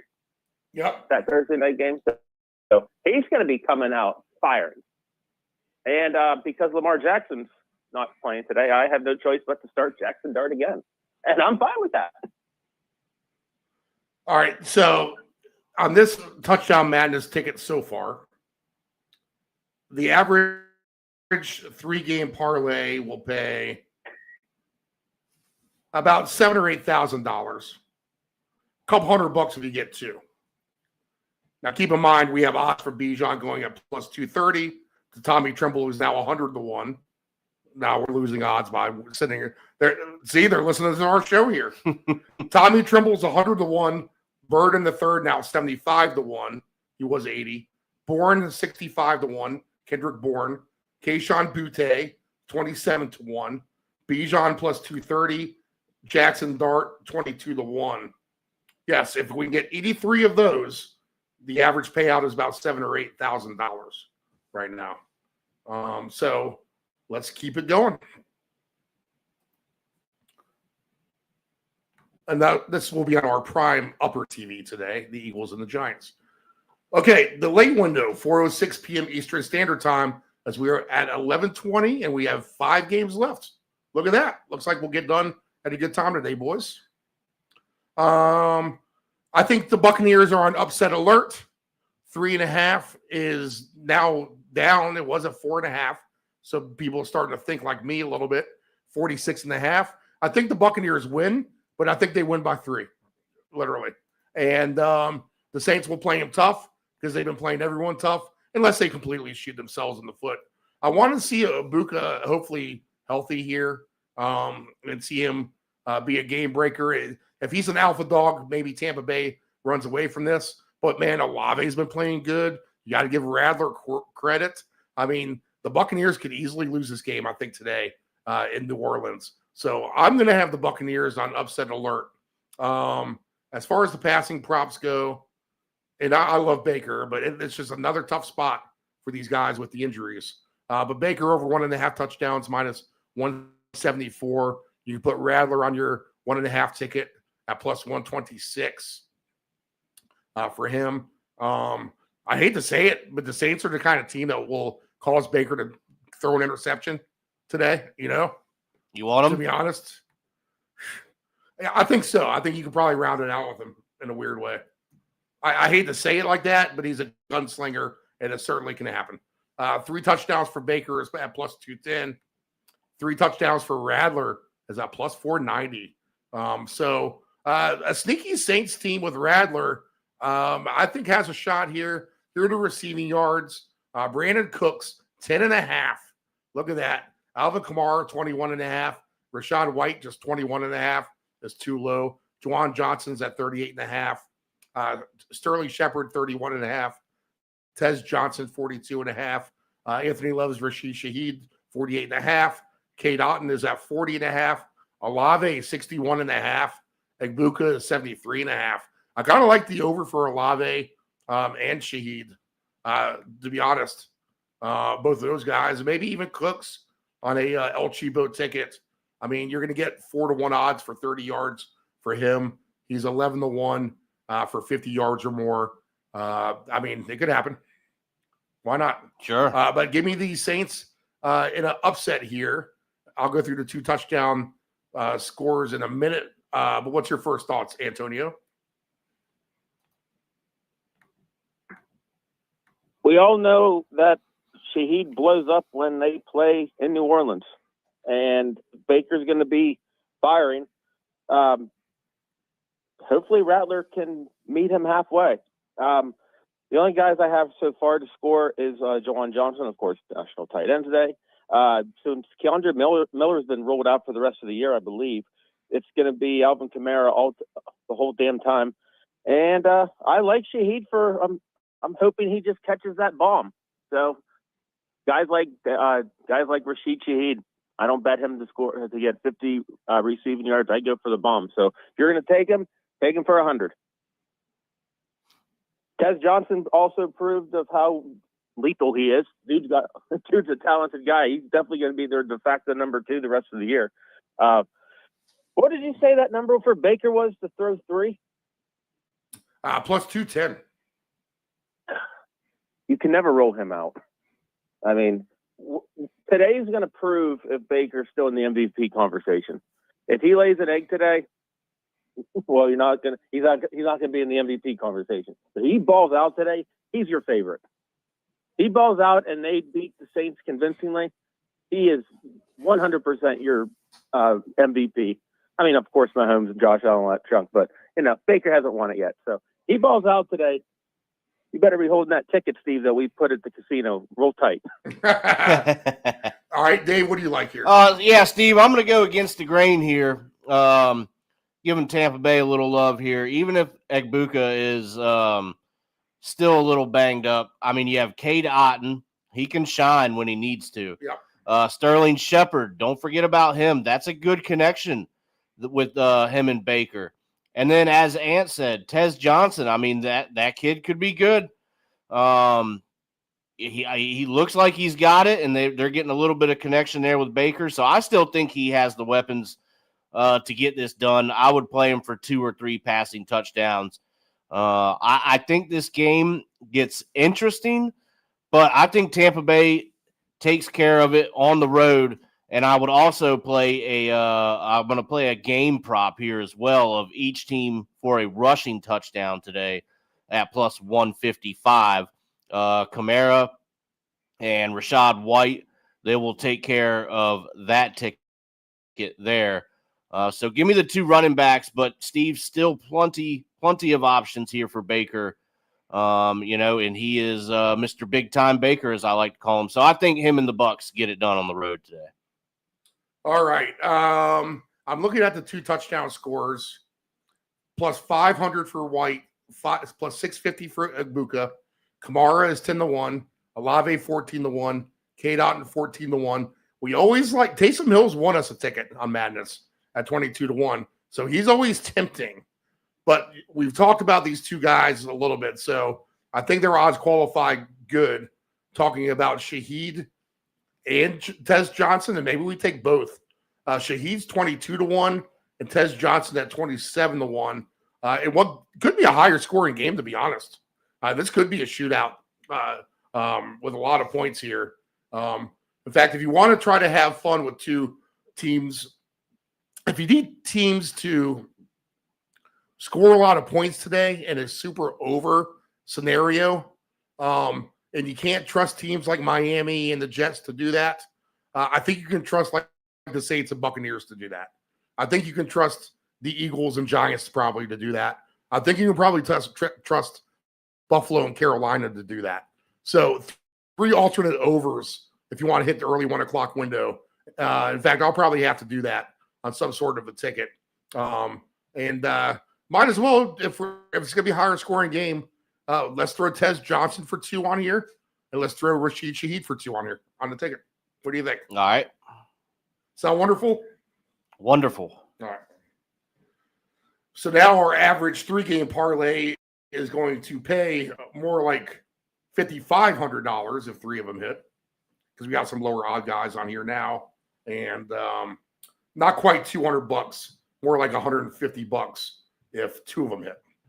Now, the higher the odds, the better, of course.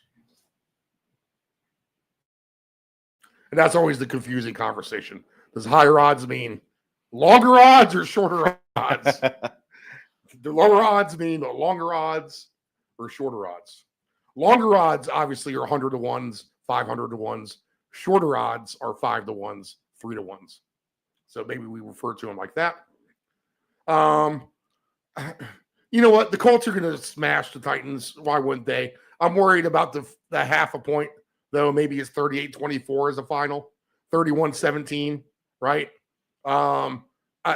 Jonathan Taylor's going to score all the points. Let's not even play with that. 2 touchdowns for him is at barely over even money. So I don't know what fun there is to have in this game. I'm sick of watching Tennessee play. I've had to watch them the last couple of weeks. They played my Patriots. Then we've been, we had to watch them play that Arizona game late. And then we had to watch them play the Rams when they blew that game. I've seen enough. We had to watch them play the Raiders in the late window. I've seen enough of Tennessee. And we know what's going to happen in the Colts game. If we're short of TV today and one game that we don't need to broadcast, it's a 4 o'clock game. We have to watch it. So you have to watch it. Again. Yes. So this is on the third TV, let's be honest. So it's Jonathan Taylor all day. If you're going to take the Colts, move the line to minus 13.5. That's my biggest recommendation here. So give me something else besides Taylor, Anthony. You got it? Breaking news: Drake London officially out. All right. All right.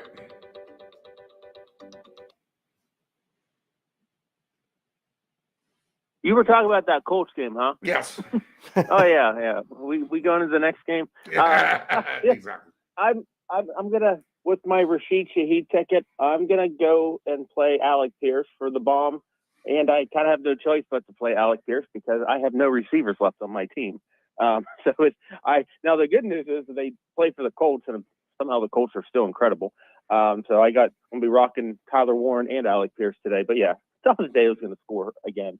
So if you're looking for a simple 2 touchdown bet, not the highest paying one, but something that you'll feel good about, maybe a Bijan and throw a Jonathan Taylor in there as well.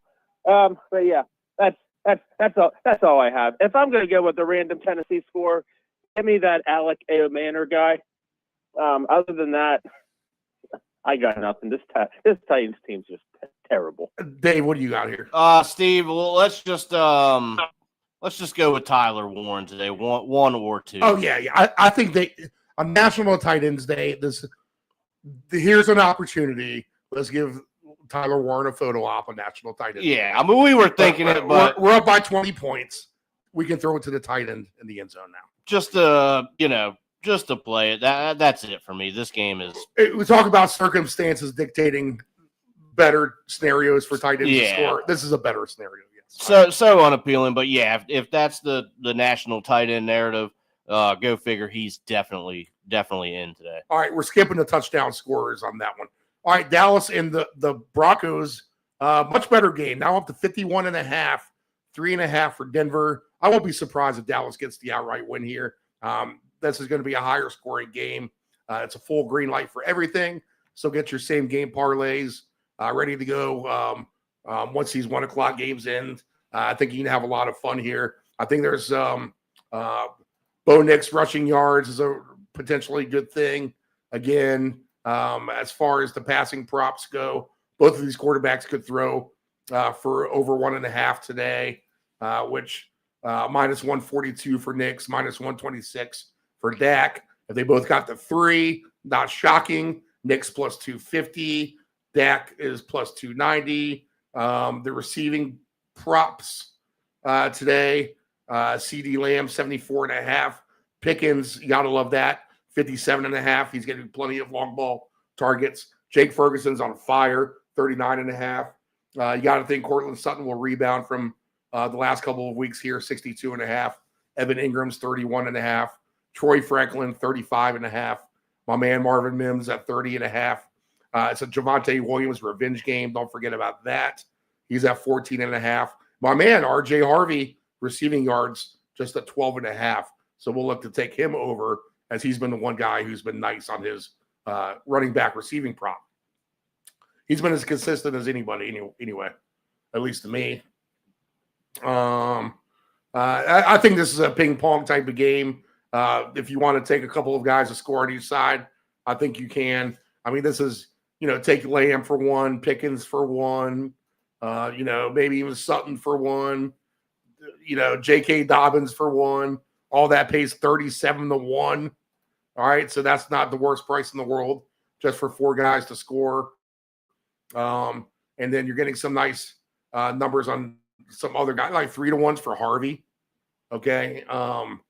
Nate Atkins. Ned Atkins is at plus 750. Don't forget about Flonase. Ryan Florney, 10-1 now for him. Jonathan Mingo, we got him listed at 10-1. All right. So you never know what the Cowboys may do here. They have plenty of receivers. They still got Turpin hanging around now, and we still got let's see. Who's the other guy? I'm drawing a blank on him. Why do I not see him?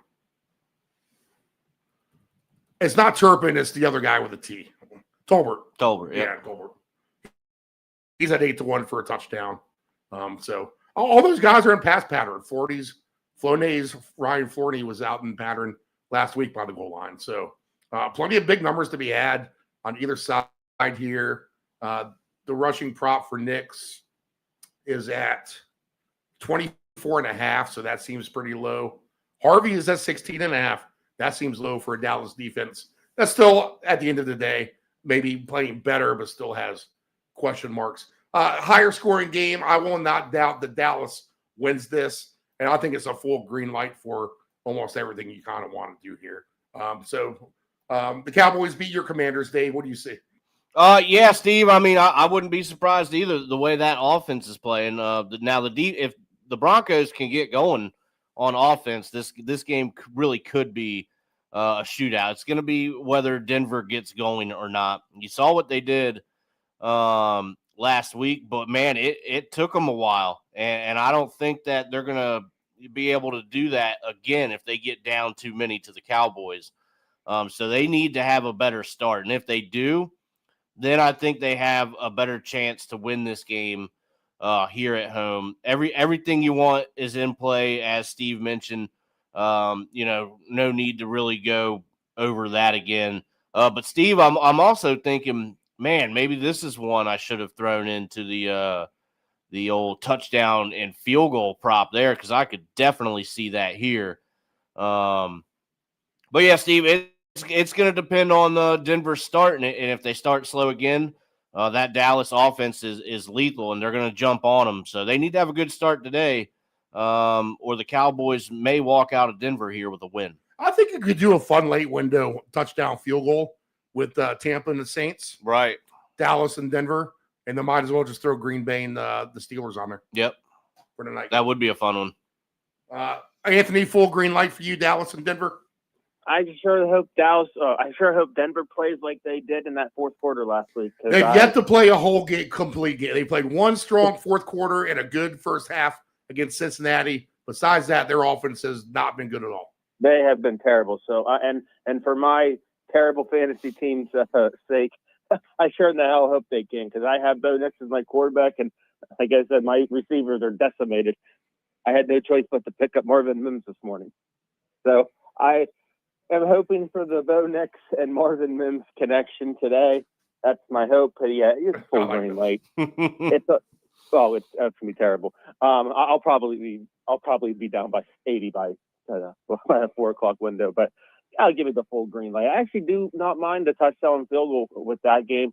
Throw in that Tampa game as well, and then of course we'll take a peek at who else is possibly can do this at 1 o'clock. But yeah, everyone on this slate, Devontae Williams, revenge game. We all know that. Bo Nix, I like. One thing I noticed with Nix in that fourth quarter is the more he ran the ball, the better they did. So if I'm going to throw in a quarterback to get 50 rushing yards, I'm going to put Bo Nix in there. Right now, I'm building a Jackson Dart and Bo Nix. I'm just trying to figure out what other quarterbacks can rush over 50 yards. But full green light for me. Of course, got to take. If you're going to be playing a lot of these tight ends, you have to throw Jake Ferguson in there. I don't really like his yardage, so I'm not going to touch that at all. But I'll take him to score at least once and possibly twice. All right. We're going to use RJ Harvey for touchdown madness. So our ticket is this. And let me actually cue it up because now I have it. I need to go find it in my history. So let me do that because I want to get the payoffs correct. Did I just win a small bet on soccer or something? I don't know. I feel like I have a little bit more money in my account than I did a minute ago. Okay. All these guys for 2 touchdowns today. Get your pen and paper ready. And these are 15-cent legs. So this costs a total of $16.50 altogether. Just $16.50.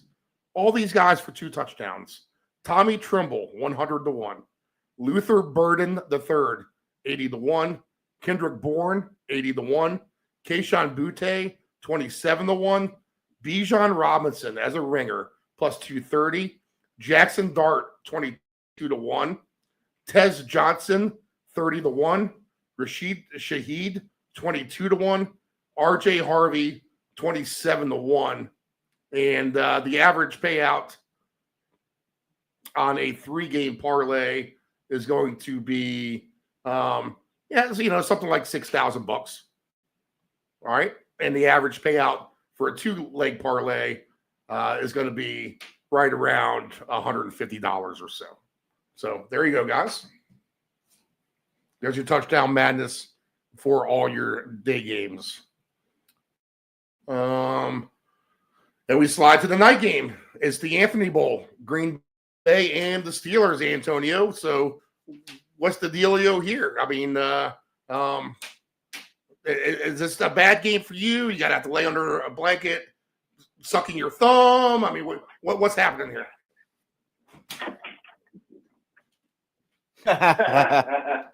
What do you think? Can you see me on the camera? You can probably. Yeah, there you go. Yeah, Pittsburgh, Green Bay. How do you think I feel about this? All right, Troy Polamalu jersey on and all. It's Rodgers. Yeah. I'm obviously terrified because my hometown Steelers, my quarterback Rodgers, my team Green Bay. Now they're playing at each other. Rodgers will be if Rodgers can defeat Green Bay, his former team, he will be the 5th quarterback in NFL history to beat all 32 teams. So my heart will be with Pittsburgh. My head is still with Pittsburgh because I've been watching this Green Bay team, and I know they started out great. You know, you get Micah Parsons to start the year, and you guys are they're just demolishing people. But let's not forget that Pittsburgh almost lost to Arizona last week. Or not Pittsburgh, my fault. Green Bay almost lost to Arizona last week. And I know Pittsburgh's been suspect, but They're going to be home.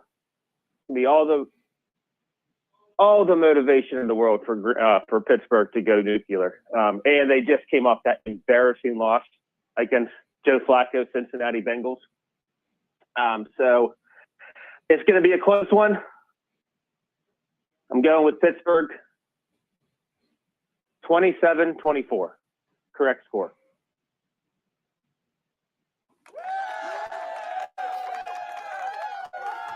Nephew Dave, what do you like?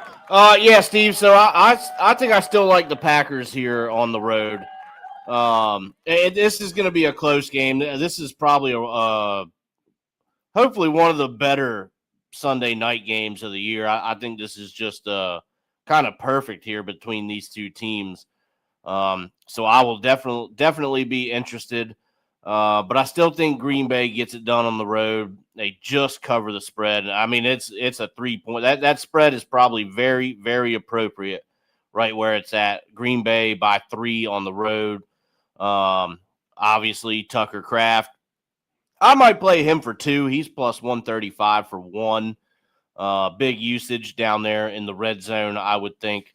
But Steve, short and simple here. I'll look at everything when that time comes this evening. But give me Green Bay to cover on the road. All right. Let's see. For me, I'm wondering if we might get something like Anthony said, but maybe a little bit less points, and we end up being like an under type of game. I'm going to approach this with caution and think about it more throughout the day. My man Wicks hasn't done anything. I don't trust the Packers offense, really, except for Jacobs maybe, and Dobbs. But even Dobbs hasn't been getting the targets, him and his big helmet. And Rodgers has been nice. I kind of think Pittsburgh can win this game at home here, just because that will be enough motivation, I think, for Rodgers and company to, this is a kind of monkey he could just, I don't even know if it's a monkey on the back per se, but it'd be a nice skin on the wall moving forward for him and the evolution of the Steeler team if they are to be serious contenders. I see these teams as a lot alike in both of their respective conferences. So I think they mirror each other pretty well, except the passing game for Pittsburgh is a little bit better, and obviously the defense for Green Bay is a little bit better. But I have my questions about Green Bay, and I don't think we have the true answer yet. Are they a little overrated? And you know what? Pittsburgh probably just could have won that game against Cincinnati, and we'd be speaking a whole different tune about the Bengals than we are maybe today if they did. Green Bay is also going to be short Dontavian Wicks. He's been rolled out. Okay. He's been rolled out. Now Christian Watson is still a game time decision. So this will be his first game back if he plays. Matthew Golden was on the injury radar as well, but he should be okay to play. But like you said, what Green Bay are we going to get today? And like I said, you thought the Steelers playing against Rodgers' ex team, the Jets, was a big deal week 1. I mean, this is the Super Bowl for them right now. Because number one, because Green Bay is a hell of a team. Pittsburgh can win this game at home. Not to say that that's going to erase them losing to Cincinnati, but right now they're in trouble if they go on a losing streak. Because Pittsburgh's about to be playing a lot of good teams, and they can knock Green Bay out right now. They're back in the driver's seat. Is the Pittsburgh defense going to show up? That's going to be the question. Because I can't believe I'm saying this, but I'm not worried about Rodgers. I'm not worried about the offense. They know what they need to do. It's funneled through their tight ends and DK Metcalf. I know they've been looking for a receiver, but guess what? They didn't get one this week. So it's going to be all the tight ends. You pick a name out of a hat on which tight end is going to score. And, of course, Metcalf. And, Steve, don't forget about our Jamar Chase and Tyler Warren bet. Yeah, I was going to mention that right now. I got Jamar Chase already for his yards, but what we'll do is we'll do receptions for Jamar Chase for 12 catches, which isn't unreasonable for him if they're going to throw him the ball 30 times potentially today. Well, Joe Flacco figured out the the blueprint. Throw it to Jamar Chase. Yeah, just throw it to Jamar It Chase. worked out. It worked out well last week. And that's the blueprint for Aaron Rodgers, is to dump it off to his running back. So Warren for 6 catches pays really good. So that's a nice parlay. 12 catches for Chase, 6 for Warren, and that pays really good odds. In fact, I can do it for you real quick. Let's look at and see what it is. The receiving props for Jaylen Warren catches tonight. If he gets 6 receptions for himself. And I do see that we get Calvin Austin, the third back. So that's good news for the Steelers as well. But you're getting plus 520 to get 6 catches for Jaylen Warren, right? Doesn't that sound juicy? I know that nephew Dave loves himself some Jaylen Warren as well. And if we're going to go obscene with Jamar Chase on his receptions, then 12 pays plus 580. All of that is at 41-1 odds for Chase for 12 catches, Jaylen Warren for 6. Wham bam! You just need 2 things to happen. $10 to win 410. How about that? All right, Dave, give us the state of the union of your Washington Commanders. Another week with, well, you get your 2 receivers back, and Marcus Mariota is going to have to carry the torch for you against a team who's probably going to be as hot as any, the Kansas City Chiefs, except we know that they can lose to the Jaguars. So I see 11.5. We talked about 13 earlier as well. So this number's all over the board. Still 47.5. What is the state of the union of your Commanders? Are you guys jumping off ship? Are you guys hanging on tight? What's the deal now? Well, Steve, it's coming into a stretch like this. The optimism is a little bit low. You got the Chiefs this week. Then you have the Lions. Then you have the Seahawks. And then you play a winnable game over in Madrid against the Dolphins. So you're going to have to find a win somewhere in there, and too, really, even just to keep pace with other teams in the NFC right now. I'm a little worried. I'm not saying it's time to jump ship. Things happen in the NFL. This team, and then it's not an excuse, but this team is as banged up as any. I mean, you have probably 4 or 5, maybe even 6 guys done for the year. These things happen throughout a season. It's definitely not what we thought it would be at this point. Getting back our 2 receivers should definitely help the offense. I'm not worried at all about Mariota being in there. I like him. Very, very similar style to Jaden Daniels, so the offense doesn't change much. But that's not the problem right now. The problem is the defense. Alabama could go in there and light it up for 30 points right now against this defense. It is just horrible. So that needs to change. That needs to get better. I'm not saying get rid of personnel, but you need to kind of switch things up. Maybe try guys in a little bit different spots, get some usage. I hear they're using some guys at different spots that, maybe if you switched them over to play them a little bit more of what they know in that position, they can be a little bit more useful. But the defense is just killing us right now. So we'll see what they do tomorrow evening, if any changes or schemes change or anything like that, Steve. But we're gonna have to find a win or 2 within these next kind of difficult games, or it's gonna go downhill fast. So we'll see, Steve. I have breaking news. Efton Chisholm III has been ruled out today, scratched. So no Efton Chisholm III bets. As that's the money that appeared into my account. I'm like, wait a minute, did I win a bet? Nope, voided out. Efton Chisholm III. All right. For me, I'll wait. I'll play the wait and see approach. But I'll let the spread climb to 13 and give me all the points you're going to give me with the underdog on the road. What might you be looking at tomorrow night, Anthony? The Chiefs have at least proved one thing, other than being right now the best team in the NFL, is one still has to question how they lost against Jacksonville. Because I still trying to figure that out. And frankly, I think that might be Washington's only possible way to win is if the Chiefs come into this game saying, "Yeah, we got this." I'm Mahomes. I'm just going to throw it to Rashee Rice. We're going to do a bunch of goofy plays at the goal line, and we're going to be winning 21-0 by the end of the first quarter. But Washington's getting their 2 studs back. Dave, did Deebo play last week, or is he out too? He was out.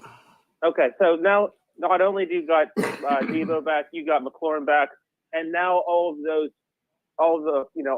third and fourth and fifth options, your Moores and your McCaffreys and whoever that other guy is. Plus, you still have Zach Ertz, so they can settle back into their roles. Washington plays smart, and we all know Mariota's capable of this. He can get it on the ground and he can chuck it. So Washington's gonna have to play their best, and they're gonna kind of need Kansas City to lay a decent amount of an egg on Monday night. So it's very winnable. But yeah, Steve, I would be looking to see if this line goes up just a little bit more, and then we can shift it down. Because all the money's on Kansas City. Yeah, when everyone's betting on Kansas City on a Monday night, I want to be on the underdog. That's all. Yeah, I'm not saying Kansas City will win. I will be rooting against Kansas City, and I will be rooting for Washington, especially for Dave. But I will say, in reality, Kansas City has proven to lay an egg, and they did it against Jacksonville. Can they do it again? Anytime you bet against Mahomes is almost like you got to plug your nose, close your eyes, and just hope for the best. Or don't watch it. Trust me, taking his bets for the first few years were brutal. Everyone would unload on Kansas City. You're like, oh no, here we go again. They're going to clobber me with Kansas City and Mahomes. If you want to be miserable, it's like me doing homework. Do I want to do my homework? No, just don't do it. You want to bet against Mahomes? Yeah, don't watch it. I have a fun little ticket on screen if you want a couple of tight ends early and the early window. Maybe a Hunter Henry, George Kittle parlay. $5 wins you $1,300. That ticket on the screen. Now, speaking of 2 touchdown scorers, let's go ahead and cue up the best 2 touchdown sounder in all the sports.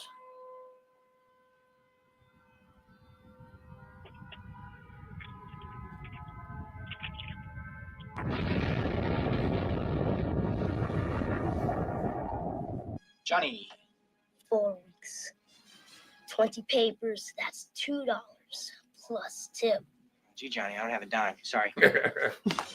Didn't ask for a dime. $2. I give you 25 and a Ric Flair. It's a jungle out there. You got to look out for number 1, but don't step at number 2. Give me 2. And Jimmy 2 times, who got that nickname because he said everything twice, like. I'm going to go get the papers. All right, nephew Dave, give me your prime 2 touchdown scorers today. All right, 2 touchdowns today. We're going to start it off with Dalton Kincaid for Buffalo. We're going to add in a little Cameron Scattaboo. Steve, we're going to go with Demario Douglas today. And then we're going to finish it off on this ticket. I went a little bit outside the box here than I usually do on these tickets. Olamide Zaccheaus for the Bears. There had to be a commander in there, former commander anyway. Ant-Man, your 2 touchdown scorers today. I only have one so far, but I'm building another one as we speak. But the big one that I have is James Cook, Dallas Goedert, George Kittle, the inventor of National Tight Ends Day, and Javonte Williams in the revenge game narrative. I also have, now I don't know if this has changed. I made the bet yesterday, but I couldn't bet Jamar Chase or Chase Brown. Yeah, we were talking about that earlier. Yep. Yeah, I couldn't bet either of those two individually to score twice. But oddly enough, there was a tab that said either Jamar Chase or Chase Brown to score. So I just wrote Chase in quotes. Get them both. There you go. So that's the only one I have so far. But the one I'm building right now is I did talk about Bijan and Jonathan Taylor, how they're not saying automatic, but very good odds to get in twice. And then for the tight ends, I love me some Ferguson. And Hunter Henry's been kind of crappy the past couple weeks. And you can't run against Cleveland. So let's see if Drake May is going to get those 3 touchdown passes a day. Let's see if 2 of them go Hunter Henry's way. All right, my prime. I'm obviously going to play all the tight ends on a ticket. Our Touchdown Madness ticket, I'll read that one more time. That is Tommy Trimble, Luther Burden III, Kendrick Bourne, Keyshawn Butte, Bijan Robinson, Jackson Dart, Tez Johnson, Rashid Shaheed, and RJ Harvey. That's a good mix of one ringer and a bunch of semi-long shots and long shots. And then my primary one will be, since I couldn't play Jamar Chase for 2 on that same book, Anthony, I just played him for 1. So I'll put him as a ringer, as a 1 touchdown scorer. I got Saquon Barkley for 2. I have George Kittles for 2, Ferguson for 2, and Kelsey for 2 on that primary ticket. And then I also have, let's see, let me just peruse down. I'll give you a couple other random potential ones I think can maybe get home. Let's see here. I think Pitts has a good chance today. I would say that Pickens has a good chance today. You always got to throw Igbuka in there, I think, no matter what, as almost an auto play and hope for the best. I think you could throw Achane in a ticket if you wanted to.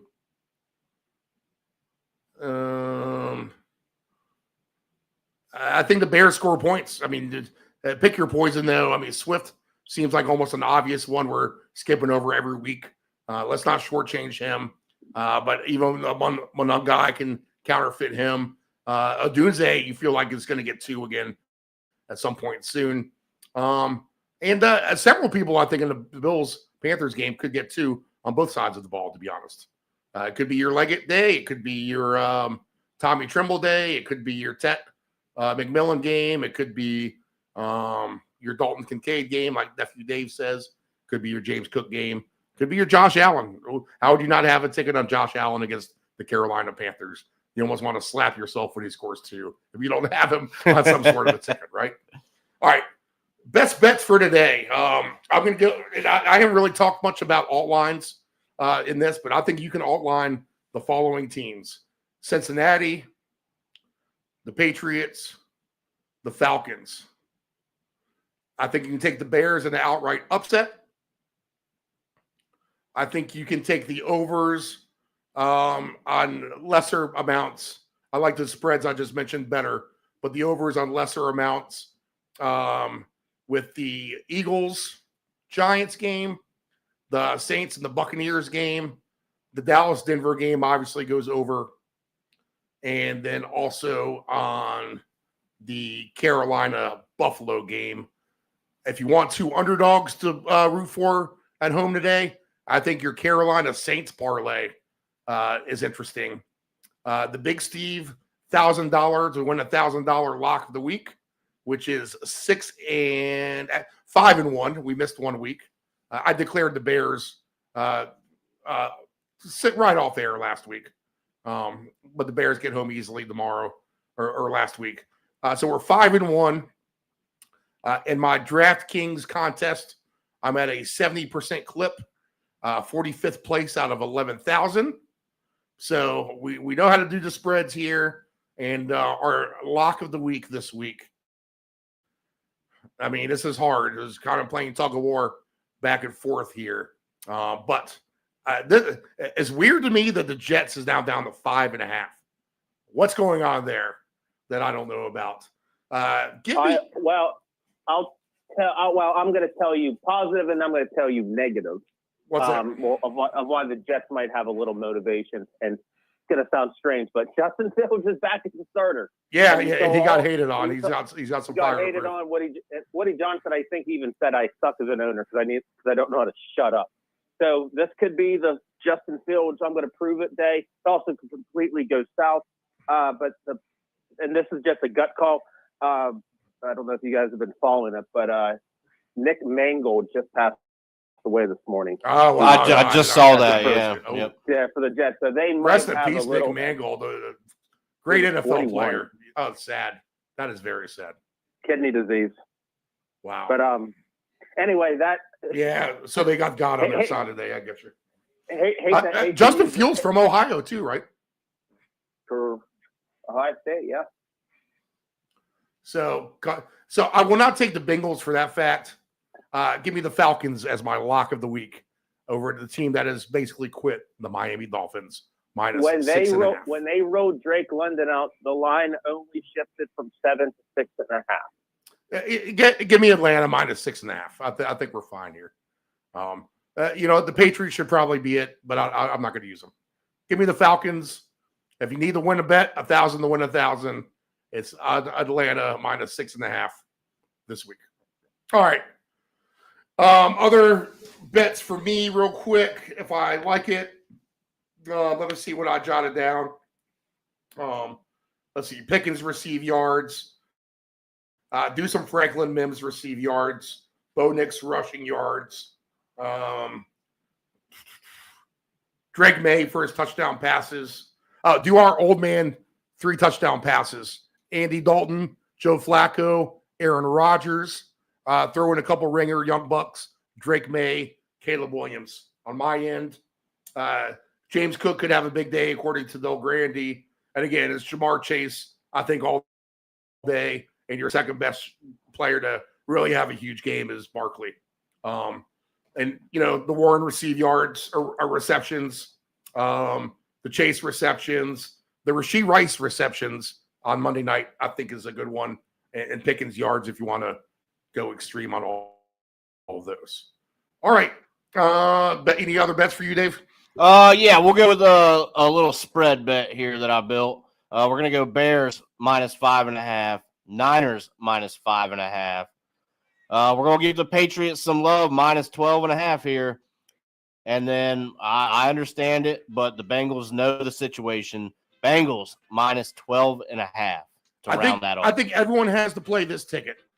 1 touchdown each. Kittles, Ferguson, and Kelsey.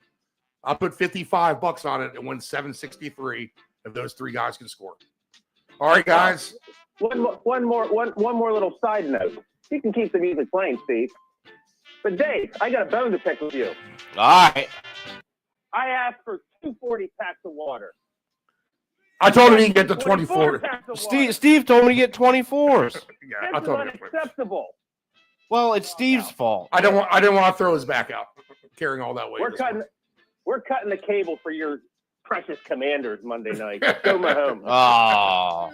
Here's a guy. Now, here's a guy. He buys the wrong. Patrick Mahomes would never buy the wrong water. Oh, God. I'm going to have to listen to Collinsworth talk. Shoo.